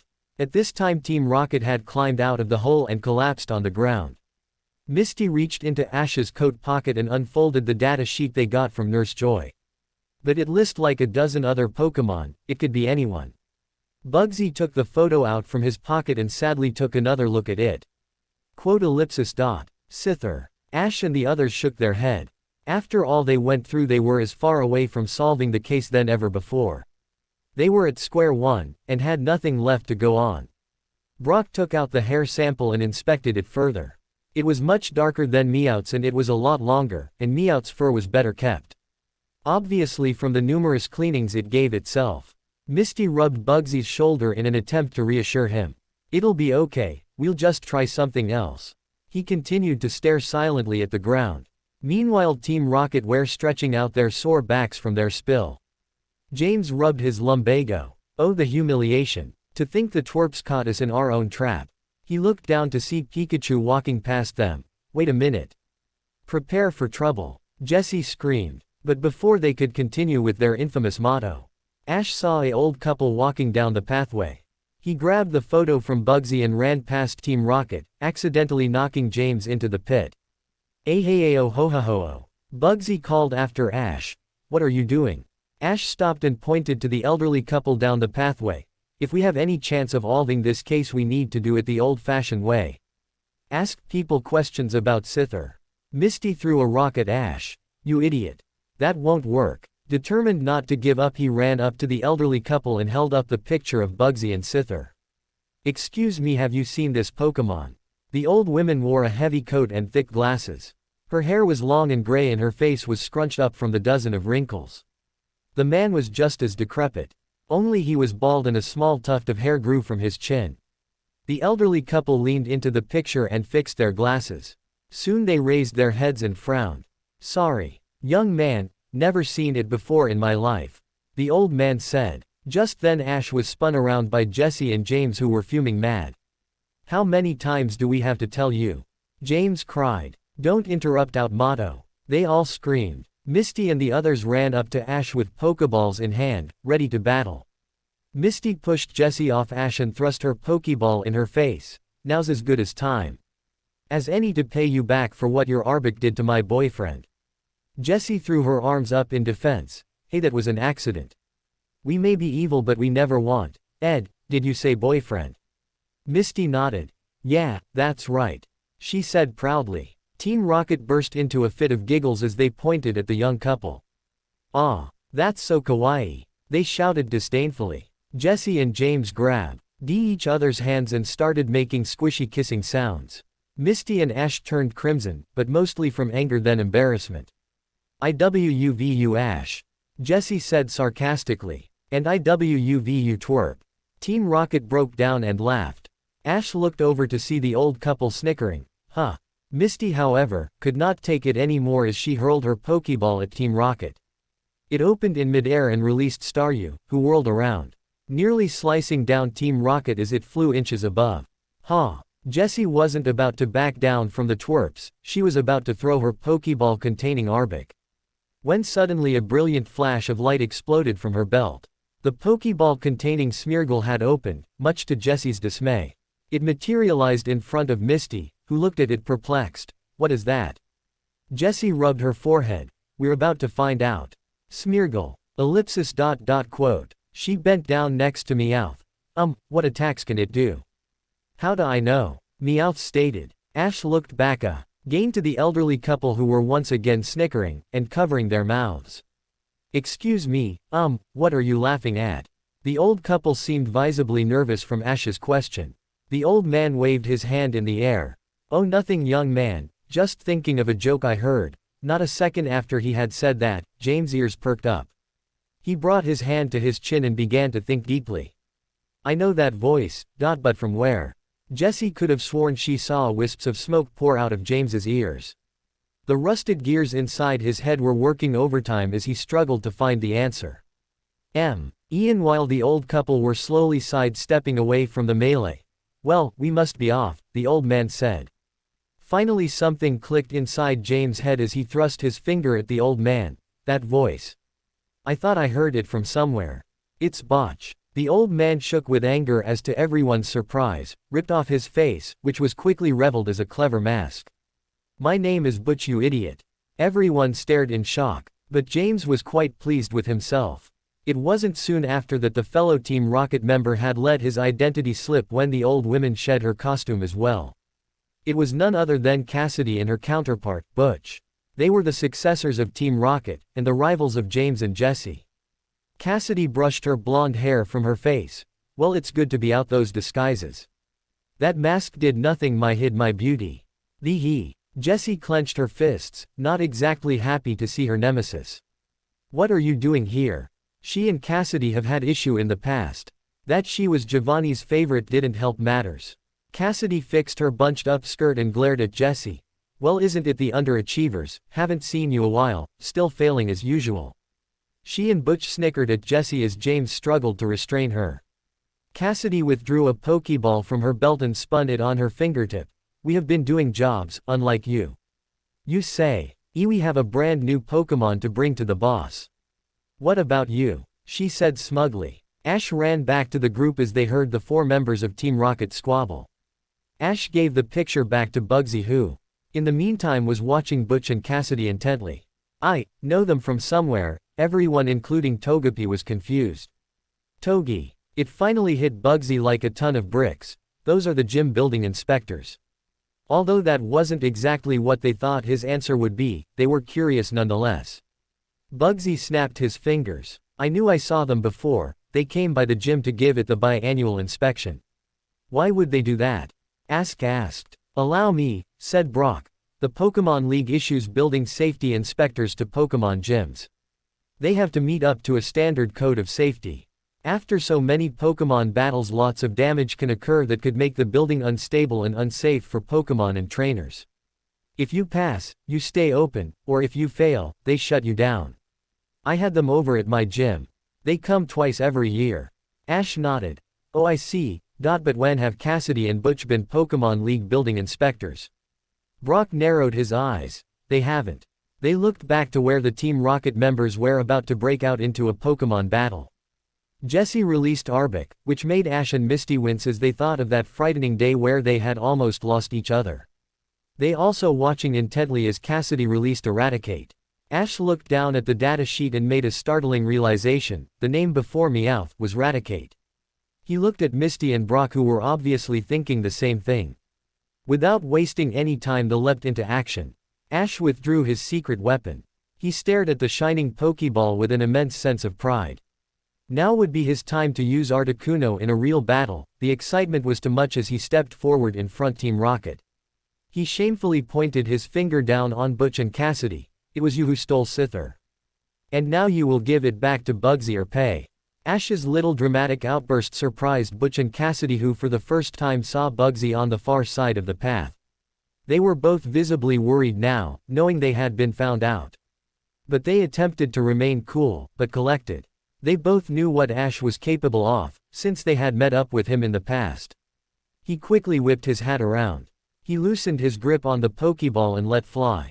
What happened next would change the lives of 4 members of Team Rocket and 1 gym leader.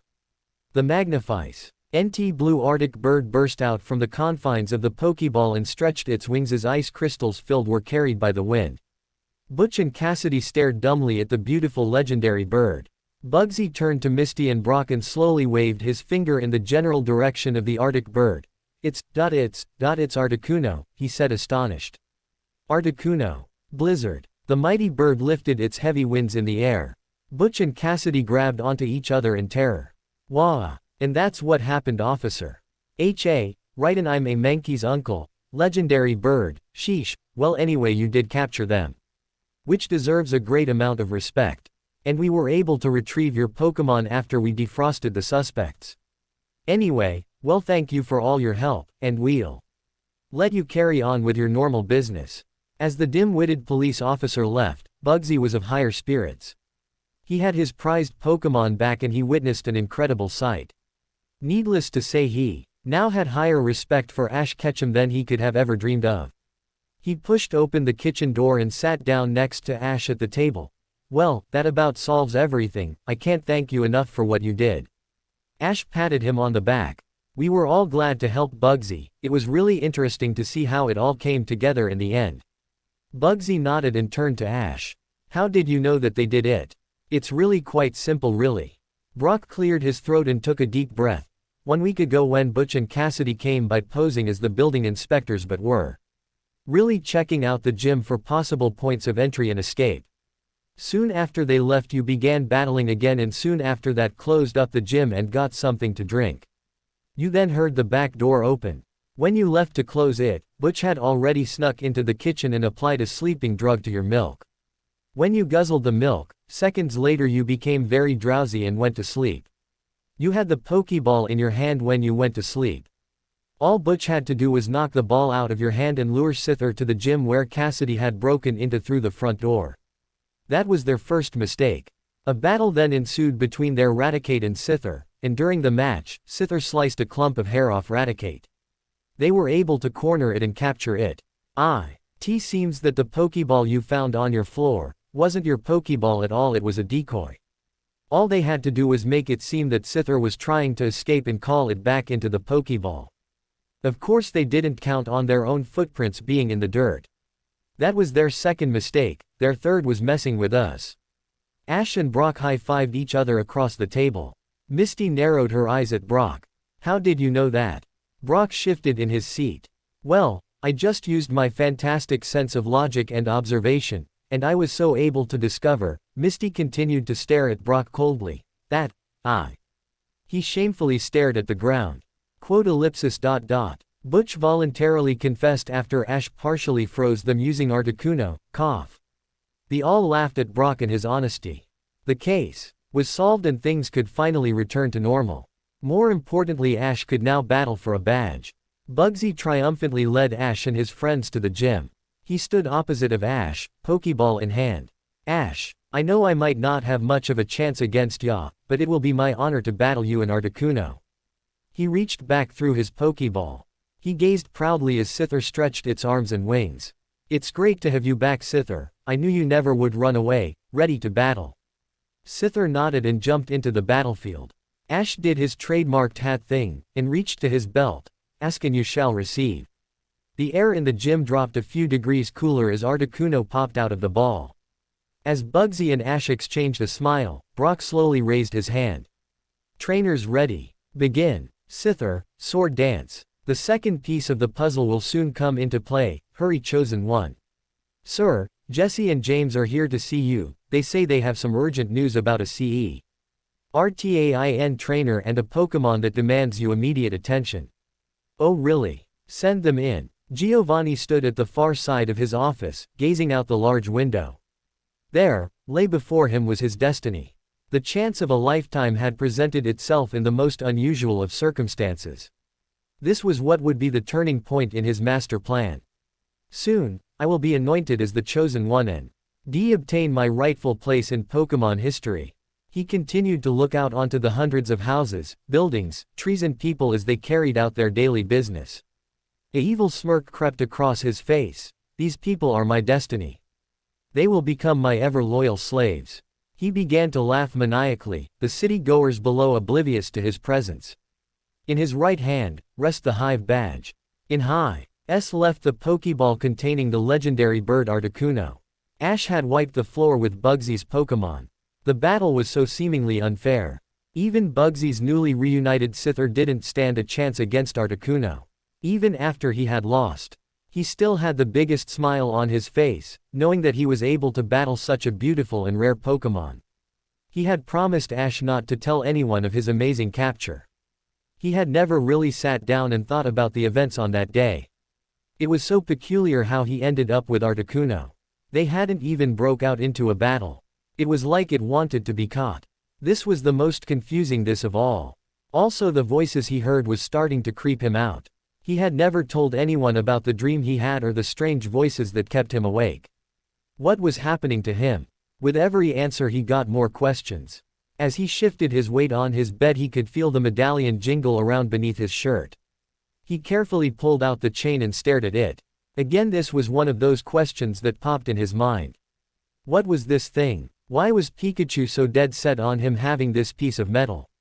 What purpose did it hold, and what did the symbols mean on the outside of the object? They were very small, and completely indecipherable. They covered the entire surface in a very unusual pattern. Ash was jolted out of his train thought by a hand touching his shoulder. Wah! Oh, hey Mist. She circled around the bed frame and sat on Ash's lap, with arms thrown across his neck. What's wrong honey? Ash smiled. You called me honey. Yeah I did, so. Nothing. I just never really heard you call me that before. It's nice. So what were you thinking about just now? Oh, I was doing some deep thinking and reflecting. Like what? Why is it a penny for your thoughts but you have to your 2 cents in? Why is the alphabet in the order? Cause of that song. Misty sweat dropped. This is what you think about? No, just trying to be funny. Seriously what were you thinking about? Articuno, and other things. You're still on about that. Huh, look, when it comes to things like that, it's best not to think about it.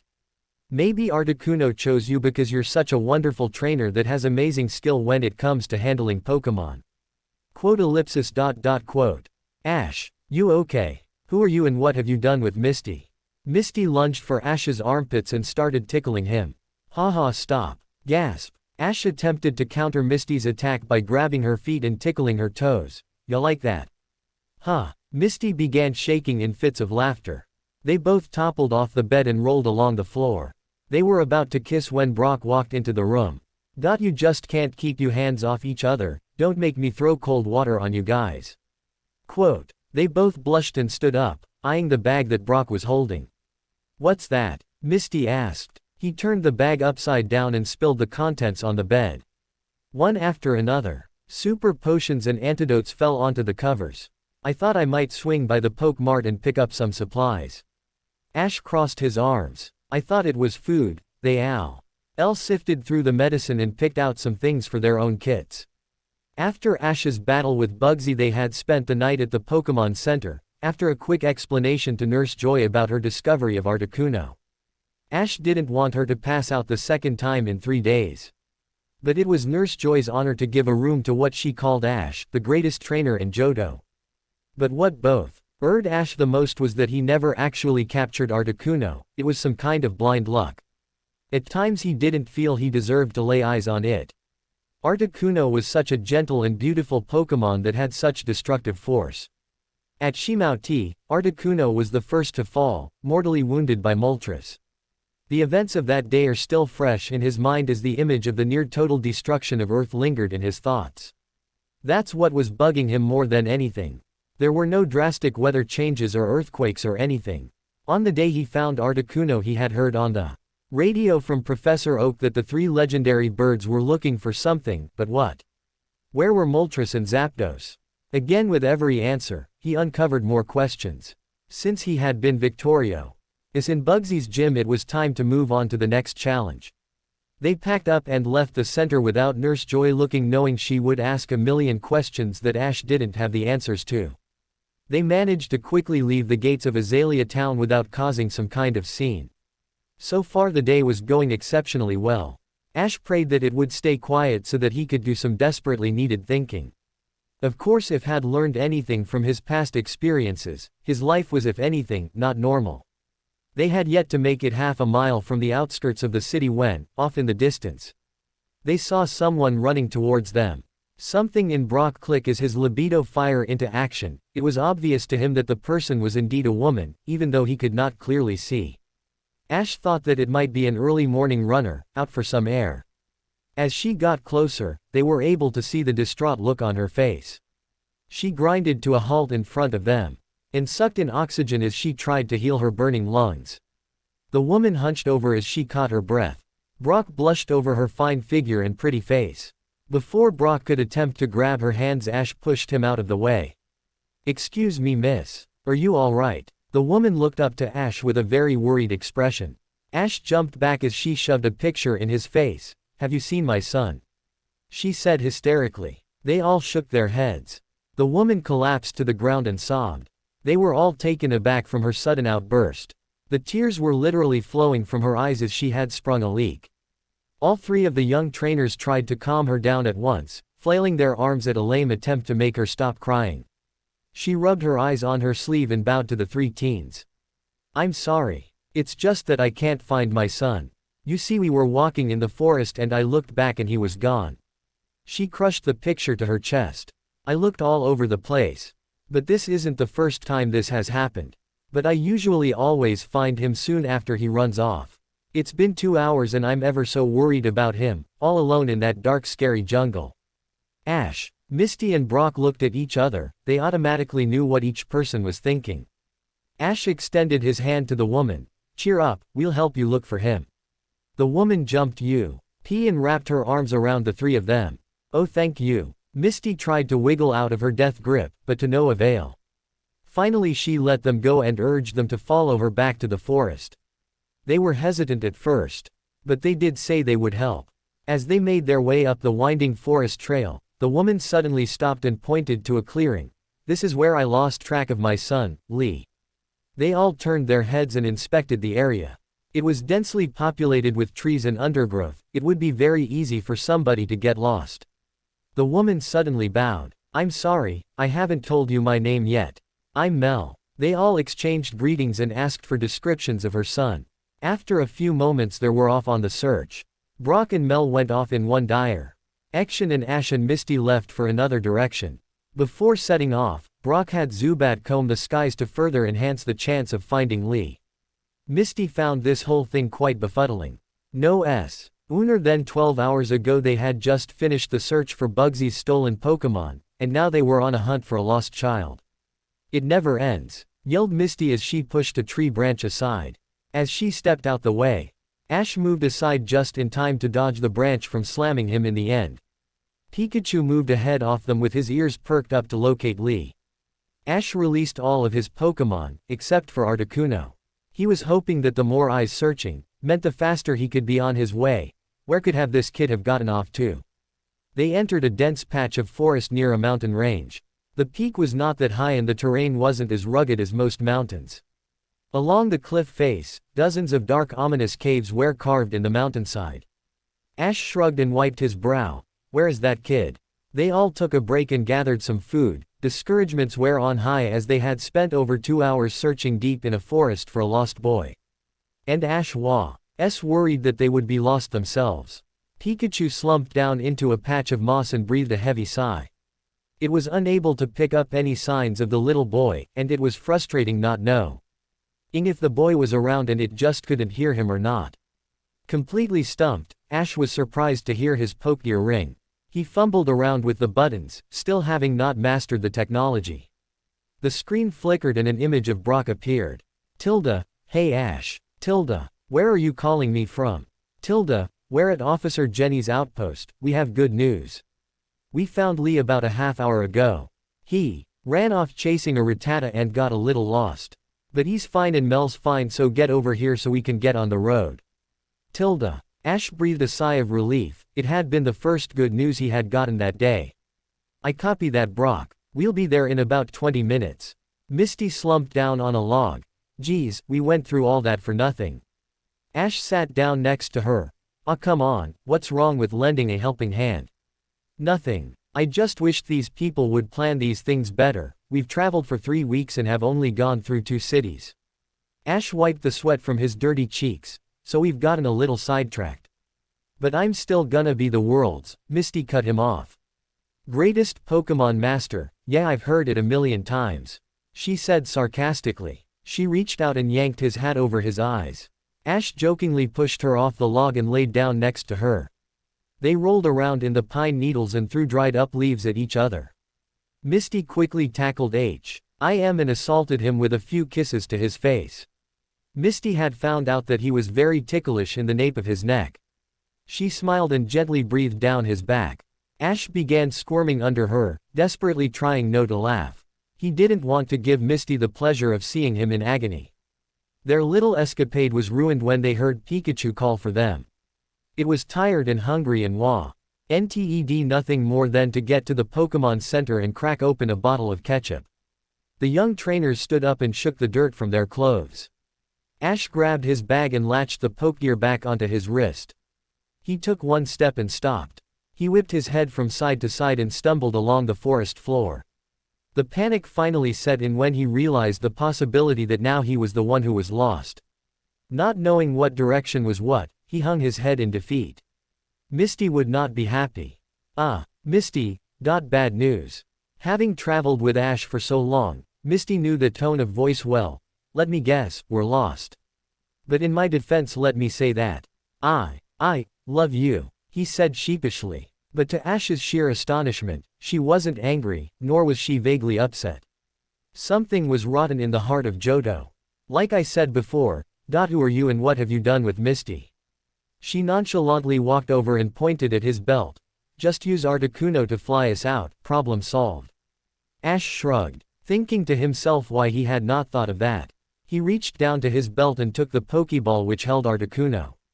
He looked around to make sure no one was watching He then remembered he was deep in a forest where no one could possibly spy on him. He lobbed the ball to the ground and out came the legendary bird in all its splendor. It shook its wings and stretched its neck, still not being used to staying in a Pokeball for long periods of time. It then spotted Ash and nuzzled its large head against him. In doing so, Ash lost his footing and toppled over right into Misty. They were both sent crashing to the ground in a heap. Misty looked up just in time to see Psyduck come busting out of its Pokeball from within her bag. Psyduck. Get back into your Pokeball. Misty screamed. It grabbed its head and turned around. It let out a yelp as for the first time Psyduck had laid its dopey eyes on Articuno. Of course its expression never changed, it was amazed nonetheless. Articuno stared at Psyduck, bobbing its head up and down, it seemed to be telling it something. But at this time Misty was in no mood to deal with the dim-witted duck. She bolted GHT and stormed over to where Psyduck was standing. She flung out her Pokeball and glared at the water Pokemon. Come on Psyduck, get inside. With amazingly quick reflexes Psyduck was able to dodge the retracting beam. It grabbed onto its head and ran into a nearby cave. Misty clenched her fists and ran off waving her Pokeball in the air. Psyduck. Come back here. She went running headstrong the darkened cavern after her rebellious Pokemon. Ash looked up to Articuno who cocked its head. What did you do? Articuno ruffled its feathers. He looked in his backpack for a flashlight. Well, I guess we should go after her. He waved for Articuno to follow. Come on, you can take a break from the Pokeball, just don't run off. You to Pikachu. Pika. Psyduck. He shot her hands out in the darkness as she waited for her eyes to adjust. She followed the soft patting of Psyduck's feet and the sharp nasal tone of its voice. Psy-yi-yi, she yelped as she stubbed her foot on a rock. Fine. I'm leaving. As she turned around she saw a horrible creature looming over her. Wah. What she didn't know was that it was Ash with the flashlight under his chin. You jerk. You scared me. Ash waved the light around the cave. That's the point. You are so dead. She froze as she noticed something even bigger looming behind Ash. Misty stammered as the large shadow crept closer. Ash, look out. He turned around and shone the light on Articuno. Misty breathed a sigh of relief then smacked Ash in the head for scaring her. The cave was very large and very dark, Large pieces of rock jutting from the ceiling. So large in fact Articuno could stand comfortably even through it was 3 times the size of Ash. They jumped as they heard Psyduck's voice echo from bouncing off the cave walls. It was kind of freaky. With the flashlight in hand they ventured further into the cave. It was long and winding and very cold and wet. Misty placed Togepi in her backpack and walked very close to Ash and Articuno. They could hear water running nearby, possibly where the duck had run off. They entered a chamber in the cave where in front of them lay 3 possible tunnels. Ash sighed. It never ends, does it? They were completely stumped. They all looked down each of the tunnels. Each one was long, dark and ominous. Pikachu hopped upon Articuno's back and whispered something in its ear. Although Ash didn't catch it first. He shone his light down the central tunnel. Okay, let's go this way. Almost after he said it they all heard a loud fluttering sound coming from deep within the tunnel. A huge cloud of Zubats came flying out of the opening of the cave mouth and swarmed around Ash and Misty. As they ran around trying to get them out of their hair, Articuno let out a ice beam and froze several Zubats into one big ice ball.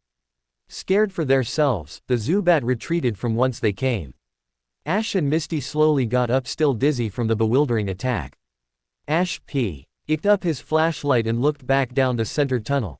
Okay, let's not go that way.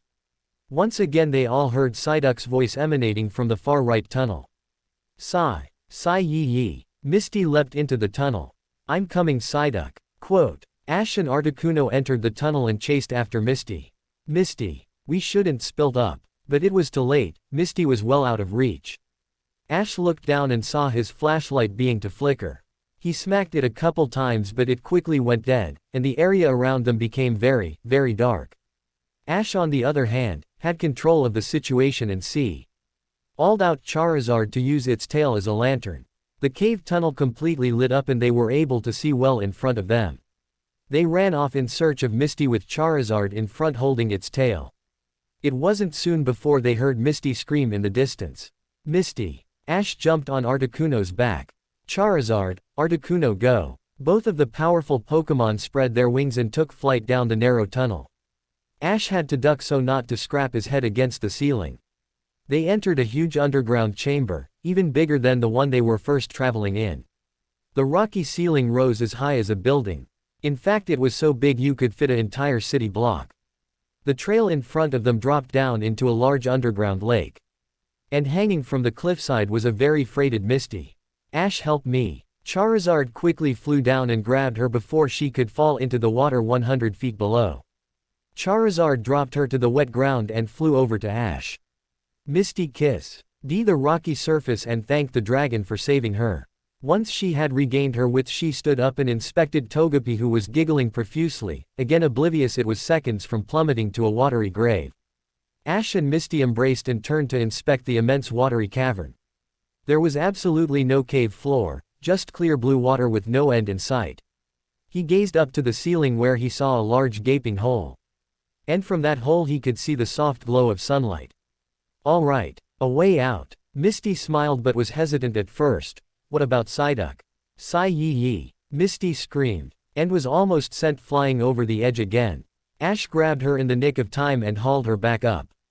Misty gazed down at the dim-witted duck who was holding its head. Misty gritted her teeth. Quote, you'll have more than a headache when I'm through with you. Sigh. She shoved her Pokeball in its face and recalled it back. She stuffed it in her backpack and took a deep breath. It never ends. As H covered his ears as her shrill voice resonated of the cavern walls, producing a deafening echo that rattled his bones. Articuno and Charizard tried their best to protect their ears, but Pikachu was getting the worst of it since it possessed ultra-sensitive hearing. It soon subsided and they all glared at Misty who smiled sheepishly. Sorry. Seconds later they all heard another shrill echo fill the cavern. Only it chilled them to the bone. Ash looked up to the hole in the cavern ceiling and stared at the soft glow become brighter. He looked at Articuno who was standing straight at attention. Its wings were deployed and it stamped its feet into the hard rocky ground. Articuno, what is it? He put his hands on its chest to try and steady it. The loud shrill cry filled the air once more and racked their ears. Ash looked back up to the hole in the ceiling and saw the light become much brighter. He suddenly realized what was happening. Something inside him clicked. He didn't know how, but he knew what was coming. He knew what he had to do. Misty felt herself be pushed aside by Ash, who stepped to the edge of the cliffside. Misty looked at him worryingly. "What is it, Ash?" He turned to her with a very serious expression and turned his hat around. He winked at her. "Stay low." Before Misty could contemplate what he said, Ash leapt off the side of the cliff and plunged to the water. Articuno acted immediately and swooping down with incredible speed caught Ash moments before slicing into the water. Ash quickly climbed onto its back and commanded it to fly to the center of the lake. Articuno hovered 10 feet in front of the ceiling entrance where the mysterious orange glow grew brighter. He stood up and pointed to the gaping hole. "Moltres, come out." A huge stream of fire shot out from the ceiling, sending Articuno reeling back so not to be burned. Misty looked on in shock as she watched the titan of fire came flying down into the cavern. It circled around Ash and Articuno, owing off its large flames flowing from its body. Charizard quickly grabbed onto Misty and Pikachu and ducked behind a rock. The legendary bird of fire finally stopped showboating and hovered in front of Articuno. The two legendary birds stared at each other. Moltres then noticed the young boy riding on its back. Ash held out a Pokeball. "Moltres, I am Ash Ketchum, a trainer from Pallet Town, and the owner of Articuno. I challenge you." Moltres reared back its head and lobbed a fireball at Ash. Articuno fought back using its ice beam. The two attacks met halfway and detonated in midair, sending the two birds flying backwards. Ash was barely able to hold on but managed to pull himself up. He was at a bit of a disadvantage. Moltres was fire type, Articuno was ice type. Fire is more powerful against ice. He was going to lose unless he thought of something really quickly. Moltres chased them all over the cavern and shot stream after stream of fire at Articuno. Articuno ice beam. It quickly turned around, shot a icy blast at Moltres. But to Ash's dismay it complexly missed and hit the water, which froze instantly. Again something stirred in Ash's mind as he stared at the glacier Articuno had created. Fire may melt ice, but ice can hurt if you slam into it. Articuno, dive down and freeze the lake. Almost instantly after a few short blasts of ice beam, Ash had created a patch of ice the size of a baseball field and as deep as any glacier. Articuno, blizzard. Articuno rose up in front of Moltres and vigorously flapped its wings, sending thousands of ice crystals upon it. That was enough of a distraction to get right above Moltres. In a split second, Moltres and Ash connected eyes, and Moltres knew what was coming next. Articuno, wing attack. It was too late for Moltres. Slightly weakened from the blizzard, it took the full blunt of Articuno's attack. It was sent careening downward and crashed into the glacier of ice. Snow and ice particles were sent flying into the air. The sickening thud of Moltres slamming into the ice echoed throughout the cavern. Misty peeked her head from behind the rock and was relieved to see Articuno flying safely with Ash on its back. As the cloud of snow subsided, they all saw the legendary bird of fire lying limply on the bee of ice. The flames on its body were weakening as the ice began to melt around it. Ash acted quickly and flew down to the handmade glacier. He jumped off Articuno's back and ran towards the fallen Pokémon. Moltres' eyes were half open and glazed over. It was breathing shallowly and wasn't moving much. As H held out his Pokeball and stared Moltres in the eyes. There was a silence between them. Ash reached out with his hand and rubbed its face. Amazingly, it was very cool to the touch.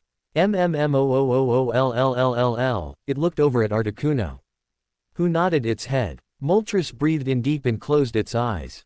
Ash stood up and expanded the Pokeball to full size. "Moltres, you're mine." He threw it against its body and the magnificent legendary Pokémon disappeared into confines of the Pokeball. The shaking Pokeball dropped into the crater Moltres had left behind. The light on the ball dispersed as the shaking subsided. Ash reached down and picked it up. He stared at it with awe and looked over to Articuno. "Thank you, you deserve a long rest." He called back Articuno and looked up to where Misty, Pikachu and Charizard were shouting and cheering him on. He looked back at the Pokeball, which contained the second legendary bird. He proudly thrust it into the air and did his pose. "I caught Moltres." Misty clapped and cheered for her man as she was so proud of his accomplishment. Charizard flew down to pick him up and brought him back to Misty and Pikachu. They all embraced, celebrated, but the nagging task Escaping the cave still lingered and cut the celebrations short. They were all physically and mentally exhausted and didn't feel like walking back to the entrance. They heard another sound and saw a chunk of rock fall from where Articuno had shot an ice beam.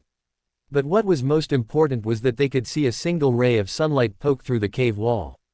With the ice having weakened, the rock Charizard flew at full speed and slammed through, breaking the side of the mountain wide open. Sunlight flooded in and they could see more mountains in the distance through the opening Charizard had created. One by one Charizard flew them out of the cave and back down to the forest floor. Being in a dark cave for 2 hours then entering the bright outdoors stung their eyes. They were dirty, tried and sore. But what transpired just moments ago will stay in their minds forever. Ash excitedly danced around and screamed for joy. But once again his celebrations were cut short when he realized that they were still lost in the forest. He breathed a long sigh and turned to Misty. "Well, let's get going, I don't think Articuno can fly us now." Misty wrapped her arm around his and tucked Togepi in her backpack. "Lead the way, Mr. Pokémon Master." He smiled and looked around the forest and sweat dropped when he saw a Pokémon Center directly behind them. We're here. Unbeknownst to them, they had traveled clear through the mountain and ended on the other side, cutting their travel time by 1 hour. They ran into the building and saw Brock sitting in the lobby reading an issue of Pokémon Friend. He nonchalantly looked up to them. "Where have you been?" Ash collapsed into a chair and took out the Pokeball containing Moltres. "It's a long story, Brock, a long story." He reached out his hand, which he revealed to be holding a small silver ring. It had a design of a staryu on the front and 2 small blue gems cut and set in the shape of water drops were on the sides. Misty smiled as he gently raised her hand and slid it onto her finger. Ash's voice was slightly shaking. "It's a promise ring, I just wanted you to know. You're all I think about, and I want to go steady with you, because I love you." Misty was so touched at Ash's outpour of affection. The gems in the ring were sparkling like her eyes. "Ah Ashy, you didn't have to do that. I already know you love me, and I love you, but thank you." She twirled the ring around. "I love it, it's beautiful." They were about to lean in for a passionate kiss when Brock poked his head between them. "And me without my camera. Wah." They both fell backward off the park bench. Brock chuckled and went back inside the Pokémon Center. After the ordeal with Moltres, they headed back once again to Azalea Town to rest and agreed they would finally make the journey to Violet City in the morning. Altogether they had spent a total 6 days in the city. It was far too long to stay in one place, but it was unavoidable because of the past events, visiting Grant, finding a stolen Pokémon and now capturing Moltres. It had been a busy week for Ash to say the least. That morning when they went for a walk, Ash had stumbled across a small jewelry store and bought Misty that ring. When he found it the display case his eyes were glued to it. It was almost to perfect, it had a water Pokémon theme and most importantly, it was in his price range. Over the past month, Ash and Misty's relationship had grown tremendously. They were continuously holding hands and cozying up to each other. This of course, made Brock sick. But he was happy for them nonetheless. He just wished that they would tone things down a bit and not be all gooey all the time. They hardly argued anymore and this is what Brock missed the most, surprisingly to him. It was like they weren't the same Ash and Misty he had thought they were all grown up. Brock had been a long-time friend and a parental figure in Ash and Misty's life. And to Brock, it upset him to see his kids grow up so fast. The night Ash had captured Moltres, they threw a huge party at the Pokémon Center and all their Pokémon were invited. Never before had such an undertaking been performed. Ash was now the owner and trainer of 2 of the 3 legendary birds. Ash believed it was just complete blind luck, but something in the back of Misty and Brock's mind was asking otherwise. Nurse Joy had fainted again when discovering Ash had Moltres, but after the shock subsided she joined in the festivities. Ash had Nurse Joy promise that she would tell no one of his encounter with Articuno and Moltres. The last thing he wanted was the paparazzi to come barging at his door wanting exclusive interviews and photos of the birds. He wanted to keep things low and for good reason, who knows how long it would last. To Ash, Articuno and Moltres were just Pokémon, but to everyone else, they were front-page news. It was very obvious that he and the gang could not stay in one spot long, so it was important for him to get out of Azalea as fast as possible. Before the sun even hit the tops of the trees, Ash, Misty, Brock and Pikachu once again left for Violet City. As they walked down the near vacant streets of downtown Azalea, they all heard the familiar sound of Ash's stomach rumbling. Before Ash could even open his mouth, he felt himself being pushed along the road from behind. Misty and Brock did not want to stop for anything, and they made sure Ash wasn't going to change his mind about staying any longer, even for breakfast. "Come on, just let me eat something," Ash moaned. They shoved him clear through the city gates and dragged him along the trail. When they were a safe distance from the city, they let him go. Brock threw a cookie at Ash, hoping this would quiet him down. Violet City was not far away. About half a day's walk or more. And after less than a week they were once again on their way. It was a lovely day and Ash and Misty were walking hand in hand like they usually were. The group had traveled only half an hour when they saw a very large group of people gathered in a nearby pasture. They were all huddled around something and they were cheering somebody on. The curiosity sunk in and they all ran over to see what the hubbub was about. Ash then suddenly saw a Nidoran come flying over the tops of the people and land right in front of him. A young boy pushed his way through the crowd to get to his fallen Pokémon. The fainted Nidoran was alright, but it seems the young boy's pride was hurt even more. As the crowd cheered and hollered, it was obvious that a Pokémon battle had been fought. Ash clasped his hands in excitement and ran over to a man in the crowd. "Excuse me, what's going on here?" The young man pointed to the center of the mass of people. "It's the weekly Pokémon battles we hold outside of town. Today some stranger is competing against some of our best. He's doing really well. He's only gone through 2 of his 6 Pokémon and defeated 4 trainers already. I only wish I caught his name." Ash once again got that determined glint in his eye. "I bet I could beat him." Ash scoffed. He grabbed into Misty's hand and worked his way through the giant sea of bodies to get to the battleground. His mind was already deciding what strategy he should use against the supposed unbeatable trainer.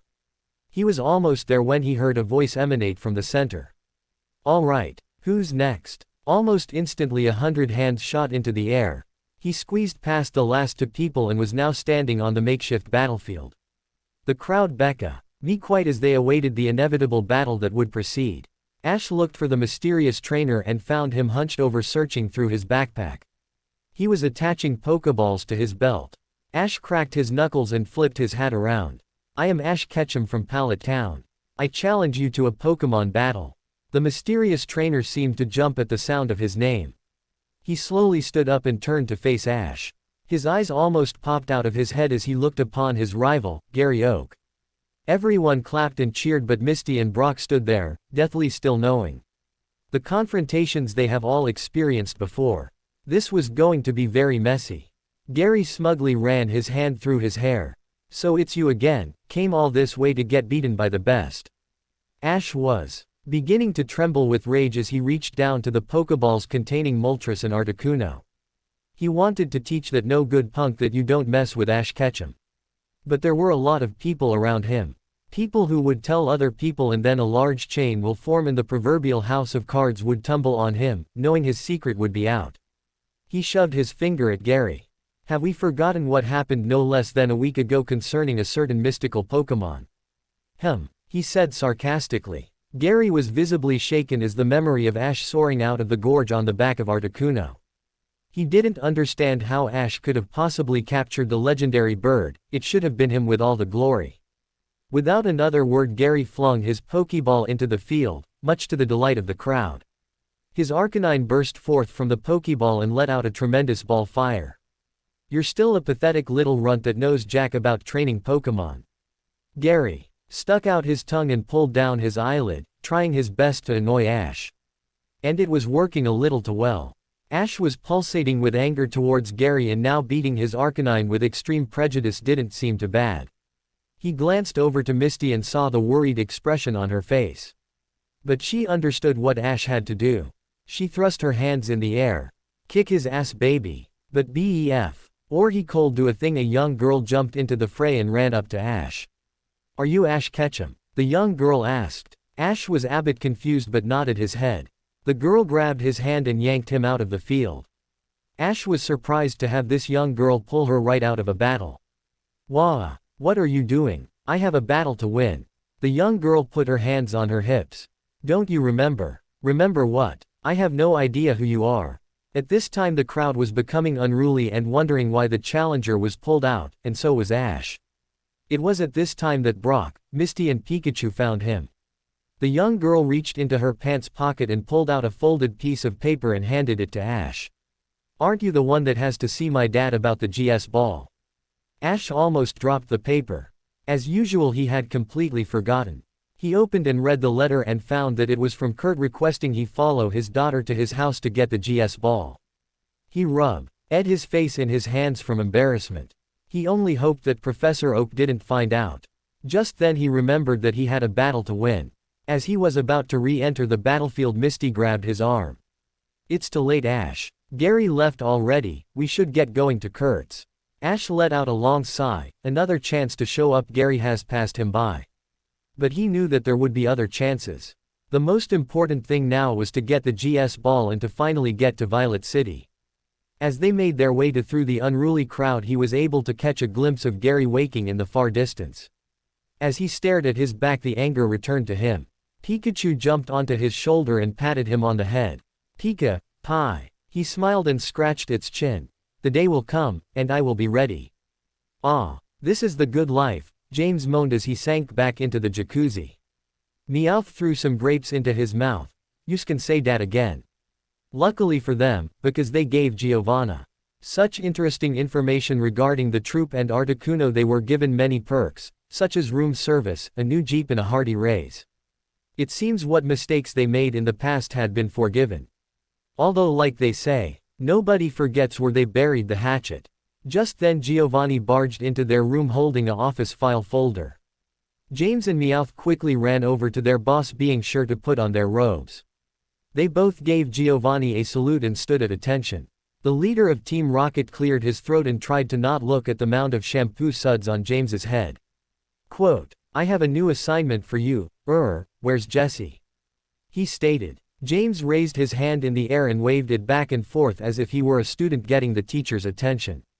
She's getting a manicure, sir. He stomped his foot in enthusiasm. Giovanni wiped the spittle off his forehead. I'm right here, you dunderhead, you don't to yell. Sorry, sir, sorry, sir. Giovanni rubbed his face. James, put the following words in order. Your sodding face, shut. James thought a moment. Oh, I like games. Let me see. Shut up. Giovanni bellowed. He fixed his suit and tried to calm down and not strangle James. Now, I have an assignment for you. You three are to follow this Ketchum boy and report to me if anything new transpires. Pikachu is no longer a priority, in fact I could care less about the rat. You are not to interfere, just track him down. Understand? James nodded. Is it, sodding your shut face? Ash sighed as he once again reached the entrance of Azalea Town. By now it was starting to wear a bit thin. Knowing that Gary was ahead of him, he was quickly snapped out of his trance when he felt Misty grab his hand. She smiled lovingly at him as Ash twirled the ring on her finger. Ash was able to catch Ruth looking back at them holding hands. She was shorter than Misty and had long black hair. She had darker skin and deep brown eyes. She walked along wearing long blue jeans and a light blue jacket. She was very young, maybe a year younger than Misty. Ash knew this because Brock didn't go into girl mode. He usually does it around older women. It was a short walk to Kurt's house, which was huge, surrounded by a large 10-foot wall. Inside the yard he saw that the house was designed in a traditional Japanese architecture, complete with Magikarp pond and everything. Ash was hoping he would be in. Out then on the road. They entered through the front sliding door and took their shoes off. Ruth beckoned them to follow her into the basement. They all began to hear loud, clanging noise coming from a room in the end of the hall. Just then Ruth cursed and stomped her foot. Damn. Pop's working, we can't go in. Ash looked at his poke gear. It was already noon. Why can't we go in? Ruth turned around, sighed. Whenever my dad begins his work on his custom Pokeballs, he has one rule. Nobody, not even the president, must disturb him. He is in extreme concentration and we can't break it. We have to wait for him to finish. Sorry, looks like you'll be here for another 3 hours or so. Ash felt like screaming, but Brock had that covered. Will we ever get out of this town? He screamed. Ruth quickly shushed him and motioned them to go back upstairs. At this point Ash was 2 seconds from tearing this town 3 ways from Sunday. They all dragged themselves to the backyard and flopped down in the rickety porch. Brock was about to sit down next to Ash when Ruth came out of nowhere and took his spot. Too slow. She sneered. Brock mumbled something and sat on nearby rock. Ash and Misty held hands as they watched the Magikarp jump from the clear blue water. Nobody said anything, being mentally exhausted. Ash and the gang weren't really up to conversation. But Ruth would try to get something out of them. So you 3 are Pokemon trainers? Uh-huh, they said simultaneously. Been traveling long? Uh-huh, it seems her attempts were futile. They were way too boring, she needed to have some fun. Her attention was diverted to Ash and Misty holding hands. She stared at them both for what seemed like hours as something began to stir in the back of her young mind. She looked up to Ash, sweet, innocent and handsome Ash, then looked over to Misty. What did Ash see in her? To Ruth, she was much prettier than Misty. An idea finally came to her as a devilish smirk crossed her face. She slid closer to Ash and put her hand on his knee. So you guys wanna have some fun? Misty's radar was on full alert when she saw Ruth's hand on Ash. Her eyes twitched but Ash was unaware. Brock played with a stick and poked the dirt near his foot. What kind of fun? Ruth jumped up and pulled up Ash along with her. There's a Pokemon swap meet today at the park. There's going to be all kinds of rides, Pokemon trainers and food. Ash's ears perked up at the sound of food. Will there be pizza? And burgers too, cutie? Now by this time Misty's alarms were blaring. There was something wrong about this girl. Ash had already gotten his things together and hoisted Pikachu onto his shoulder. Just as Ash was about to reach for Misty's hand, Ruth moved in between them and wrapped her arm around his. You're going to need someone to show you where it is, come on. Steam began to waft from Misty's ears. She couldn't figure out if she was being overly friendly or flirting. She would have to watch Ash very carefully. The horse has left the stable. What? I said the horse has left the stable. What horse? It means the twerps have left the house. Quote ellipsis. Why didn't you just say that before ya numbskull? Ruth didn't disappoint. Downtown Azalea was crowded with thousands of people and their Pokemon. Alongside the entire road leading to the park were dozens of concession stands to choose from. But even though Ash was interested in food, he was more interested in the Pokemon swap meet. As they all walked down the bustling road, Pikachu clambered onto Ash's head to get a higher view of the celebrations. It was able to spot many different kinds of Pokemon in the mass of people. And in the crowd, Pikachu could see the spiky hair of Brock run around trying to get the phone number of every cute girl he could find. That left Misty, Ash and Ruth all alone. Ruth had been talking up a storm since they left her house. She also ignored Misty the entire way downtown as well, focusing all attention on Ash. Ruth began flirting the second she saw him. And Ash was allowing her to do it. That made Misty angrier than anything. But she wasn't going to say anything, but she had to do something. Now Ruth's method of flirting included playful punching, laughing at everything he said, batting her eyes, playing with her hair and always trying to be next to Ash. Misty Herschel. F couldn't get near him without Ruth trying to get in the way. So it was Misty holding hands with Ash on one side and Ruth with her arm in his on the other side. While walking they shot each other dirty looks. Again Ash had no idea what was going on, although he did feel uncomfortable with Ruth constantly hanging off him, but figured she was just being friendly. Pikachu knew that something was going to happen, something bad. They finally entered the park where the Pokemon swap meet was taking place. The entire area was littered with Pokemon of all types. Ruth ran out in front of them. Welcome to the Pokemon swap meet. Here trainers can trade Pokemon and have battles to see which Pokemon is worth what trade. Ash, Misty and Brock all looked around while Ruth continued to talk. The stronger the Pokemon is, the better the trade you will get. Ash leaned over and whispered to Brock. I wonder what I could get for Articuno and Moltres. Brock chuckled and shook his head. Ruth quickly shushed him and continued on. Also the Pokemon swap meet is a great place to meet new and exciting people. Misty noticed that she was looking right at Ash when she said that. Deep-seated anger was building in her, any moment now she would pop. But she didn't want to make a scene in front of all these people. Even Brock hadn't clued in yet. In all his life, with all the girls he had flirted with, none flirted back. He didn't know what to look for. They all spread out to look at the swap meet. One guy came up to Ash and wanted to trade his Elekid for his Pikachu. He politely declined his offer and decided to carry Pikachu in his arms for a while. He was amazed at all the different Pokémon around him, some he had seen and many he hadn't. Suddenly a bell sounded and a voice could be heard from a PA system. Tilda, attention all trainers. The Pokémon Beauty Contest will now begin. Tilda. Almost instantly the area around them began to clear out as the townspeople headed for the north side of the park. Before Ash could ask, Ruth stood up and pointed toward the gathering crowd around a large stage. The Pokémon Beauty Contest is for trainers and their cutest Pokémon to compete for prizes, anybody can enter. Misty was intrigued by the idea of winning a contest for beauty. Brock on the other hand was disappointed that it wasn't a breeding contest. Ash just wanted to battle, but there was nowhere to do it. Misty ran out in front of them. Come on guys, I want to do it. Ash scratched his head. What Pokémon are you going to enter?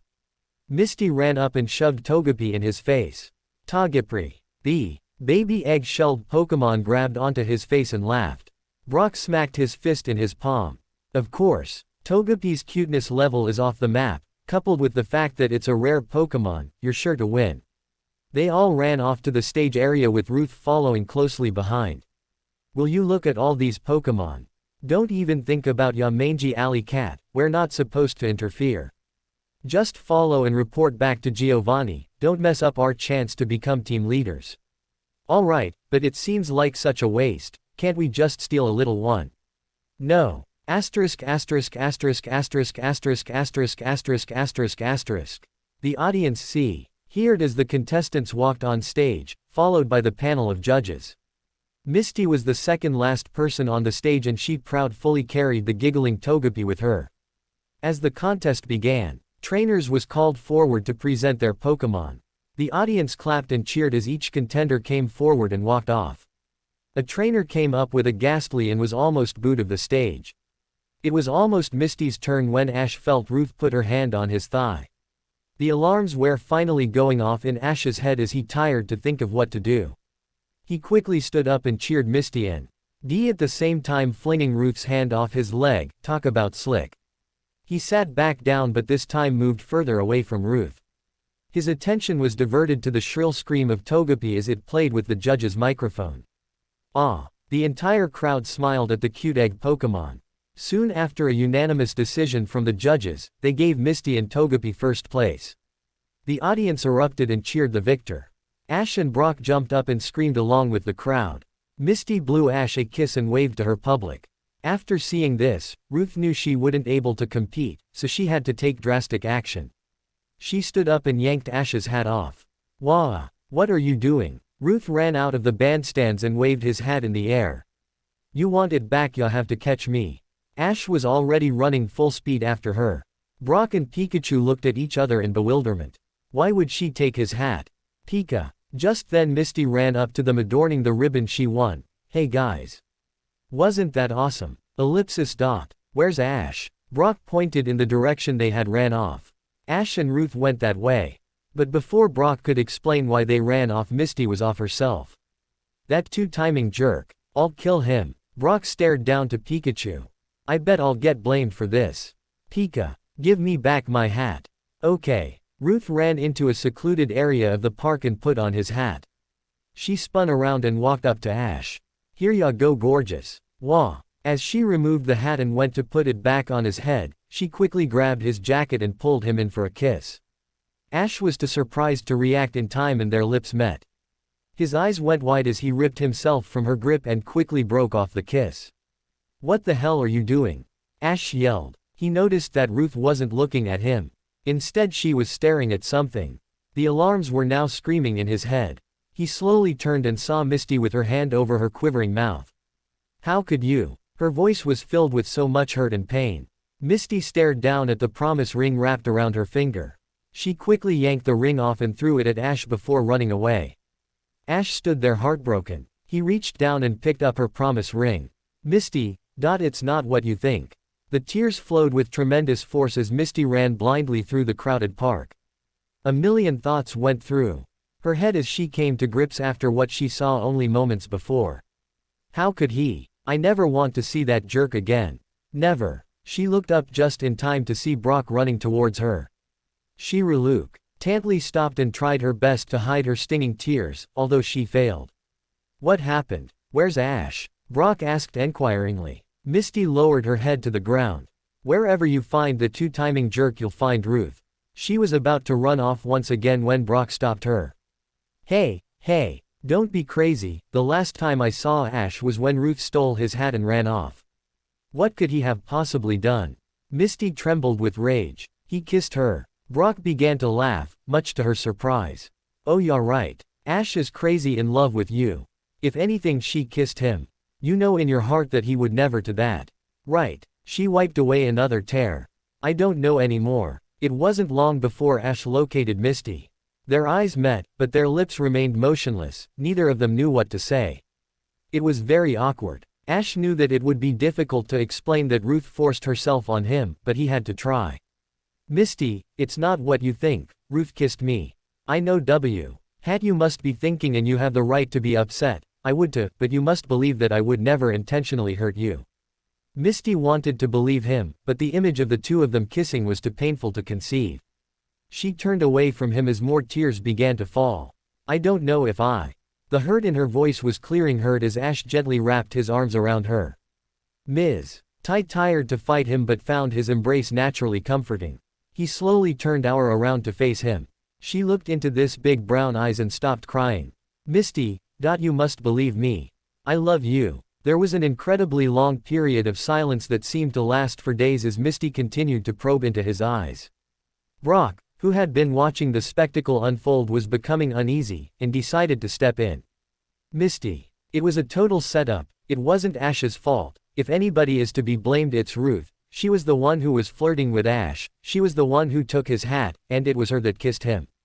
Her thoughts were swirling in her head like a blender. She couldn't believe this was happening, but could she believe him?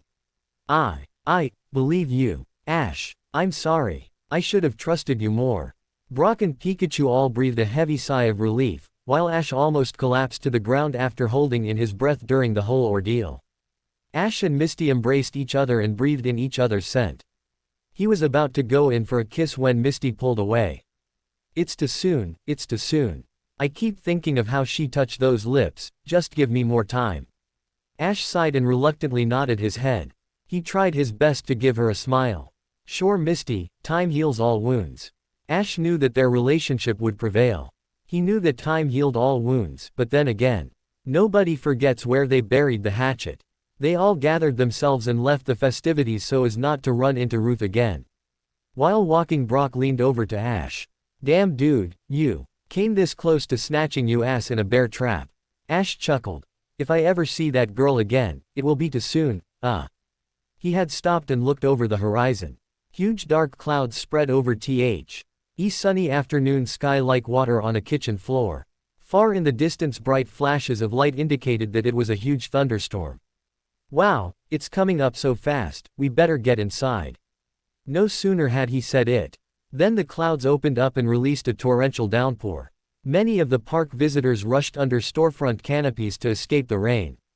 But the group was caught in the middle. We better find shelter before the lightning strikes. Brock handed a soaking wet Pikachu to Ash as he lifted his vest over his head to block the stinging rain. It seemed useless, for no matter where they went, the rain seemed to find them. It's no use. Let's get the hell out of here. Brock yelled over the din. Lightning streaked across the sky and soon let out deafening thunderclaps. The wind really began to pick up as waiters ran after airborne patio umbrellas and tables being tossed around the streets. The gang all huddled together as they fought their way back to the Pokemon Center. By the time they had reached the front door, the storm was in full swing as there could hardly heat themselves breath because of the wailing wind. It was quite a chore just to get the front door open. And when inside, they were met with the screams of panic of several hundred trainers, packed into the front lobby of the Pokemon Center. They fought their way to the front desk where Nurse Joy was indisposed at the moment, dealing with the frantic complaints of the other trainers. Please calm down. She was at her wit's end. Nobody could hear her, until Chansey walked up behind her and handed Nurse Joy a megaphone. Everyone shut up. And like she said, everyone went dead quiet. They didn't know whether to be surprised at the fact she screamed at them or she told them to shut up. Tilda, all right everyone. Officer Jenny has issued a warning. A tropical storm off the coast of Violet Town has reached the mainland and we are experiencing high winds from its tail. Just be grateful we aren't being hit full force. The storm should die down in about 5 hours, in the meantime you will have to stay here. Any trainers with injured Pokémon will line up at the desk and we will treat them. Tilda. And WITH that she disappeared behind the mass of bodies wanting to get their Pokémon healed. Ash and the gang had nothing better to do than watch the storm. Misty was being awfully quiet as she sat in a nearby seat next to a huge window. Ash sighed and continued to stare out into the abyss. He felt Pikachu rub up against his leg. He looked down from the storm to see his little buddy staring out as well. Only his eyes were fixed on one spot in the sky. What are you looking at? He tried to locate where Pikachu was looking, he only saw the churning clouds. Suddenly the loud and ear-splitting chatter of the lobby seemed to die down. He looked around him, the people were still talking, but he could not hear them. It got quieter and pretty soon he couldn't hear a thing. Panic began to sink in as he strained to hear anything that was going on around him. He tried to speak, but could not utter a sound. His vision became blurry and he couldn't even feel himself touch his face. It's as if someone had shut off all of his senses. Then deep in the pit of his stomach he felt a strong power he had never felt before. It grew inside him and spread through his body. He had felt this power before, once. It was when he faced off with Moltres, only now it was much stronger, almost overwhelming. He knew what was coming, and it was here, now.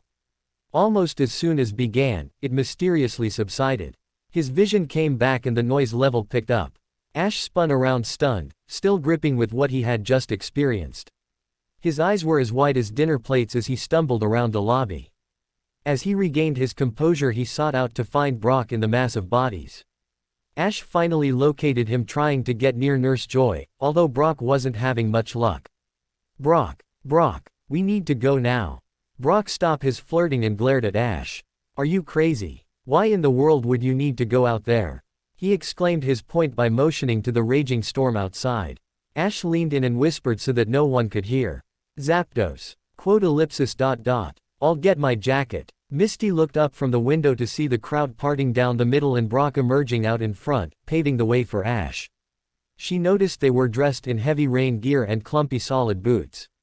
Before Misty could ask what they were doing they hoisted her out of her seat and began throwing a rain jacket on her. Hey, what's going on? Ash pushed her through the crowd toward the door. No time to explain, we need to hurry. They quickly left so no one would see them. The wind howled and whipped past their ears as they ran down the empty streets. The leaves blew into their faces and rain pelted their coats. Pikachu and Togepi were both tucked into Brock's dry backpack as the rest of them were getting soaked to the bone. Misty couldn't take it anymore, she stopped abruptly and demanded to know what was happening. It took only minutes to explain to Misty before they ran off once again, this time she was leading the way and excitedly dragging Ash behind her. None of them could really explain what was happening, Ash more than others. He just knew what was coming, and he had to be there for it. But it wasn't. Soon before they were only blocks from the city gates that Brock raised an important point. What about the GS ball? They all skidded along the slippery road and glanced quickly from one person to the other waiting for a solution for the huge problem that had arisen. Misty darted her eyes around. Okay, what if we just grab it now then leave town? Ash shook his head. We have to go now. Let's leave it and come back. But what if we don't come back for it and forget about it? Then have Brock go get it then we can leave town. I don't think we should split up. Ash nervously looked down at the pokegear on his arm. He turned on the clock. It read 7 p.m. He gazed out the city gates onto the plains leading to Violet City. Okay, we have 1 hour. Let's get the ball and leave pronto. He shouted over the storm. They ducked into an alley leading to the road that would take them to Kurt's house. It would be close, but they might make it. Their lungs burned and their legs burned as they ran down the wet streets of Azalea. 20 minutes went by until they located Kurt's house. They busted through the front gates and banged on the front door. "Come on, open up. I'm here for the GS ball." They heard someone walking towards the door, and as it swung open, it quickly revealed the form of Ruth standing in front of them. For Ash there wasn't enough time to gasp or be shocked, he was on a mission. He pushed past Ruth and ran downstairs, meanwhile Brock was trying his best to hold back Misty. Downstairs, Ash had arrived at Kurt's workshop and began slamming his door. He soon found out that it wasn't locked. It effortlessly opened, revealing a dark, dank and dingy room covered in soot.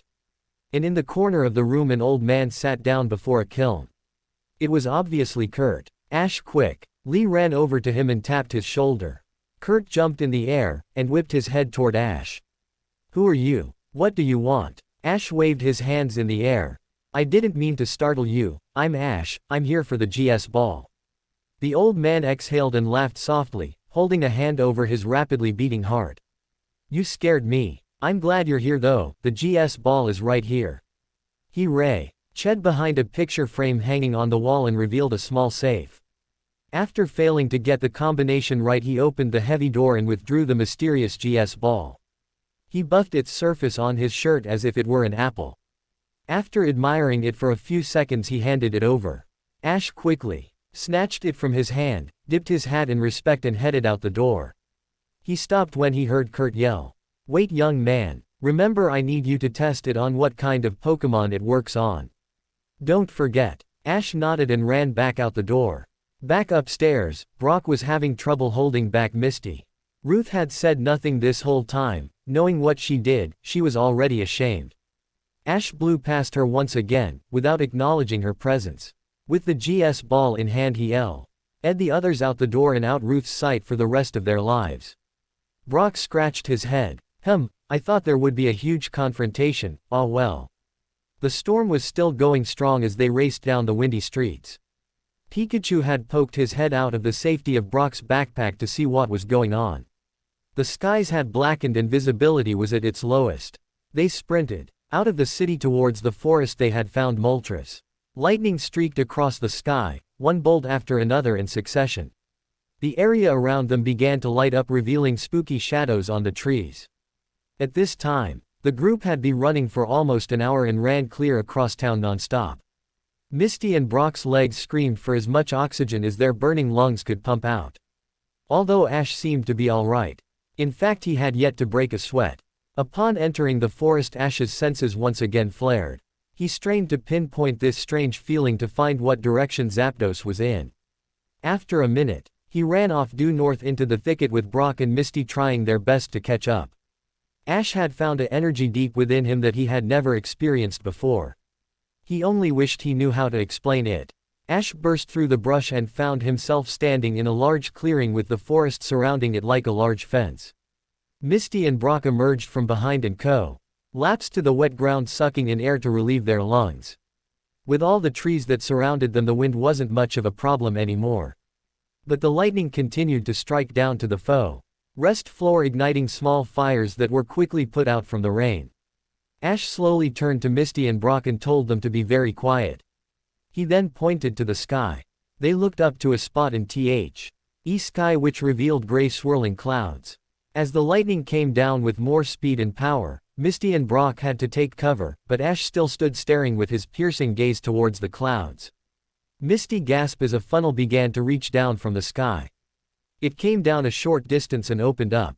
And from within, they heard the most shrill cry they had ever heard. Suddenly a massive bolt of electricity flew down from the funnel and struck hard into the ground only 20 feet from Ash. But still he did not move. "Hey!" Through the noise of the storm he heard a voice from across the field. He saw a figure run towards him as he strained his eyes to make out the stranger. "Hey, loser." Those words hit Ash like a ton of bricks. Only one person he knew called him that. And this person happened to be his worst rival. Gary. Of all the times for his nemesis to show up, this was certainly not the time. Zapdos was minutes from revealing itself and he knew Gary would try to stop him from capturing it. Gary ran up to him and removed the hood from his cloak. "So, what are you doing out here? Shouldn't you be going home to mommy?" His insults just slid right off his back. Ash had bigger Magikarp to fry. If you knew what was good for you, you'd leave now, Ash said coldly. Gary chuckled and shoved him slightly. Who are you to tell me what to do, huh? No good punk. Gary waited for a retaliation, but got none. Ash just kept looking towards the sky. He was about to shove him again when a large bolt of lightning landed just feet away from him. Hooah! Ash grabbed his Pokeballs containing Moltres and Articuno. Ready to throw. Gary in the meantime was just puzzled at Ash's serious demeanor. Then from above another ear-piercing shrill cry emanated from the swirling clouds. And then it happened. A proverbial stream of electricity flowed from the sky. Gary, Misty and Brock all ducked into the thickets to escape harm, but Ash didn't move, his eyes fixed on what he came for, Zapdos. In a flash the third legendary bird flew down and announced its arrival. In a wonderful spectacle it repeatedly shot thunderbolts all over the forests. Gary stood with his mouth open and his eyes gazing at the magnificent bird. He looked down to see Ash take the 2 Pokeballs that contained the other legendary birds and hold them in his hands, ready to deploy. A flurry of emotions and HTS ran through Gary's mind as he pondered what to do. As his eyes continued down to the ground, he saw a large rock near his feet. He looked back up to the wonder-rare Pokémon in front of him. There was no way he was going to let a loser like Ash make a fool out of him. He was the one who was going to be the greatest Pokémon master. He had no choice. With a quick fluid movement he picked up the rock, reared back and brought it down onto Ash's skull. He collapsed to the soggy ground as a few minor trickles of blood flowed down his forehead. Gary smirked and tossed the rock aside. Misty had seen the whole sleazy undertaking and was filled with a rage that was unparalleled, but Brock was holding her back, afraid a stray bolt of lightning might strike her. Zapdos had finished circling the area and landing in the middle of the field. It stared at the motionless Ash on the ground. It flared its static feathers and scratched at the ground with its feet. Gary slowly began to walk towards Zapdos, cautiously. Brock and Misty emerged from the forest and ran over to check on their friend. Pikachu flared its cheeks, ready to shock Ash back reality. But before it had the chance, it heard Gary laughing manically. Everyone watched as he turned to them, showing a blue Pokeball with a large M painted on it. Behold, I will be the one to capture Zapdos. Brock ran in between Gary and the others. How? You don't have any Pokemon strong enough to capture it. Gary chuckled. Using Pokemon to capture is a thing of the past, well it soon will be when this Pokeball is mass-produced. What? This is the latest Pokeball prototype. The Master Ball. I got it from my grandpa, Professor Oak. This ball will allow me to capture any Pokemon I want. There is no chance of the Pokemon to break free, just watch. He laughed as he flung the prototype at Zapdos. To everyone's surprise it opened up and Zapdos disappeared in a glowing beam of red light. Gary continued to laugh as he walked up to the ball, which was still shaking. Misty and Brock stared wide-eyed as the red light on the front of the ball disappeared. What? Misty managed to say. Gary ran around laughing, waving the Pokeball in the air. Yes, I am the greatest. His celebrations were cut short when he heard Ash scream. Where am I? He was standing on a cliff. Aw shit, not again. Only this was not the same cliff, he was able to see miles all around him. And that cloud that haunted him the first time, was nowhere to be found. There was a very comfortable soft light that filled the air. He jumped as he heard a voice from behind him. Who's there? Only 2 feet from him hovered the large ball of light he had seen before. Ash, this is his doing. He is trying to destroy you. You must retrieve the third Otakama. You must release me. He. Who's he? The evil one. Quote. What evil one? I. Instantaneously the glowing entity disappeared and the area around him turned black. He gasped and gripped his chest in pain. The energy, why he once felt, was now pulsating through his body. He writhed in the darkness in agony. Ah, no, ah. Ash bolted up, holding his head and screaming. His eyes were empty as he began to convulse and spit up blood. Misty tried to hold him down so he wouldn't crack his head by repeatedly slamming it on the ground. Her voice was filled with worry as she asked Brock what was going on. I don't know, yelled Brock. Ash shakily got to his knees and vomited. His bloodshot eyes looked upon Gary, he was still laughing. He slowly walked toward him, proudly displaying his recent capture. The closer he got to Ash, the more the pain throbbed within him. He reached out blindly towards him. Zap! Dose! he slowly muttered before spitting up another drop of blood. Gary smiled. You want this, huh? Well, too bad. It's mine. He dramatically tossed the Master Ball into the air. And out came Zapdos in all its glory once again. Once Ash had laid eyes on the legendary bird, he almost passed out again as the pain was overwhelming.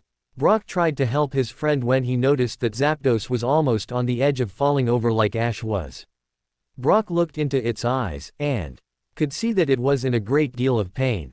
Gary, however, was unaware. You see, Ash, I am the greatest trainer. You are nothing to me.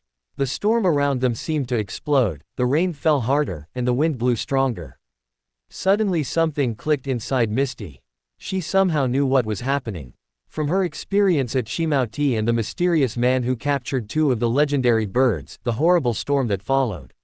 But Ash had not acted like this. Could it have been a test? Misty gasped at her sudden realization. His duty as the chosen one was not over.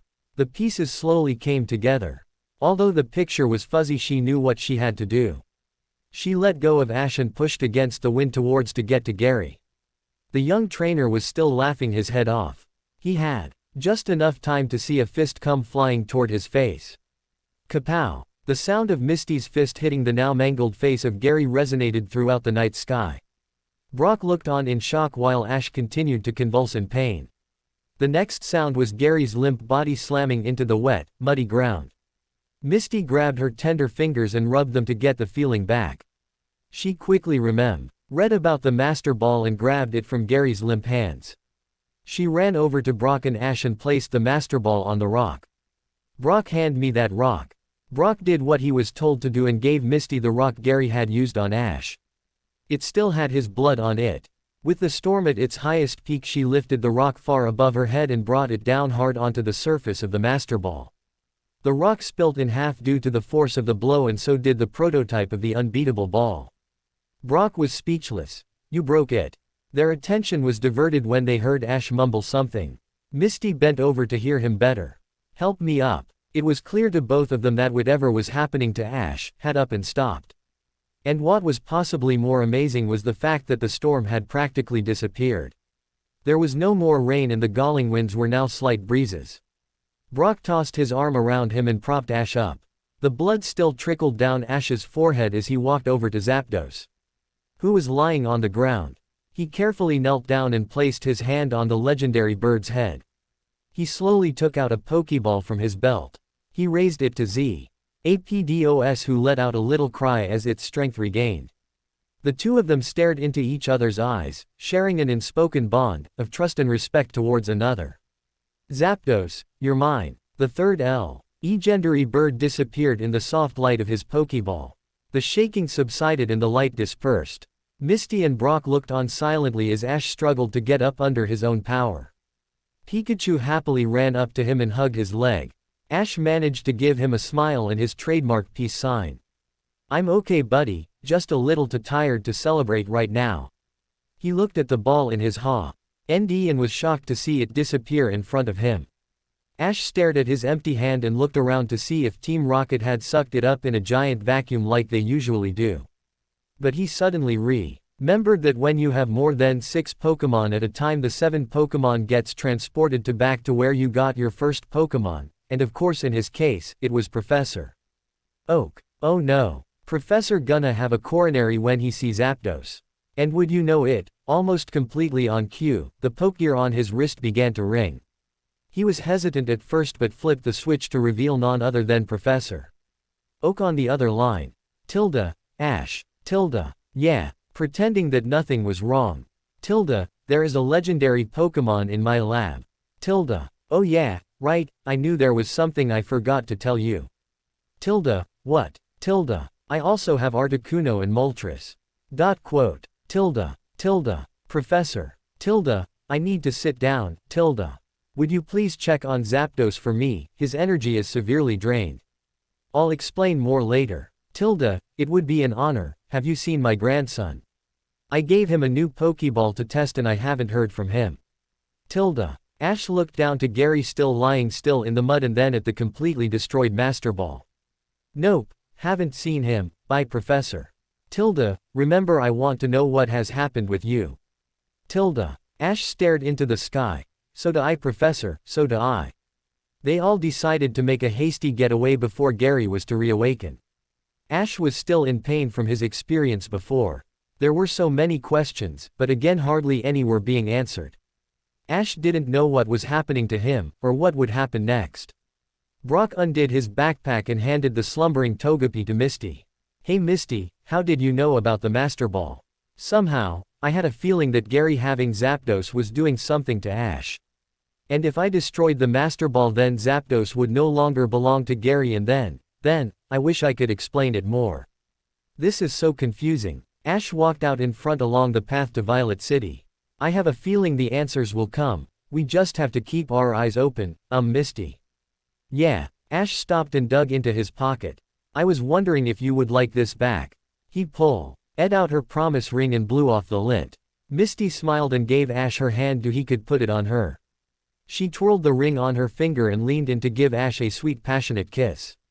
The two of them continued down the path, with their arms around each other. Misty was mainly trying to help him walk. They were all happy to finally be traveling to Violet City, pleased to leave Azalea and troubles they had. But they brought with them memories that would last a lifetime. Now that Ash had 3 legendary birds on his side, he felt that competing in the Johto League was now not his top priority. But to find answers to the all too important question, why? Was it morning, or was it late at night? Out the window the moon shined brightly over Violet Town. For Ash, he had not found sleep for 3 days. He no longer knew what time or what day it was. He had spent the last 39 hours locked in his pitch-black room staring at what was sending him over the edge. On the dresser laid the 3 Pokeballs containing the legendary birds, Articuno, Moltres and most recently Zapdos. At first he thought it was a fluke, that it was by some incredible luck that he captured Articuno. But the events of the past 2 weeks almost pushed him to the breaking point. His mind could not handle all these unanswered questions. What were those dreams about? Why did he have that strange feeling before finding Zapdos? Why did he feel pain when Gary captured Zapdos? With each question he asked himself, the more he slipped into a horrible depression. His eyes were red and his nerves were shot. His mind would not rest until the answers were found, his body would not get rest. His world as he knew it was completely flipped upside down. When first arriving to Violet, Ash was in a much better state than he was now. After the storm that almost took the city, there was some considerable damage done. Some trees were knocked over, many windows were blown in and some power lines had gone down. But the townspeople were resilient and went about daily business as usual. Everything was open including the Violet City gym. Brock advised that Ash get it over with and go straight to the gym to pick up another badge. At this point the Johto League was the farthest thing from his mind, but he went anyway. He was still tired from the ordeal with Zapdos and Gary, who was probably still lying in the mud. He met with the gym leader, Faulkner. He specialized in flying Pokemon. Now Ash knew that flying Pokemon are weak against electric. Ash wanted to try battling with Zapdos, since it was a flying Pokemon and it was electric type. He thought it would be an easy win. So he went to the Pokemon Center and switched his Squirtle for his newly captured Zapdos. Once the battle started he quickly found that he had no control over Zapdos. No matter how many times Ash said the command, the legendary bird of lightning just stood there. Ash quickly switched his Pokemon. Faulkner didn't notice since he was still in shock from seeing Zapdos. After that the match went very quickly. It only took one hit from Articuno's wing attack to bring down all 3 of Faulkner's Pokemon. Some wouldn't even call that a battle. It was more like a massacre. Faulkner proudly gave Ash his Zephyr and thanked him for giving him the chance to battle such a beautiful creature.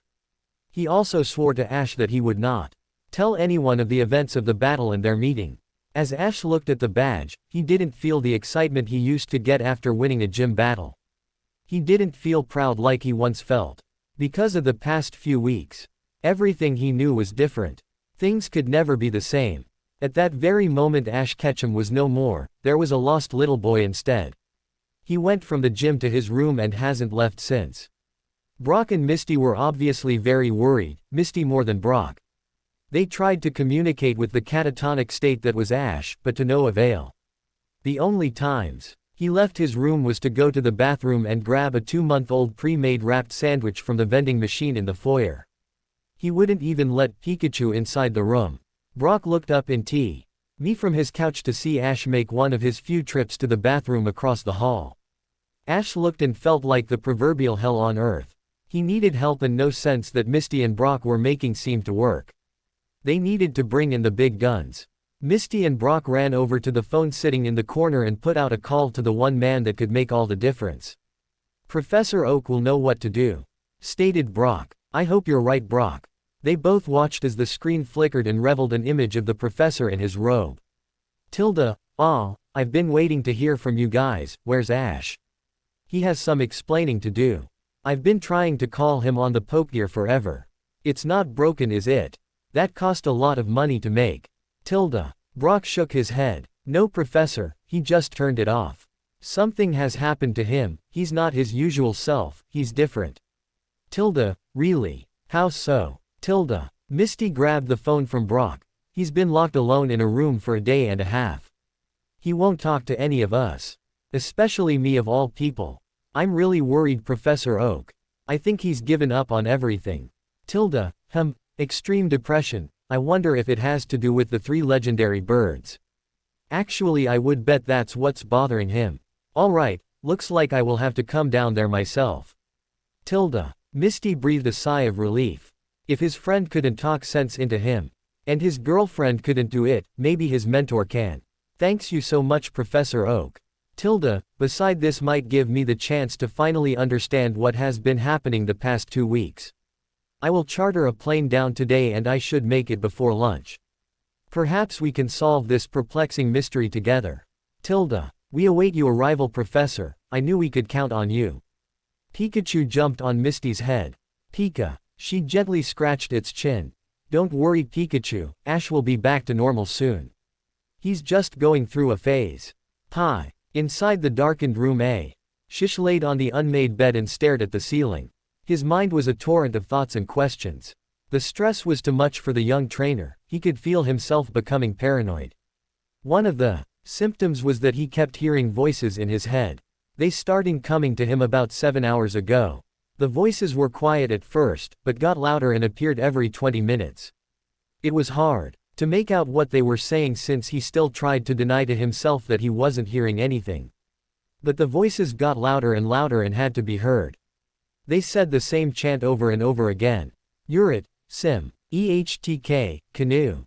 It was in some strange dialect that he couldn't perceive or translate. The repeated chanting tore deep into his mind and drove him mad. He began to scream out into the darkness, begging them to stop. "Ash!" He bolted upright in bed and glared at the door, thinking that someone was trying to get in.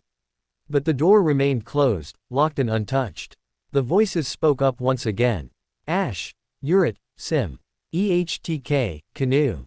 He trailed the sound of the voice to the 3 Pokeballs lying on the dresser. He slowly crept towards them and stuck out his ear. He waited but heard nothing. Ash continued to strain to hear anything. It seemed whatever was chanting those words decided it had talked enough. Tired and mentally exhausted, he clambered onto the bed and for the first time decided that he would meditate. He has seen it, lots of it demonstrated on the TV, and it looked very relaxing. He crossed his legs and placed a pillow under him. He breathed in gently and focused on a spot just a few feet in front of him. Ash needed to clear his mind. He needed to find some kind of enlightenment, no matter how long it would take. Ash concentrated on his breathing and soon many thoughts in his head about the past 2 weeks began to disappear, and for the first time he felt at peace. All the problems in the world and with himself were not the subject of worry over anymore. He sighed to himself. "I should have done this earlier." It worked almost too well as he slowly fell backwards onto the bed and into deep sleep before his head hit the pillow. "Where am I?" He was standing on a cliff. "God damn it. I have had it up to here with these damn cliff sides of death. I swear if there is another black groaning cloud below me, I'm gonna have a fit." Luckily for Ash, this cliff was different. He could see for miles in all directions, but he couldn't find a trace of civilization everywhere. There was also soft light everywhere. The surroundings looked like something from a Richard Frost poem. As he walked off the cliff rocks and into a large field, he could sense another presence. As if someone was watching him. Suddenly a large ball of osculating light appeared in front of him. He had seen this orb many times in his dreams. Although this one was different, it was silver. The other one he saw was more of a gold color. Ash. The voice of the mysterious orb was very deep and familiar. Ash, the test is going on beautifully, but we are running out of time. You must collect the others, only then can we defeat the evil. Ash stared at the glowing light. What do you mean? What does any of this mean? Where am I? Why aren't I getting any answers? Ash, are you prepared to hear the reasons? Are you prepared to receive the answers? I know I am. I know if I just knew what was happening. Maybe I could go on in life. Very well, stand back.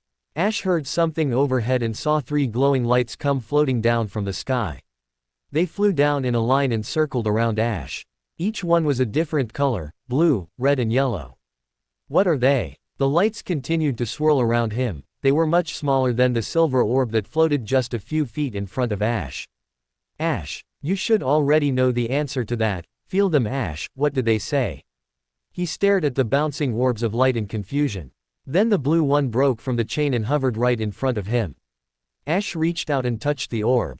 Just then he felt something, deep inside of him. Ash quickly whipped his head to the silver orb. This is Articuno, isn't it? Yes. Ash pointed to the other 2 remaining lights.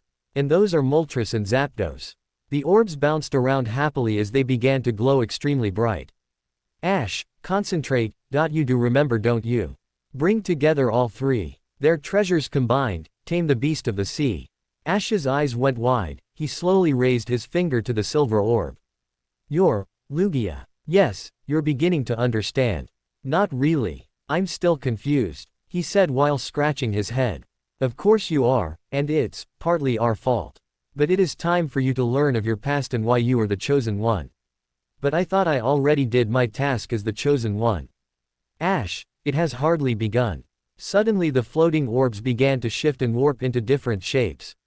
Each one after the other turned into their original form. Around him stood the 3 legendary birds, and Lugia stood in front of him. They looked as real as the day he first saw them, only this was in his head. Could this be real? How do I know that this is not a dream? Quote. Articuno stepped forward. Ash, we are speaking to you from beyond the Pokeballs. We are the mental projections of our physical selves. We are just using telepathic waves to talk to you. Ash looked stunned. You weren't able to talk before. Moltres stepped up beside Articuno. Our physic abilities aren't strong enough. We can only talk to you when your mind is at complete rest. The 4 magnificent birds circled around him. A calm blue light began to form around them. Lugia tucked his wings under his body and laid on the ground. His head was only inches from Ash's. Are you ready to accept the answers? Are you ready to accept the responsibility? Are you ready to accept your fate? Ash breathed in heavily. Yes. Very well, over a 500,000 years back when time began and life first started to thrive on this planet. The Poke gods were in control of creating and populating the planet with Pokemon to serve and protect man. The man gods created and depopulated the planet with the humans that would cultivate the land and care for the Pokemon. The Pokemon relied on the humans for food and medicine, humans relied on the Pokemon for protection and friendship. There was a perfect balance and harmony between the 2 races on Earth. Unbelievable. One day the gods came together in agreement that they would put a great protector on the Earth to watch over both the humans and Pokemon and to defeat evil wherever it was present. This ultimate being had the flesh and blood of a human, but also had a deep hidden power that only Pokemon could possess. The local villages knew him as the Pokeman, but we knew him as the Chosen One. To help him in his task of defending the world, the Pokegods put 10 legendary Pokemon on the Earth to serve him and protect him. The Mangods also put 2 prophets on the Earth to befriend and guide him. Prophets? Do you mean Misty and Brock? That is what they are known as now. Ash, your meeting of Misty and Brock were not by chance or luck. It was fate. Fate. Ellipsis quote. Sadly, the Chosen One died before he could pass on his lineage and produce offspring to carry on the title of the Chosen One. Although the legendary Pokemon remain immortal, the Chosen One was created as immortal. But it had been foretold by the gods that the Chosen One would return and rid the world of all the darkness. Over 400,000 years went by, and there was no sign of the Chosen One. As the Pokemon evolved, so did the humans. They created the society you know today. And with the evolution of the world, evil has presented itself once again. The two high powers of the legendary Pokémon announced your arrival into the world, and for years we have watched over you. We were there when you took your first step. We were there when you lost your father. And we were there when you first started your journey. All your life you have been put through countless tests. Tests that would prepare you body, mind and soul for the task that would come later in life. Everything has happened for a reason, we made it happen. Take the incident when you first met Misty, we were the ones that rustled up those Spearows that attacked you. But if it wasn't for them, you two would have never met. But she followed me because I wrecked her bike. Fate works in mysterious ways. What other stuff have you put me through? The biggest test we put you through was at Shimao-T. It was there that the legend was finally fulfilled. It was right then that we knew that the Chosen One had arrived on Earth. The gods were so adamant that we would sacrifice everything just to find you. For you will make all the difference. But then you would have already knew the outcome. Fate and legend can only bring you so far, it is up to you alone to fulfill it. Quote ellipsis. What is next for me? That I do not know, I am not able to see into the future, and even if I could, the future is never truly written. Things can be changed, to find answers, we look into the past. But we do have one final task for you. It will challenge your physical and mental limitations. On your first day, do you remember what you saw? You mean that weird flying Pokémon I saw? Everyone thought that I just imagined it. In a sense you did. What you saw was the mental projection of the 5th legendary bird, Ho-Oh. Ho-Oh. But why was it a mirage? Before the Chosen One died for the first time, there was a great battle and Ho-Oh was sealed away forever in the mountain range of Johto. He has been there ever since. He has only made appearances using his highly developed physic ability. i.e. to extend his physical self from within the cage he has spent a lifetime in. We have been unable to break him free from his prison. Even if we did, we can't detect where in the mountains he is. It is up to the Chosen One to release him. Lately his strength has almost left him and we are unable to communicate with him. The prison is destroying him. If he is destroyed, the energy that flows between us all will be disrupted. What energy? Since time began there has been a source of energy that has flowed through the earth and the legendary Pokémon. We are greatly in tune with nature and live to protect it. But if the link is broken between the 10 legendary Pokémon, I don't have to remind you to what happened at Shimao-T. We know that you are the Chosen One, for this energy now flows through you. Before, no human could harness this energy, they all had opposite polarization. Like the Collector, anyone who captured a legendary Pokémon would have disrupted the energy flow, because the positive energy was flowing through the body that had a negative polarization, understand? His body was used like a large transformer, it changed the energy flow and drove the birds mad. And it drastical. Why change the climate all over the world? For like I said, the energy flows through the whole earth and it was affected as well. So when Gary captured Zapdos, that's why I felt pain. It's because at Shimao-T it hadn't been flowing through me yet. Yes, now that the energy flows through you, you were able to feel it being disrupted inside you, you felt the earth cry out in pain. When I captured Articuno, the earth wasn't destroyed. Quote. On that very day the energy began to build inside you. As long as it wasn't disrupted, everything was fine. You see, Ash, you are the only one in existence that can tame the legendary birds. You are the Chosen One. So it is you that must go and break the seal on Ho-Oh's prison. Quote ellipsis. I don't think I can do this. Ash began to feel very overwhelmed by all the information he was getting. It's not every day you discover you're pretty much a god. What about Brock and Misty? What is their role in this? They are to merely guide you in your quest. Without each other, you cannot complete the task ahead of you. They are there to give you friendship, to give support and to give love. Now you must go out and summon me. Where do I go? What do I do? The answers are coming, Ash, we believe in you. Why not trying to believe in yourself? With one simple beat of its wings, Lugia and the other legendary birds disappeared from sight. It seemed Ash had more question than when he first started. But he now knew his purpose in life. Misty and Brock slowly opened the door and peeked their heads around the corner. Misty quickly noticed that Ash was sprawled across the bed fast asleep. His legs and arms fidgeted, telling Misty that he was dreaming. She was happy that he was finally resting, but it couldn't have been at a worse time.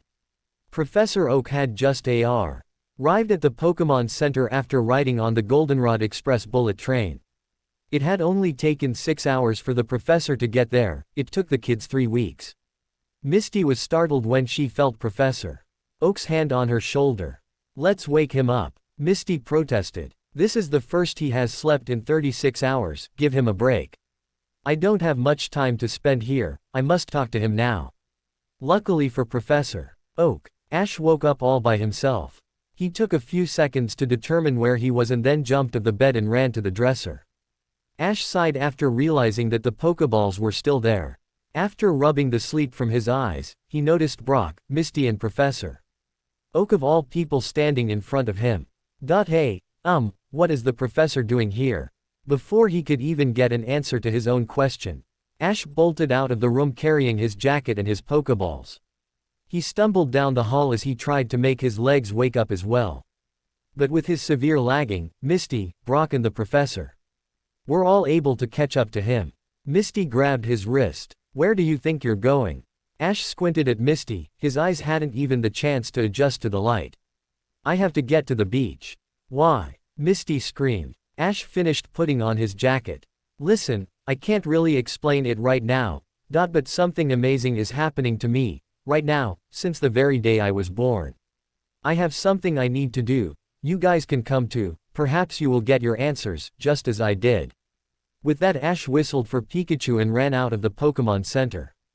Brock, Misty, and Samuel stood in the foyer trying to contemplate what Ash had said.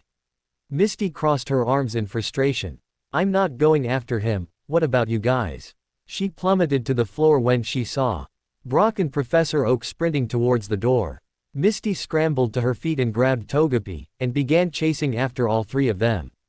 Outside, Ash was running around in a panicked state, trying to find the closet beach or harbor to let loose his 3 legendary birds in hopes of summoning the 4th piece of the puzzle. That is, if he can find the beach.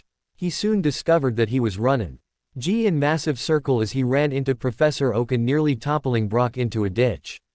After a few obscenities were exchanged and Misty finally caught up, Brock took out his map much to her chagrin, knowing full well that Brock would get them more lost. But luckily for him, Brock was having a good day when it came to reading maps. It wasn't soon after they began seeing tourism signs pointed them to the nearest water source.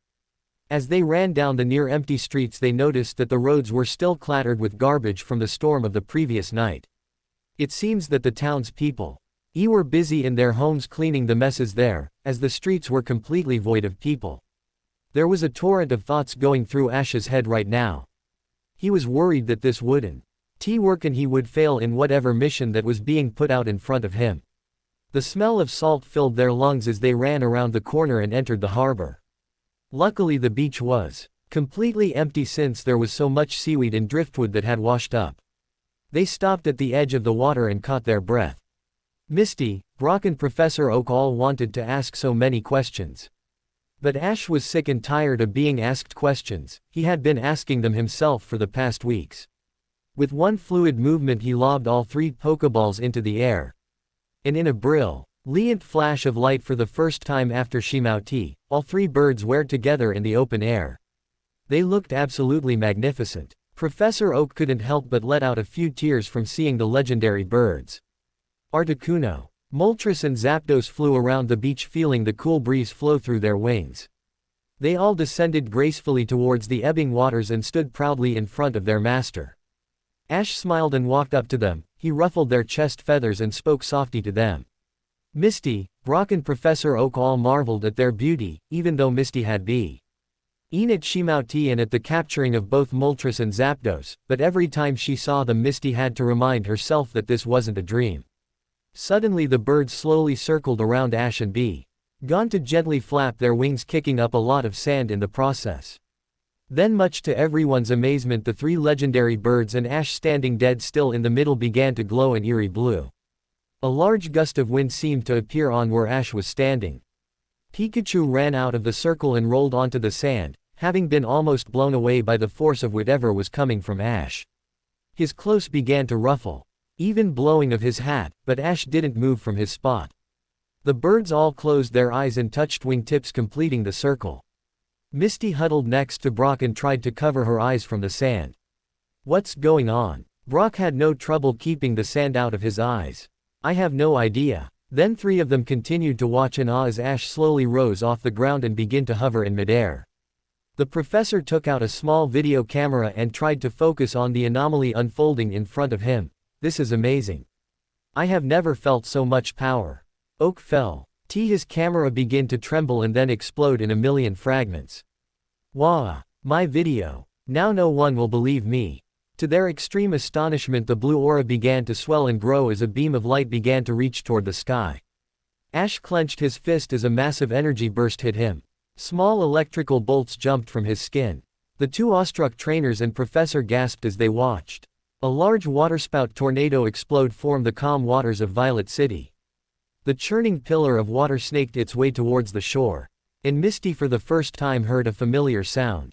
The sound was unmistakable. It filled the air and echoed in her mind. It was Lugia's song. The sun shone of the water droplets on Lugia's skin as he finally entered into view. The waterspout fell back into the ocean, leaving behind a cloud of mist. Misty looked to see that Ash had stopped glowing and had both feet planted firmly on the ground.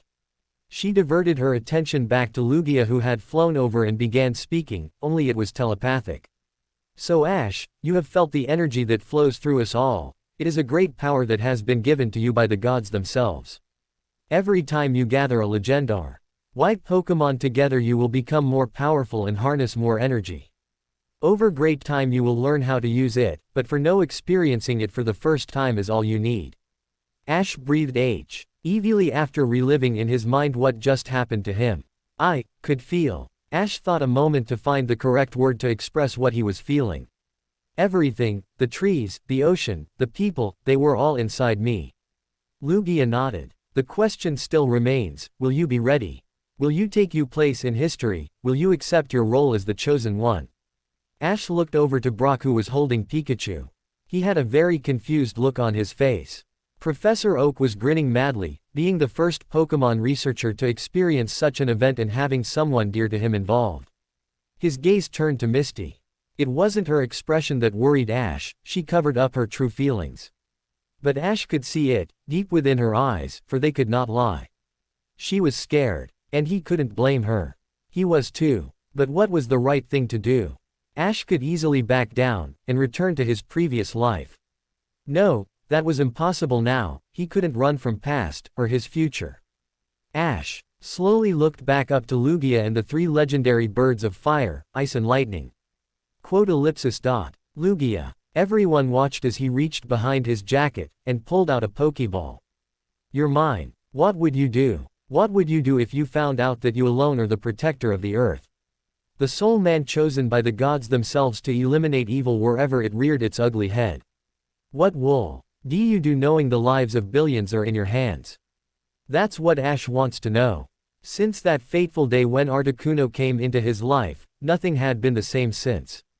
To him, even having a Pokemon battle, one of the few joys in his life, was now ancient history. His life was changing every day and he couldn't stop it. A part of him wanted to back to the way things were, but the rest of I knew that he couldn't run away from this huge responsibility. But what helped him along the way was his two reasons for being, Brock and Misty. These two had been with him through the toughest tests and through the ups and the downs of his journey. They never faltered, they were always by his side, even now in his darkest hour. And out of both of them, Misty was the most compassionate. But Ash could see the Misty was scared. She was afraid of change. And something this big doesn't come around every day. True, they have been through some rough times, but nothing like this. All Ash wanted to know is this a curse or a blessing in disguise? Time will tell, but how long can one wait for the inevitable? After capturing Lugia, Ash underwent another change. He had lost most of his depress ion and was now much more alive with energy. After the event on the beach, they all went to a local diner to eat and discuss what had happened. Ash took some time explaining to Professor Oak what was happening to him.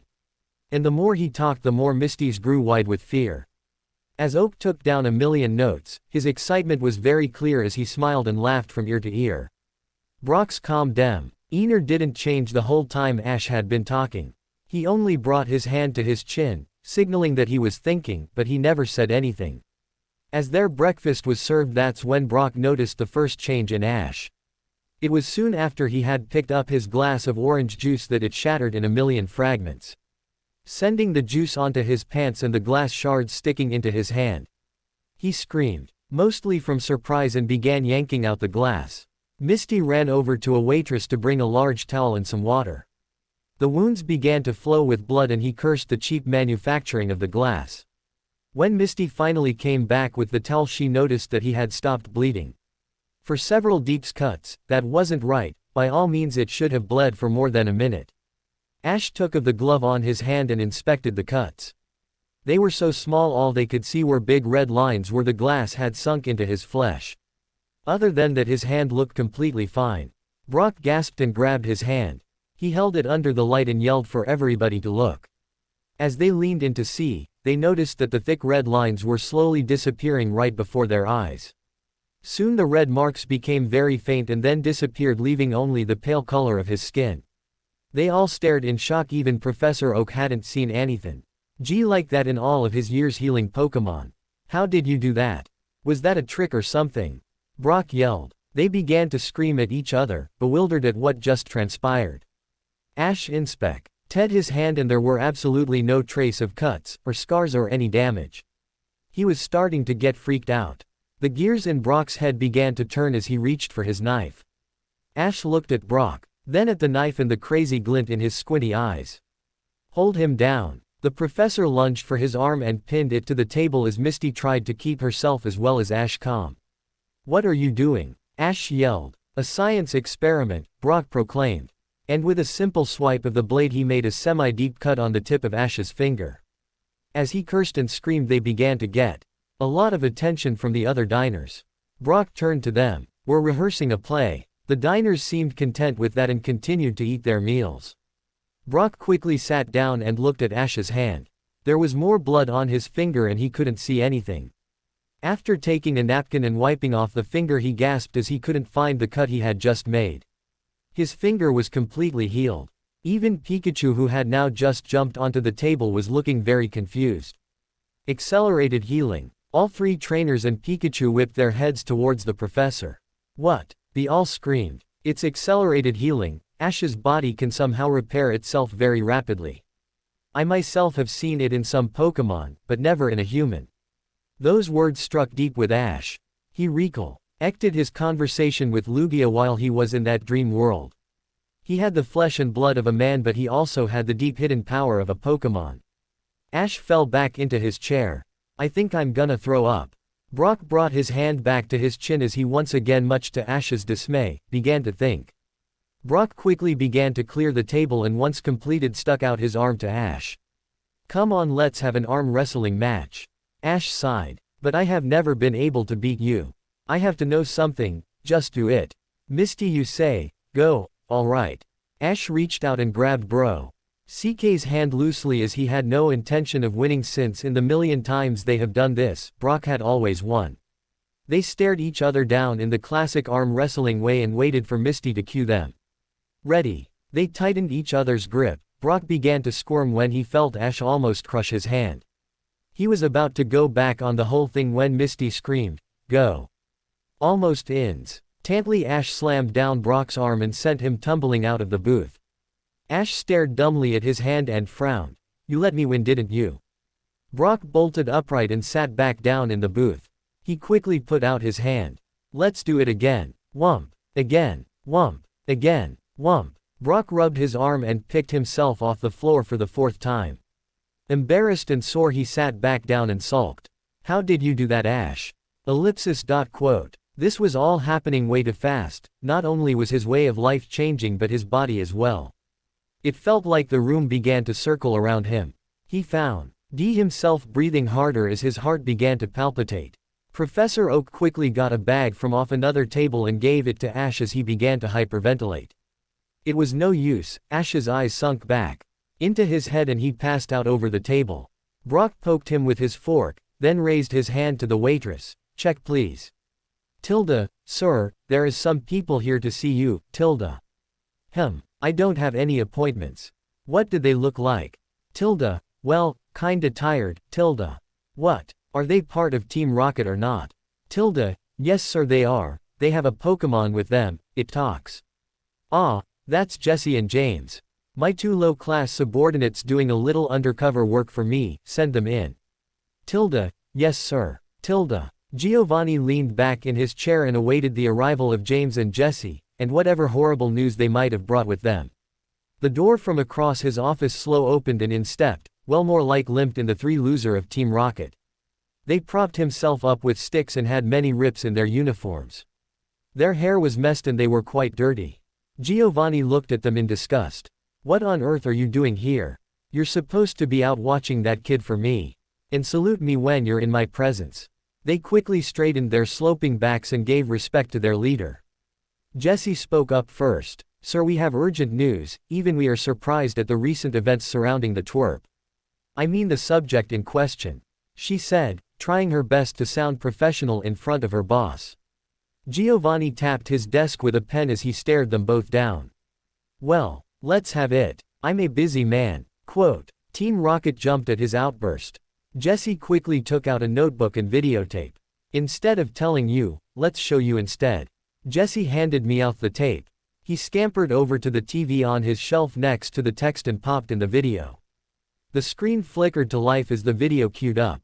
There was a bit of static at first but soon a blurry image appeared on the screen and to Giovanni's complete surprise the glorious sight of Lugia was thrown across the TV. The leader of Team Rocket almost fell out of his chair as he watched the video. And over to the screen and watched the amazing spectacle.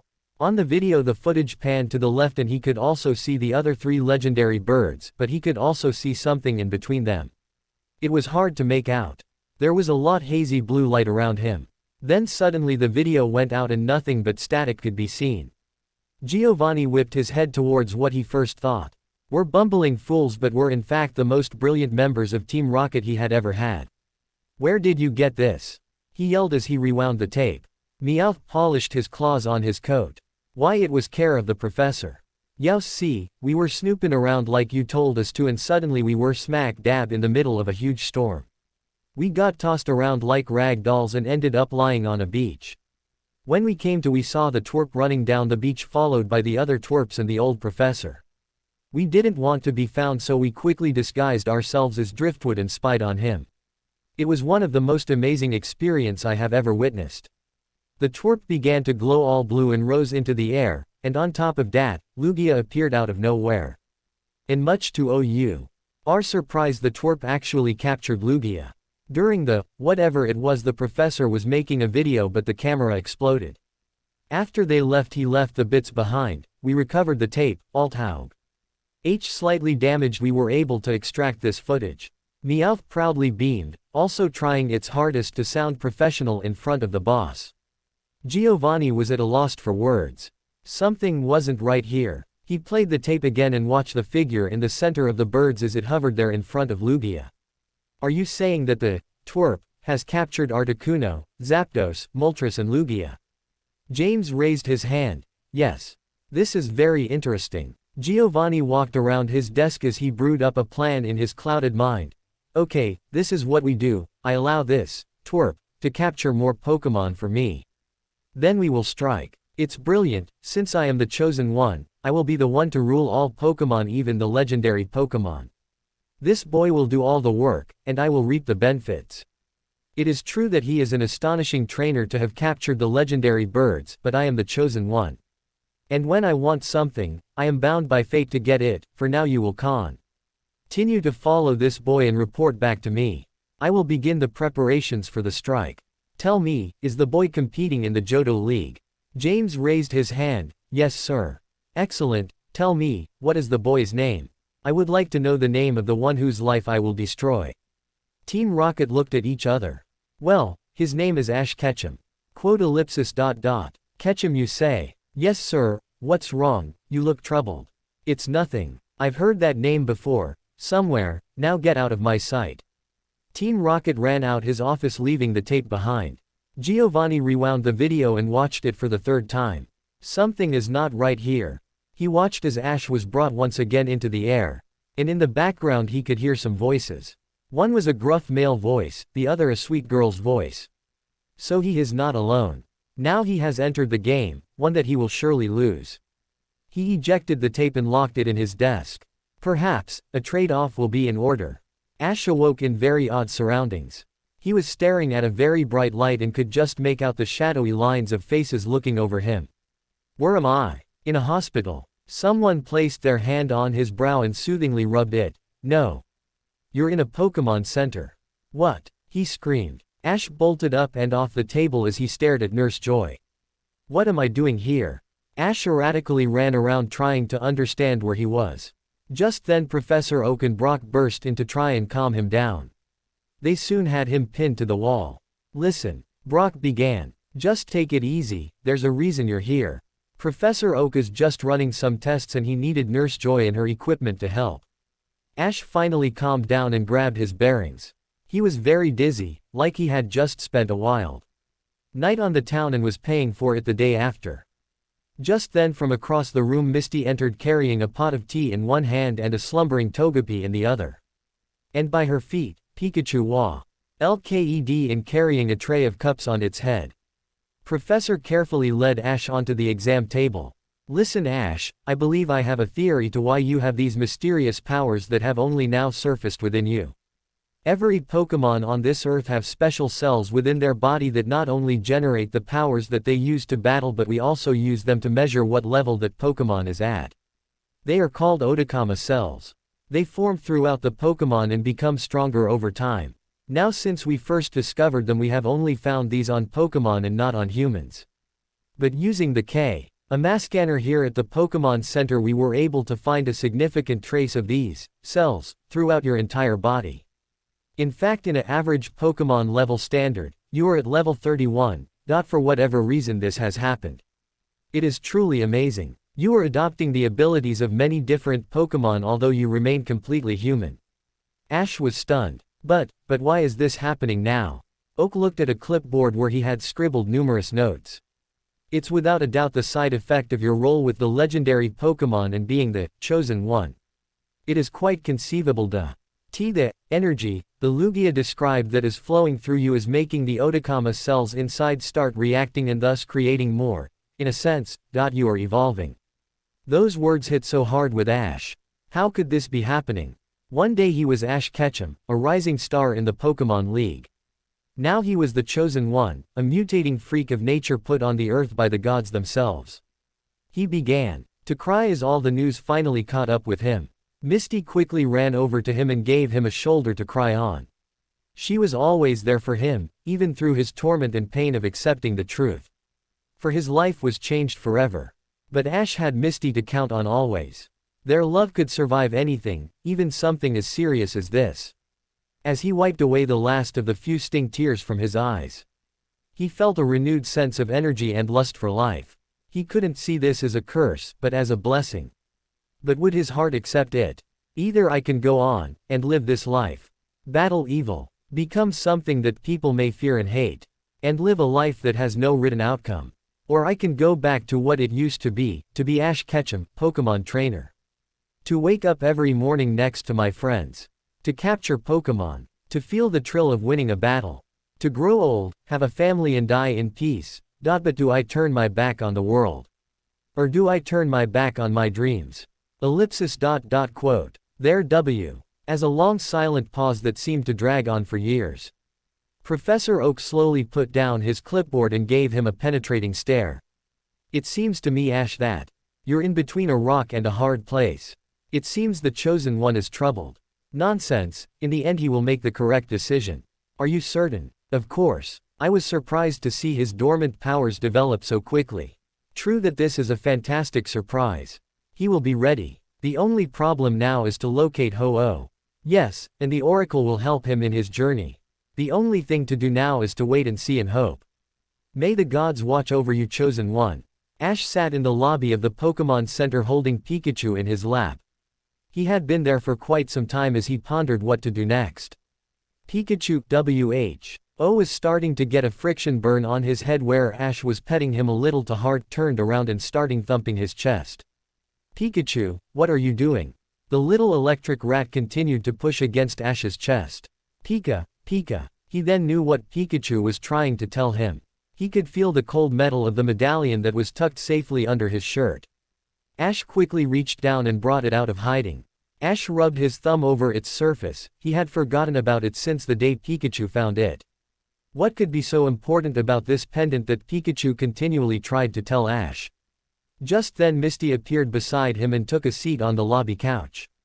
"How are you feeling?" she asked, worried over the state of her boyfriend's well-being.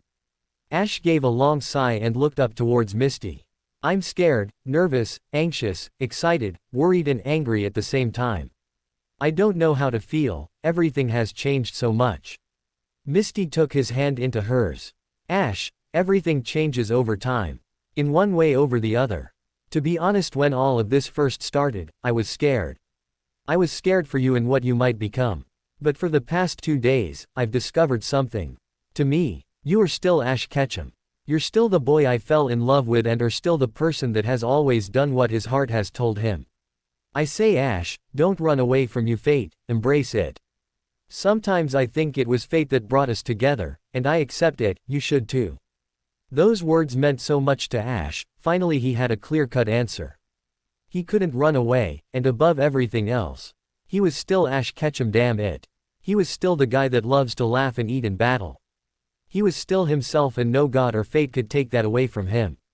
Ash proudly stood up. A new sense of energy and fire had been ignited within. He felt like he could do anything and take on anyone. He shoved the pendant into his jacket pocket as he ran off to find the professor and Brock.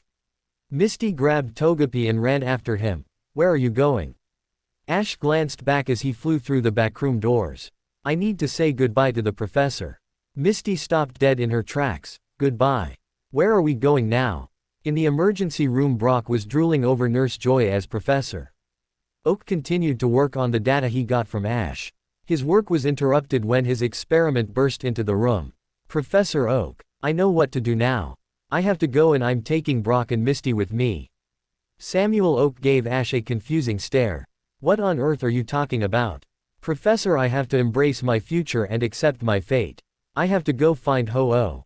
The 5th legendary bird. He's trapped and he will die if I don't free him very soon. And if he dies, I could die too."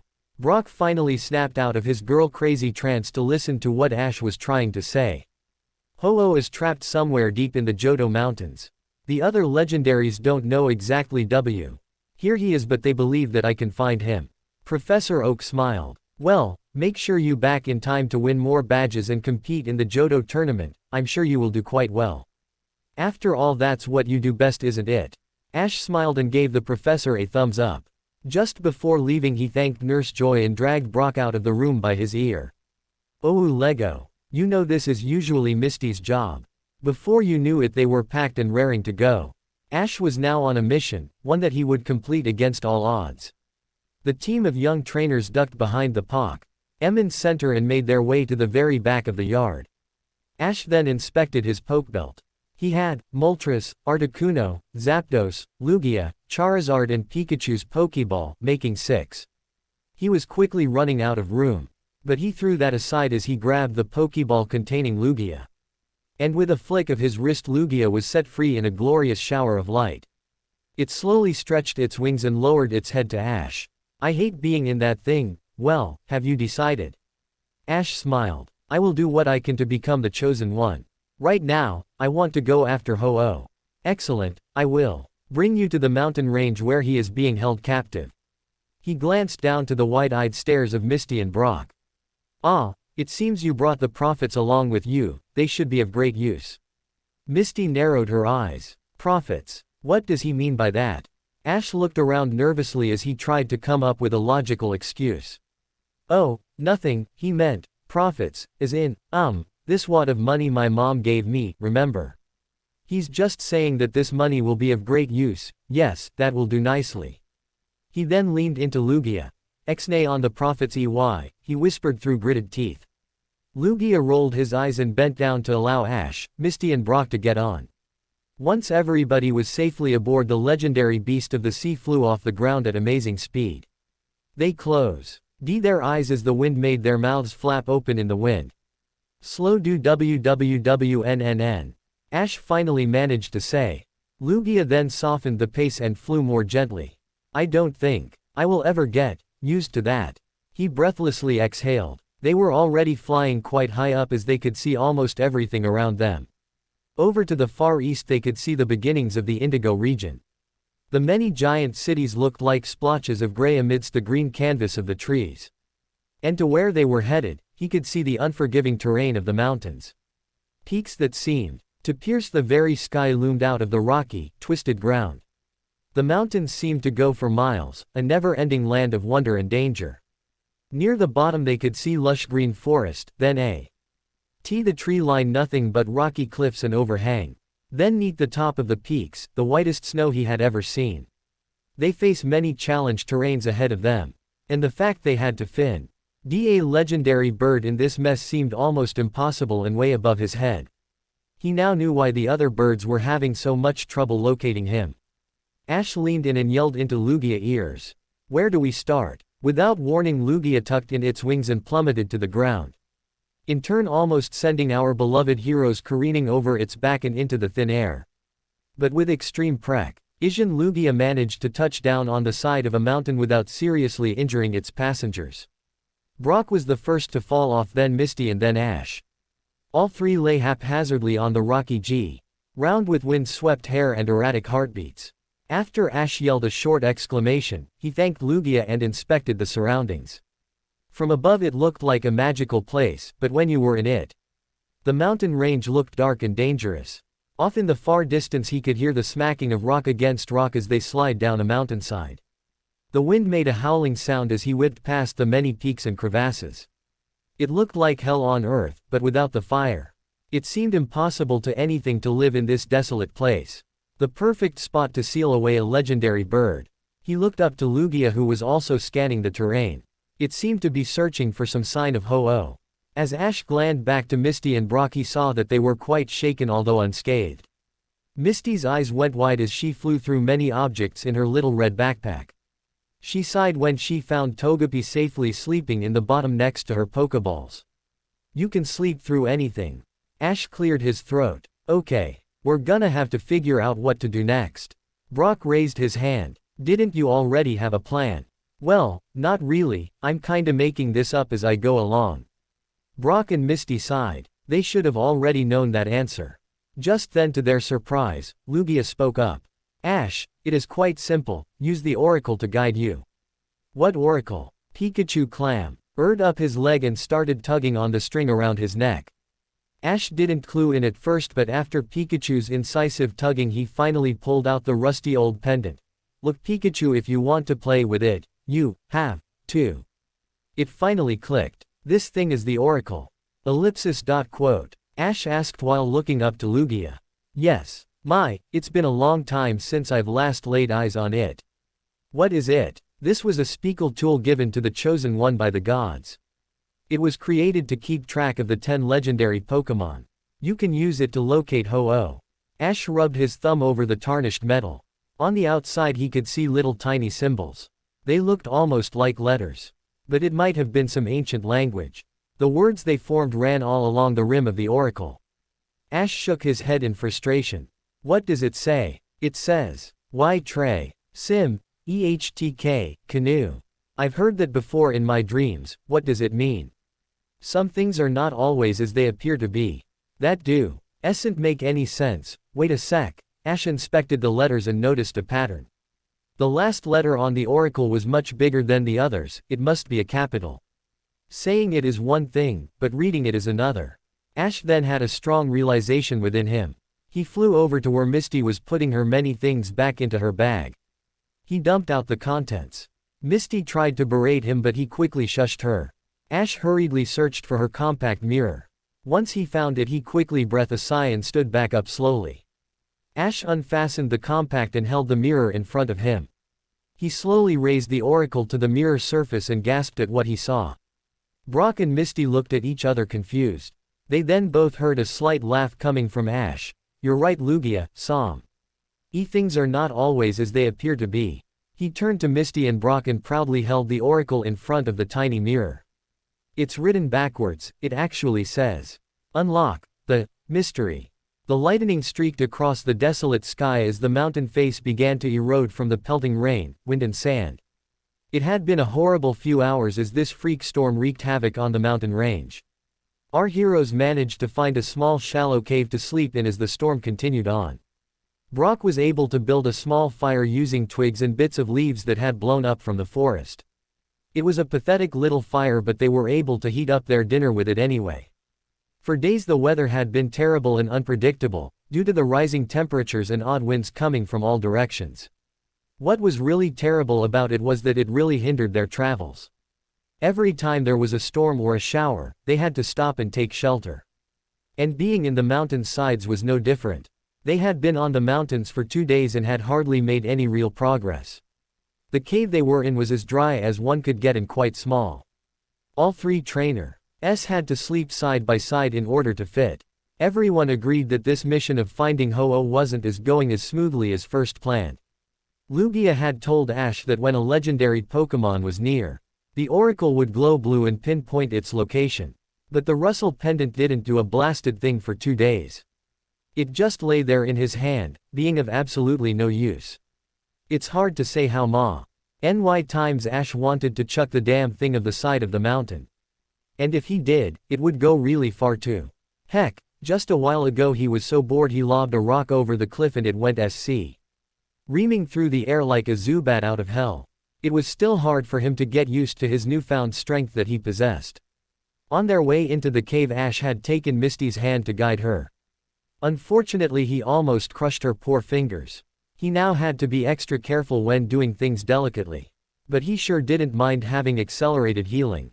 The other day Ash had taken a nasty spill down the mountainside and was dragged over rocks and battered to within an inch of his life. But much to the relief of Misty and Brock, they saw him climb back up the mountain and he was completely fine. Ash had healed before he even stopped rolling. But with the storm outside of the cave, they couldn't do anything but sit and stare at the cave walls. It was really boring. Ash spent most of his newly found free time to inspect the mysterious oracle. He rubbed his fingers all over the weathering letters and peered into the gem in the very center of it. Even in a room with no light, it sparkled like it had a fire lit within it. Ash knew that he had little time to find Ho-Oh. He should somehow feel the Pokémon getting weaker inside him. Now if only he could use that feeling to locate him, things would be a lot easier. He jumped slightly as he felt Misty put her hands gently on his shoulders and began to rub it. Ash dropped the oracle into his lap as he bent his head slowly to get Misty to reach that certain spot on his neck. His muscles were extremely tense, and to Misty it was like trying to message a brick. But soon, one by one, his high-strung muscles began to loosen and Ash became more relaxed. She abruptly stopped and pushed him down to the ground. Ash became a bit nervous as Misty began to remove his coat and shirt. Misty. What are you doing?" he asked in his usual tone of voice. "I have to do the rest of your back, turn over." But before he did, she took a quick glance at Ash's amazing physique. She ran her eyes over his taut chest and tight abs. It even looked like Ash was developing a six-pack but was not fully there. His shoulders were a lot meatier and so were his biceps. She felt her cheeks become flushed and tried not to stare. Luckily Brock was over in the corner snoring and talking in his sleep like he always did. Ash did as he was told and laid on his stomach so Misty could work out the kinks in his back. He shivered slightly as her fingers ran up and down his spine. She dug her fingers into his fleece and began to knead Ash like he was a huge pile of dough. It became too much for him to bear, and to stop him from screaming he bit down on his hat. Then Misty began to bring in her elbows to work out a knot in his lower back. By now the tears were rolling down his face and wondered why he deserved this torture. He looked over at Pikachu W. Ho was trying not to laugh but was failing miserably. It seemed like an hour before Misty was finally finished. And afterward, he felt much worse than when she started. He slowly brought his eyes around to meet hers. "Thanks, could you put my skin back on please?" Misty shot him an evil glare. "Well, that's the last time you get a message from me." "Thank God," he said under his breath. Misty had heard that and was about to retaliate when she noticed that Ash had not put his shirt back on. She could feel his cheeks get warm and red instantly. Misty ran her eyes all over his exposed upper body and was beginning to get antsy. "Oh my God." He is so hot they never really seen him with his shirt off before. Calm down Misty, what a sexy beast. Ash noticed Misty's odd expression and red cheeks. Are you okay Mist? When was the last time you kissed me? Ash narrowed his eyes. Let me think, I humph. Without warning Misty launched herself on Ash and gave him the most passionate kiss he had ever received. When the shock wore off he gently grabbed her and kissed her back. It had really been quite a while since they had done this. Ash longed to have Misty in his arms again because of the incident with Ruth. But it seems all was forgiven now and life could continue. Unfortunately their little passionate moment was ruined when they looked to see Brock staring at them with his squinty eyes. They both went beet red from embarrassment and ran to their sleeping bags and pretended that nothing happened. Brock just chuckled to himself and lay back down. Crazy love-sick kids. He glanced at them one last time to see them laying down in the same sleeping bag. Get a room you two, he mockingly sneered. One of the little joys in his life was to give Ash and Misty a hard time, even though he was always kidding. After a very odd night in the cave they hoped that the raging storm that was still blowing outside the cave would have ended by morning, then the real search begins. Ash carefully wrapped his arms around Misty and snuggled up close. I love you Misty, he whispered. She gently kissed him. I know. Giovanni entered the codes that opened the large steel door bearing entrance to his secret room. As the lights flickered to life they proudly shone on the 4 large stone tablets that adorned the walls of the Team Rocket headquarters. On these ancient stones lay the writings that foretold the coming of a chosen one. Giovanni had believed that all these years it had been him. But now due to the new information that had been presented to him, he was now contemplating his existence. This, boy. What is his connection with the legendary birds? Quote. Giovanni stood in the center of the room pondering over this. It seems to me that the one who controls the birds can control the world. This boy must be an excellent trainer and must know a great deal about the legend. Perhaps I will let him gather the legendary Pokémon together for me. Yes, that's it. He moved to rub his hand against the cold stones. I will stand back like a shadow, watching, waiting, biding my time. Until he has collected all the legendaries, then I will strike at the moment when he least expects it. I will not go quietly into the night. Giovanni arrogantly fixed his tie as a new wave of confidence fed his already swollen ego. He spun around on his heels and walked towards the exit. He took a quick glance at the ancient stones as he flicked off the lights and disappeared into his office. Let the game begin. It was absolutely freezing in their small hollowed cave as one by one they each began to wake up. The temperature had dropped drastically overnight and it left them shivering in their thin sleeping bags. Brock had used up all the possible things to make a fire with ND had to use Vulpix to create a small steady flame to heat up a can of soup. A little bit more, Brock said as he gingerly held the can over Vulpix's mouth. Ash knelt down beside him. Is it soup yet? It'll be edible, I think. Their food situation wasn't doing so good. After this can, and 2 others and a few packages of tuna, that was it. They didn't really plan it out too well. Not when there's no trace of food on these mountains or forests. Ash had also noticed that there weren't any Pokémon to be found here on the cliff sides. There should have at least been a few sandshrews living nearby. But there wasn't a damn thing. After the food ran out the only thing they could do is to go back to civilization and cut off their little excursion. If only the damn oracle would work. Lugia said it was supposed to glow blue when there was a legendary Pokémon nearby. Did he mean a radius of a few feet or a few miles? Exasperated, he pocketed the oracle once more and stared at Misty, who was still sleeping against the rock wall. She seemed so peaceful even though she was in horrible surroundings. And then Ash looked over at Brock. He was busy trying to get the can of soup open without burning his fingers. He just sat there on the dirty cave floor and admired the both of them. Brock and Misty had been with him since the very beginning. After the day he had gotten Pikachu, Ash thought that he would have to travel by himself for years. Needless to say their company made things a lot easier, and especially when he learned he is the known free protector of Earth. Ash didn't think that he'll ever get used to it. But it looked like Brock and Misty had adjusted to the idea, mostly because it wasn't them. What they didn't know is that they do have a part at his mission. He had yet to tell them that they were both prophets, and we born to guide and protect him. Ash didn't really want to put that pressure on them. Ash. He spun around and whipped his head between the two of them. What? Who said that? What do you want? Brock poked him with his spoon. I've been asking you for the last minute which direction we're going today. Ash rubbed his head. Oh sorry, I was thinking, I thought we would head east over the larger groups of mountains.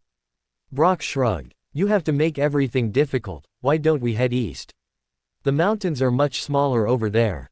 Are you scared? Hardly. I'm just saying that Ho-Oh might be over there. Ash glared at him. He might be in those other mountains too. Hell, he may be south, he may be north, I have no idea where he is. I am trying to ow. Ash was cut short from a small rock bouncing off his head.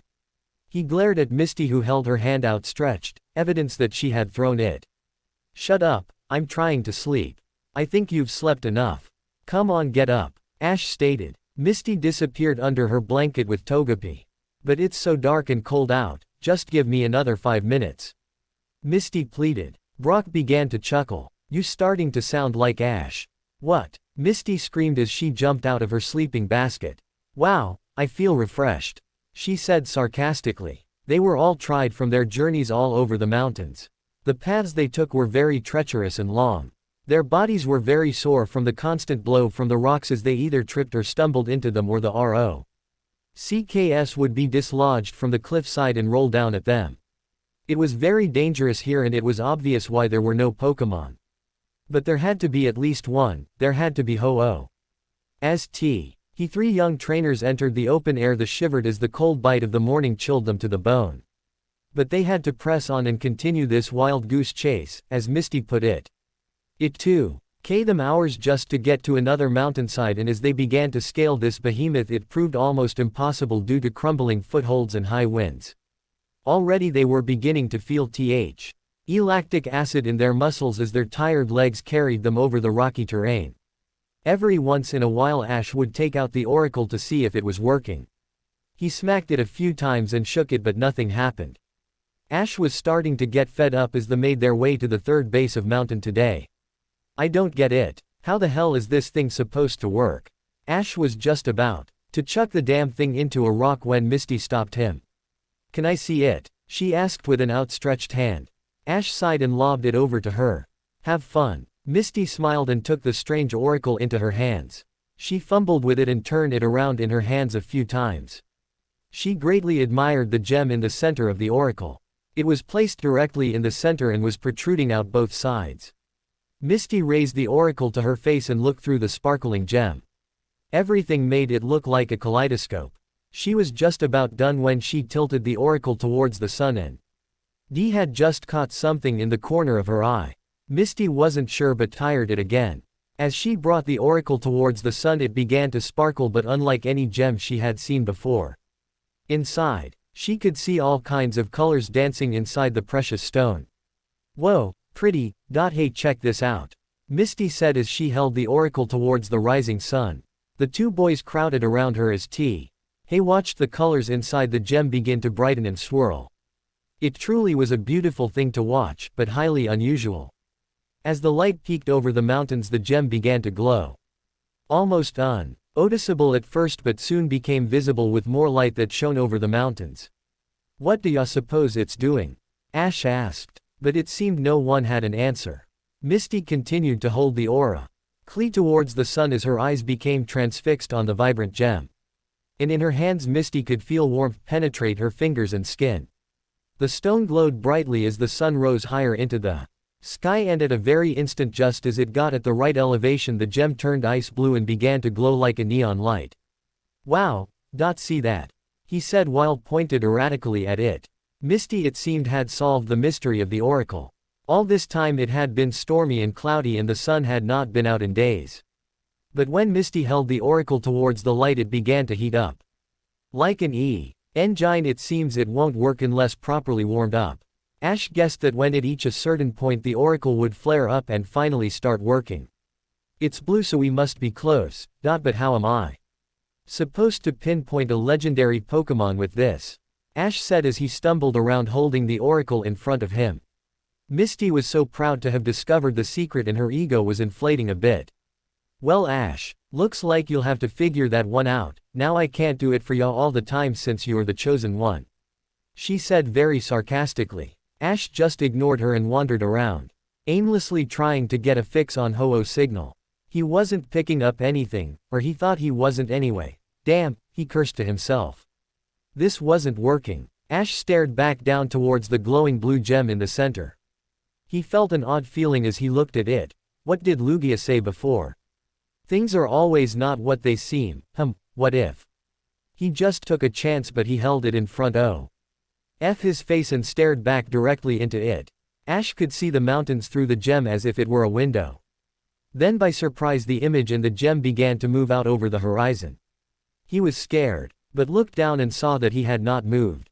But the image inside the stone began to fly out over the mountains as if he were seeing what a Pidgey was seeing flying over the mountains. The image is small and hard to make out, but the picture did rest on the peak of one mountain. And he knew that was the on Ho-Oh was sealed in. Ash peeled his face away from the oracle and rubbed his eyes from he strain of staring at a tiny image for 2 minutes. All this time Misty and Brock were wondering why he was just standing there with his mouth open. He explained to them that the oracle pinpointed his exact location by actually showing him the mountain Ho-Oh was sealed in. Ash thought that he would have to walk around with it like a GPS or tracking device. But now he knew that the mountain was very close by and was sure that it would lead him to the resting place of the 5th legendary bird. Excitedly he called out Lugia, Moltres, Zapdos and Articuno. All 4 stood in the morning sun and ruffled their feathers. Ash had never released all of them at the same time, and it was really cool to see them all at once. "Alright guys, we have to get to that mountain," he shouted at all of them while pointed to the west. And sure enough, there was the huge mountain they would have to endure on. It was a massive sized rock with a large peak covered in pure white snow that seemed to disappear under the clouds. This would be no easy feat. But to make it easier for our young trainers, they would fly and cut the travel time in half. Misty climbed onto Articuno while Brock got stuck with riding Zapdos. He just wished he wouldn't get shocked. Ash proudly rested on Lugia, which began to beat its wings and lift off the rocky ground. He whistled to the 3 other birds and they too took flight. Birds formed a square in the air as each one took a corner beside another. Below, the rocky mountains of Johto seemed like little hills instead of lumbering giants of rock and sand. But they were heading towards the granddaddy of them all. It was like Mount Everest stuck right in the middle of Johto. It seemed somewhat poetically correct to have a legendary Pokémon in the biggest mountain in the west. The 4 birds gently touched down on an outcropping of rock that would suffice as a landing runway. After they made sure that nothing had fallen after the flight, especially Pikachu and Geppy, they set off trying to find a way into it. It was very cold and there were up about 2,000 feet. Ash had recalled all the birds and grabbed onto Pikachu so it wouldn't be blown away. It was quite gusty being so high up. "Pika," the little Pokémon squeaked. "Yay, I know. We have to find a way into the mountain or we'll freeze up here." Brock and Ash continued to dumbly walk along and grope the rocky cliff side to possibly find a hidden cave of some sorts. Misty was content at looking at the breathtaking scenery. As Ash moved his hand over a rock, he was able to feel a bit of warmth on the other side. The small portion of the mountain was made from many rocks piled on top of another. It seemed that a long time ago there was a cave in. Ash began to fling rocks aside using his newly discovered strength with ease. And pretty soon he could feel a gust of warm air streaming out of an opening that he created. He yelled for Brock and Misty to come over and help as he worked on getting the hole bigger. After a few minutes of throwing rock around, they had made an opening wide and deep enough to stick a person through. Brock took a small flashlight and shined it up the small cave entrance to see if he could locate any other rocks in the way. But it seemed it was clear as Brock volunteered to be the first to enter the sealed-off mountain. He squirmed around to get his chest in and almost got stuck because of his backpack. But he had made it through with just some minor scrapes and tears of his clothing. Misty and Ash could hear a few impressed whistles come from inside as Brock beckoned for them to crawl in as well. Misty was the second to go and was able to crawl through quite easily without getting a scratch since she was so thin. Togepi was the third to enter and happily ran in after its mom. Ash got Pikachu to go before him and with one last look over the horizon he crawled through into the darkened cave. The floor he crawled on was very sandy and he got a few grains in his mouth as he made his way completely through the opening. He spit it out and saw that Misty and Brock had not gone far from where they entered. The cave was a marvel to behold. He could see very well inside the cave because of the soft yellow light near the top bouncing of crystals embedded in the rocks. The rock formations themselves were very twisted and looked like sculptures from the museums. Brock ran his hand over the rocks. Sedimentary rock, mostly made of sandstone, very smooth with a hint of iron and crystal formations. Ash and Misty stared at their friend who had now seemed to be a rock connoisseur. The ceiling above them was very high for a cave. The path they walked on was narrow and winding, but they could see most that was in front of them due to the odd-shaped walls. Everything was very dry and dusty, and this plagued on Misty's allergies. Achoo! Excuse me, achoo! Ash shushed her as he carefully walked forward holding a flashlight. It wasn't soon before Ey hit a fork in the road that led to 2 more tunnels. He was about to split up the group when he remembered the oracle. He withdrew it from his pocket and was surprised to see it still glowing. It moved it from the one tunnel to the next and found that it glowed more brightly when he waved it in front of the right entrance. The 3 trainers slowly made their way through the now darkening cave. As they listened for anything suspicious, they walked along the sandy tunnel until coming to a very large room.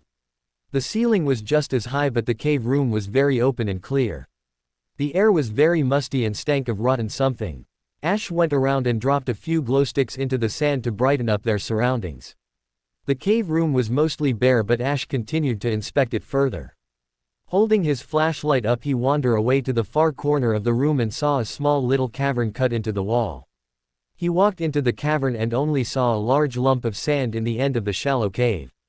It was a very large hill of sand and had probably blown into the corner by some means. Ash jumped when he felt Brock touch his shoulder. "What are you doing?" he yelled. "Sorry, didn't mean to startle you," Brock yelled back. Just then they both heard a strange noise. The first since they entered. They didn't know if it was the wind or possibly something else, but it was very close. Brock looked down and saw the large sand pile next to him. "Say, that looks comfy," he said while bending down to take a rest. But before his ass could touch it, he felt a small tremor beneath the sand. "What the hell was that?" Brock exclaimed. "I don't know." Ash looked at the oracle and it now glowed very brightly. Now suddenly Ash got that very odd feeling deep in the pit of his stomach again. Everything got kinda blurry and he had trouble hearing. It was what he had felt when Zapdos first showed up. Ash knew that he was so close, but he had no idea where Ho-Oh was. Then his gaze bent down to the sand dune. Ash smacked his dry lips and reached out and touched it. His fingers sank it slowly, then stopped when he felt something very hard underneath it. Ash gasped as he blew of the sand with a few strokes of his hand. He had revealed a black marble-looking rock underneath all the sand. And as he and Brock got more sand off, the black began to shine through and they found that his rock was huge. After a while they had all the sand off and were looking at a completely spherical black marble boulder.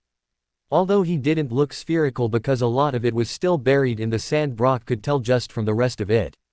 It was easily the size of a car and as tall as Brock. "Wow, do you think this is it?" Ash asked. "It's a rock," Brock said, pointing out the blatantly obvious. "I thought we were after a Pokemon." Ash scratched his head and stared at this massive stone in front of him. "Well, Lugia said he was sealed away, maybe Ho-Oh's in this rock." It seems they were stuck again when they heard Misty call to them. "Come here you guys, you gotta see this." Ash turned around. "No, you gotta come and see this." They waited and soon enough she shouted back, "Mine's better." "No, ours is. Just come and see this." "All right." He grabbed Brock and stormed off in the direction where Misty had called them. They found her nearby, hunched over looking at something. Ash bent down next to her and gasped at what he saw. The ancient remains of a human being. The bones were almost all but weathered away into sand, but clothing and armor remained behind intact. Lying in the ground were a pair of pants, boots, a shirt, chest armor made of steel, a pair of gloves and a helmet. Around the collection of textiles lay a few broken bits of metal and a spear made of wood and a metal arrowhead. And in the stone next to the body was a lovely sword stuck halfway into the soft rock of the cave walls. Brock walked over to and wiped the blade with his finger. He cursed as he cut himself. "It's still sharp." Ash and Misty watched as Brock wrapped his hands around the handle and tried to pull it out. He pulled with all of his might but the damn thing wouldn't budge. Exhausted he gave up and fell to the sandy ground. Ash walked over and inspected the sword. On the hilt he could see very fine craftsmanship and unique carvings. The blade itself was not straight but it curved back and forth creating a wavy effect. Ash grabbed the handle and began to pull with everything he had. And with a final heave he felt he move in the rock. And then with one fluid motion it slipped from the rock and he fell back crashing onto his side. The sword fell into the sand with a dull thud. Ash crawled over and picked it up. It was surprisingly light. He stood up and waved it around and let the blade catch light from his flashlight. Cool. Just then he remembered the large black boulder in the other room. Oh right. Come on guys, I got to show ya this thing. He dragged the sword behind him as he led Misty and Brock back to the room with the odd rock. When they walked in they saw Pikachu was standing on looking all over its surface. Ash raised the sword. Look what I found, cool ain't it? Pick. Achu gave a resounding Pika, and almost slipped of the boulder. Misty laid eyes on it for the first time and gasped, what the hell is that? They looked at their rock connoisseur to give them his opinion. Brock walked up to it and with a hand began to hit and smack and rub the surface. He then began to think like he was debating a taste of a certain wine. This defiantly isn't natural, and it's not man-made. I thought it might be a volcanic black glass, but it doesn't feel right. Ash repeated his words, not natural. Not man-made. What the hell does that mean? After a few seconds at staring at this perplexing rock he reached for the ball containing Lugia to answer some questions. With a bright flash the huge legendary Pokémon was just able to fit its body inside the narrow cave. Lugia looked around him and opened his mouth in shock. I have not been in these caves in a very long time, only now the memories are coming back to me, this is where it all happened. What is it Lugia? Ash asked. This is where the Chosen One fell and where Ho-Oh was sealed away by the dark power. The Chosen One died here. Ash then remembered those remains, which must have been him. What happened? Hundreds of thousands of years ago after a large battle that went on for days, the Chosen One was very wounded and Ho-Oh was the one to evacuate him. But the evil followed them. At some point over the Johto region the Chosen One dropped the oracle and was thought to be lost forever. I followed them and tried to back up Ho-Oh in its struggle but I was too late.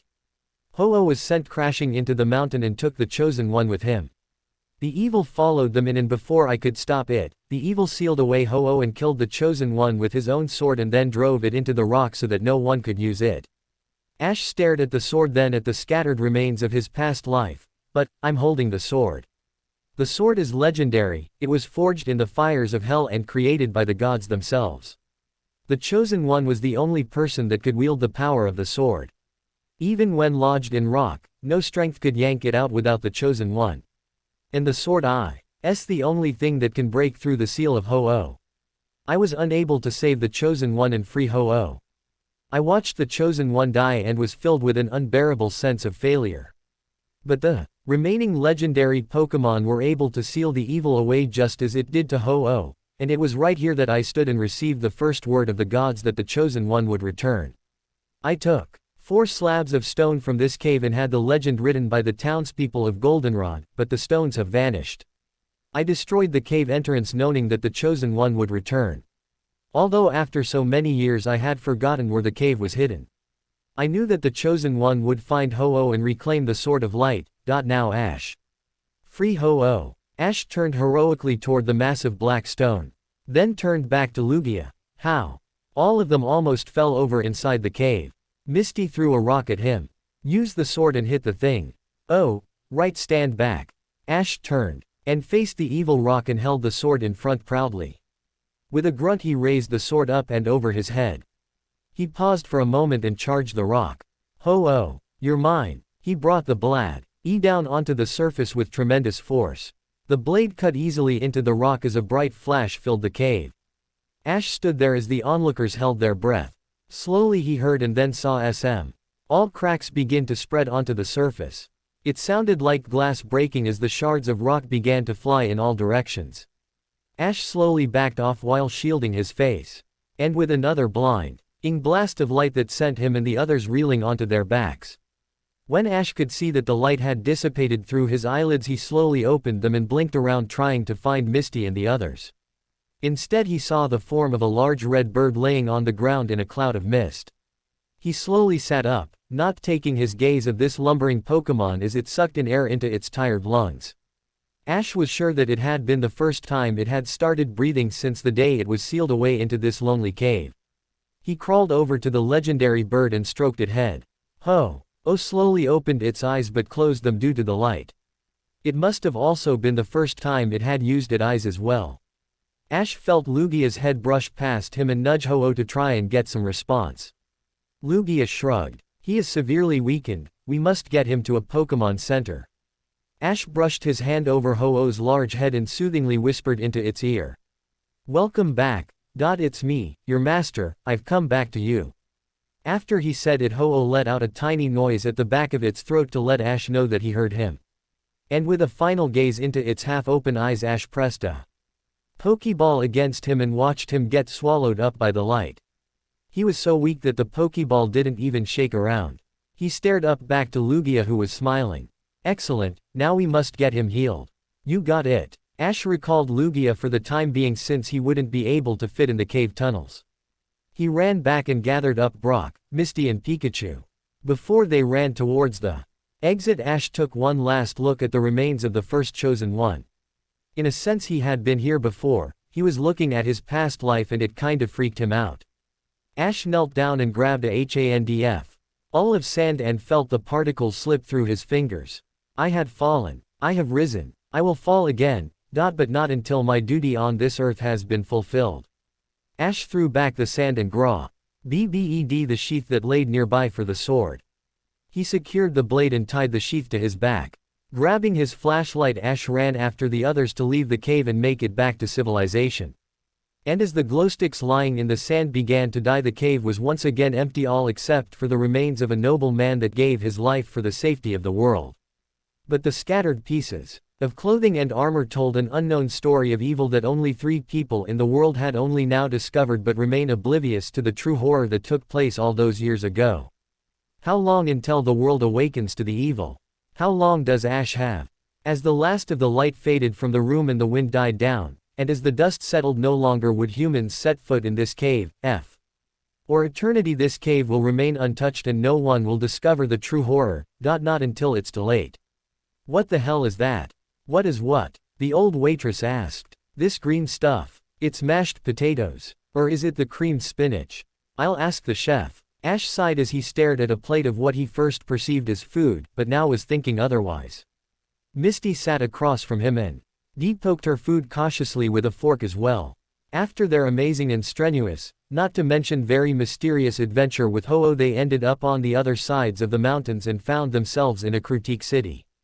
For Ash and his friends it was as difficult to find a decent restaurant, as it was to properly pronounce the city's name. Ho-Oh was left in secrecy at the local Pokémon Center. Again narrowly avoiding Nurse Joy fainting. The 5th legendary bird had been on the brink of death and was barely holding on when they brought it to the Pokémon Center. Almost of all its energy was sucked from its body over the thousands of years it was trapped in that odd rock. To think Ho-Oh had really never seen the light of day. After his capture, Ash didn't feel that massive burst of energy. Why he had felt when he captured the others. He still had his strength and healing abilities, but he was expecting them to either increase or possibly get a new ability. At first he wasn't sure about this special powers and energy stuff. But now that he got used to it, he was looking forward to it and was excited to find out what the next one would be. But nothing really happened. He thought about is further as he stared at this massive slope in front of him. Ash sighed again, only more louder. I miss my mom's cooking. His eyes suddenly went wide. Oh no, I haven't told my mother about any of this. Misty and Brock just continued to stare at their table, even Pikachu was hardly touching its ketchup. This was hardly the reaction he was expecting. What's wrong with you guys? You usually freak out when stuff like this happens. Misty slowly raised her head. After what has happened these past few weeks, nothing surprises us anymore. Ash blankly stared at Misty, then turned his attention to Brock. Hey. When I found the sword, do you think it has some kinda? Brock just took a sip of his drink and stared off into space. I don't care. Ash slumped back into his chair. What is with you guys?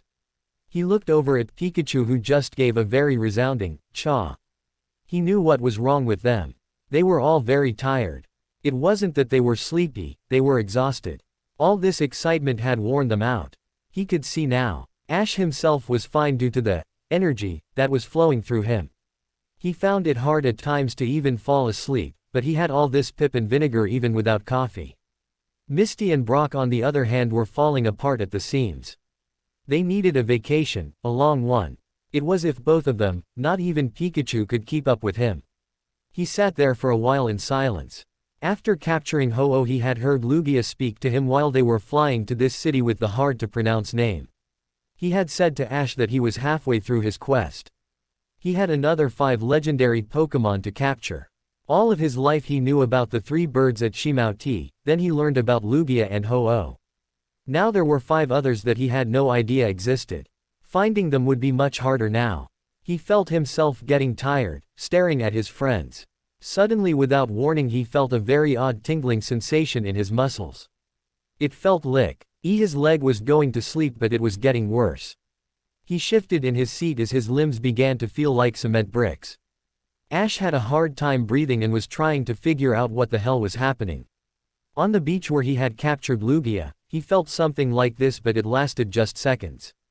Whoa, something's happening, Ash said as he stared at his hand. His vision was getting blurry as he reached out and knocked over his glass of water. But as soon as it had started, it had quickly stopped. A bit overwhelmed, he grabbed his stomach as a wave of nausea washed over him, but that too quickly subsided. He took a couple quick breaths as the tension in his arms and legs disappeared. Ash was getting tired of experiencing all these different sensations, and without warning too. I'm alright, that was really weird. I wonder what that was. Misty took a sip of her drink. What was what? Forget it. And then something really astonishing happened. Ash got this sudden sensation deep within him. He looked around quickly and it felt like everything around him suddenly froze. Then in the corner of his eye he could see the waitress step on the water that had dripped onto the floor when he knocked over his glass. In an instant he could see the waitress slip and began to fly backwards into the air. And without thinking he jumped out of the booth and caught her before she hit the ground. Everything seemed to go in slow motion as he saw the tray she was carrying fall as well. With a free hand he managed to save the tray of food and having it spill on the gentleman beside him. And then the strange sensation in him was gone, and then everything around him began to speed up and return to normal. Everyone, including the wide-eyed waitress, stared at him as he had a waitress in one hand and a tray of food in the other that he had managed to catch both in mere seconds. The whole restaurant erupted as everyone clapped and cheered the amazing spectacle they had just seen. Waitress was very grateful and offered to pick up their check for them as a way of saying thank you. Ash graciously declined and sat back down in the booth. He was met with the gaping mouth, wide-eyed stares of Misty, Brock, and even Pikachu. What? Ash said like nothing had happened. Brock pointed at the waitress who was now across the restaurant.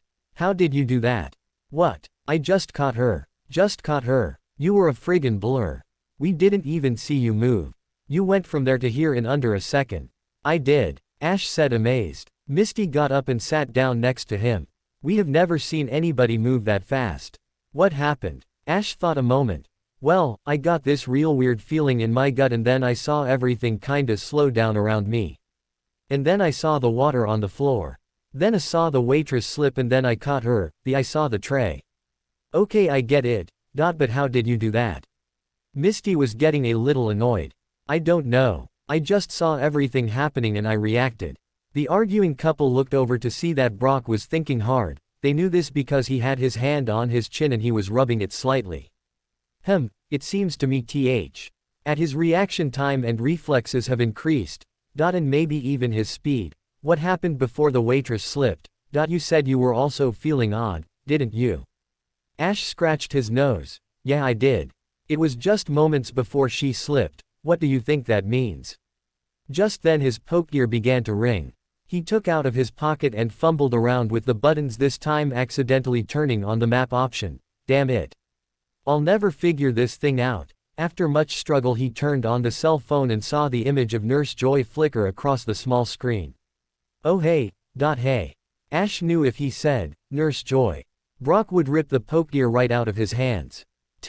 Good morning Ash, Yoo-Ho-Oh is doing beautifully and we have managed to get most of its strength back. It has taken a long time but Ho-Oh is finally back to normal. In fact it woke up a few minutes ago, it's still a bit groggy but that will go away soon. Thank you so much, I know you have been working hard, I appreciate it. I should be thanking you Ash, I have always wanted to treat a legendary Pokemon, I never dreamed it would come true. But I haven't told anyone that Ho-Oh is here and I will always keep your secret. Thank you. And you welcome Nurse Joy, aw crap. Brock leapt across the table and knocked Ash out view as he mashed lips against the screen. Oh Nurse Joy, please go out with me. Ash summoned his strength and managed to throw him onto the floor with great ease. She hung up idiot. Listen I think I know what happened. Now that Ho-Oh has regained his strength maybe that's why I have these new ability. It explains the delay. Misty sighed. This stuff is just getting too confusing, well, come on let's get back to the Pokemon Center. And Brock if you do that again, I'll rip your ear off, you hear me? Brock picked himself off the floor. Yes ma'am. Asterisk. Wreak havoc and let slip the dogs of war. This should be the chosen one's greatest challenge yet. Yes, now he has the sort of power he may advance in his journey. He acquired the 5 birds without any real difficulty, now he must face the others. The birds may have found him, but now he must find the others. Will he fail? That I cannot see, it is up to him. No, it will be up to another to decide. Oh really, you can see this in the future. No, it has already begun. Asterisk. It was a very lovely day out in this fair city. The sun was shining and was unabbreviated by the presence of the clouds. It was cool out but warm enough to not need a sweater. The city was bustling with people, dashing to get to work or pick up fresh fruit down at the market. It was a very beautiful city with many flowers and plants adorning the city streets where performers were trying to make a few bucks. Playing guitars and doing magic tricks for the gathering crowds. All in all it was a picture-perfect day. It's so nice to feel the sunlight at last. Misty said as she lifted Togepi into the air. Brock and Ash couldn't agree more. But something was amiss. Ash knew he was forgetting something. But he just dismissed it knowing it would come to him sooner or later. Finally the group arrived at the Akrutique City Pokemon Center. Upon entering they once again had to restrain Brock from attacking Nurse Joy. As Misty held him by his reddening ears Ash walked up to the front desk to retrieve his Pokemon. Pikachu hopped up and played with the bell that sat on the desk. Nurse Joy finally came out of the operating room with a few Chanseys and a Blissey walking behind her. Hello Ash, here's you Pokemon. It took some time but Ho-Oh is back to normal. He reached out and took the Pokeball in his hands. Thanks Nurse Joy. He reached down and clipped it onto his Pokebelt. It now held all 5 legendary birds and Pikachu's Pokeball. Ash missed his other Pokemon, Squirtle, Bulbasaur and Charizard. He wondered if they were okay at Professor Oak's home. I wish they would let me keep more than 6 Pokemon with me. I need to keep all the legendary Pokemon with me but I miss my other Pokemon. Ash sighed and looked at his Pokédex. Nurse Joy thought a moment, she had a solution for Ash but it was experimental and never was meant to be used. And if she did do it, she could get in trouble and maybe even lose her license to be a Pokemon nurse. But she quickly dismissed the maybes and beckoned Ash to follow her around the desk and to her computer. I have something you can use. I shouldn't be doing this, but I will give you a crack. Ash was shocked at first. Nurse Joy, I certainly don't use drugs and I don't you should be doing it either. Nurse Joy fell over. No, a crack is a hacker term. Look, all my life I have always loved 2 things, Pokemon and computers. I have studied and whenever I'm not healing I like to program software and hack into mainframes.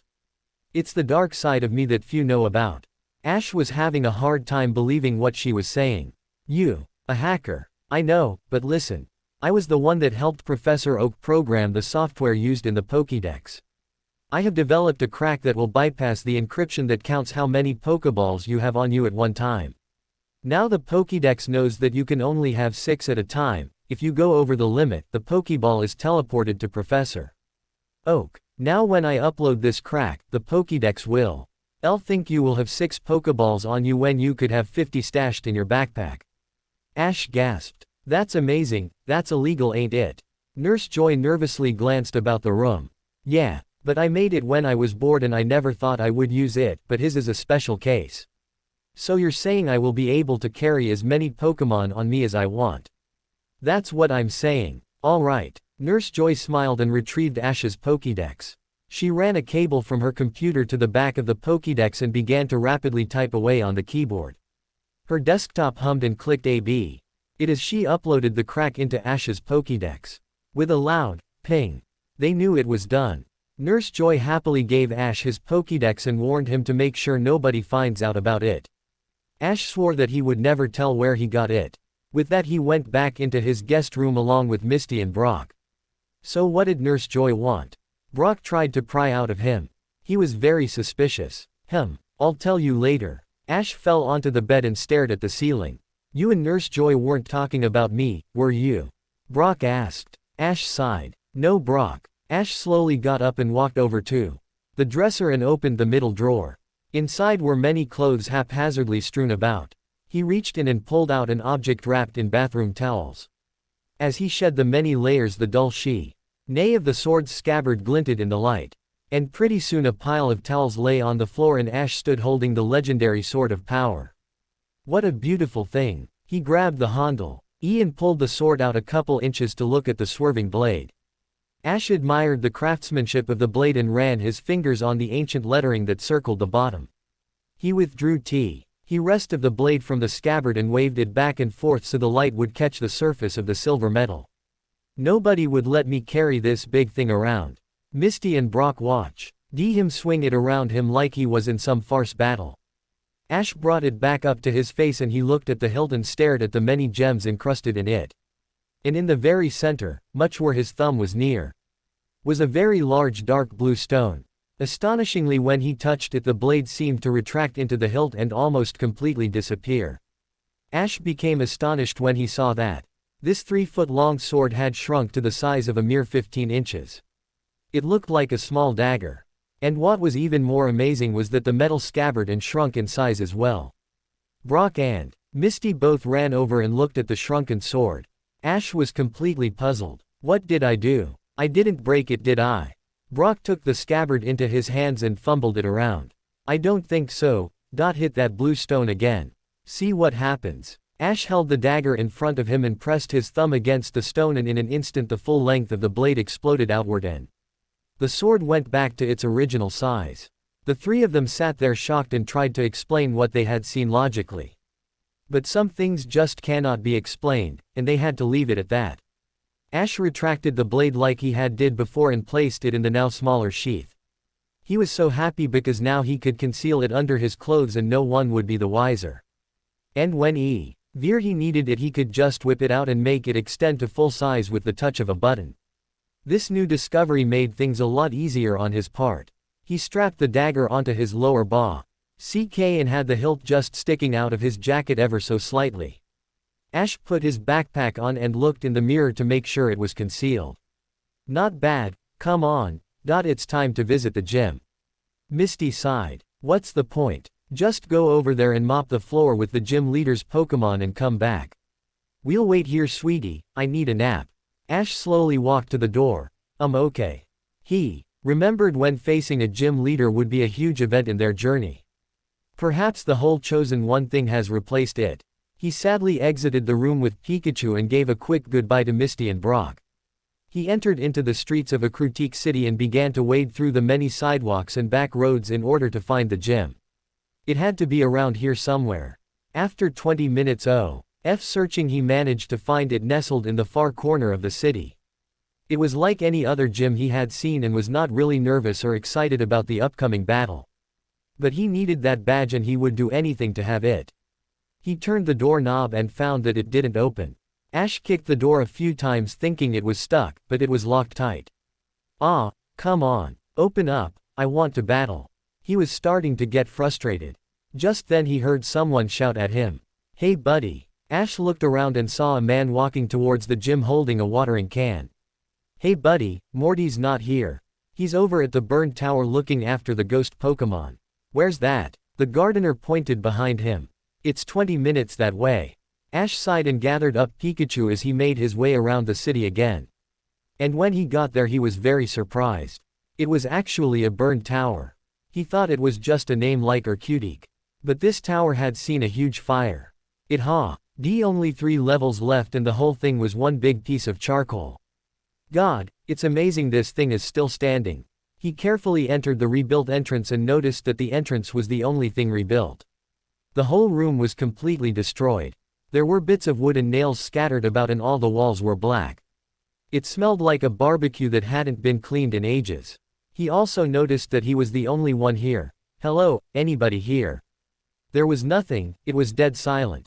He decided to look around for Morty and ventured up the rickety stairs to the second floor. And just like the first level there were just holes in the floors and black marks on the walls. Everything else was just barren. After combing the floor he found another pair of stairs and carefully scaled them. Now the third floor had almost no ceiling but there were a lot of walls on this floor. And as he navigated his way through them they appeared to be a labyrinth of sorts. He jumped as his foot went through a few weakened boards, but luckily he was able to catch himself before plummeting through the tower. Ash's heart raced a bit but he soon calmed down and began to shout for Morty. Hey, Morty, you in here? As he walked around the corner he came upon an amazing sight. There in the middle of this tiny room were 3 huge statues made in stone. The amazing part of it was how the charcoal floor was able to hold such heavy objects up. He walked up to them and marveled at their size and wonderful craftsmanship. These statues must have been the only thing to survive the massive blaze that hit this tower. The statues looked like some kinda weird Pokemon. This one to his left had a very unique head ornament thing in a diamond shape, and the one to his right had a really neat looking facial armor. He ran his hand against the rough stone of all the statues as he continued to admire them. Just then he heard an odd cracking sound. He immediately looked down. The boards were breaking under his feet. But the floor remained unperturbed. And then he heard it again, quiet at first but then it became louder. Ash glanced to the floor and saw a gray dust begin to collect on the boards. He reached down and rubbed the dust between his fingers. What the? Ash jumped up startled when he heard a low grumbling coming from one of the statues. What the? Ash swear he wouldn't have believed it if he saw it with his own eyes. The statue's eyes began to glow. One had a piercing blue gaze, another had a frightful red glare and the other had a haunting yellow stare. And before his eyes the stone began to fly in the air as the statues began to shake and twitch and reveal splotches of color underneath the dull gray exterior. After the dust had settled, these 3 lumbering beasts stood before Ash. He was shaking like a leaf as he quickly reached behind him and withdrew the dragger.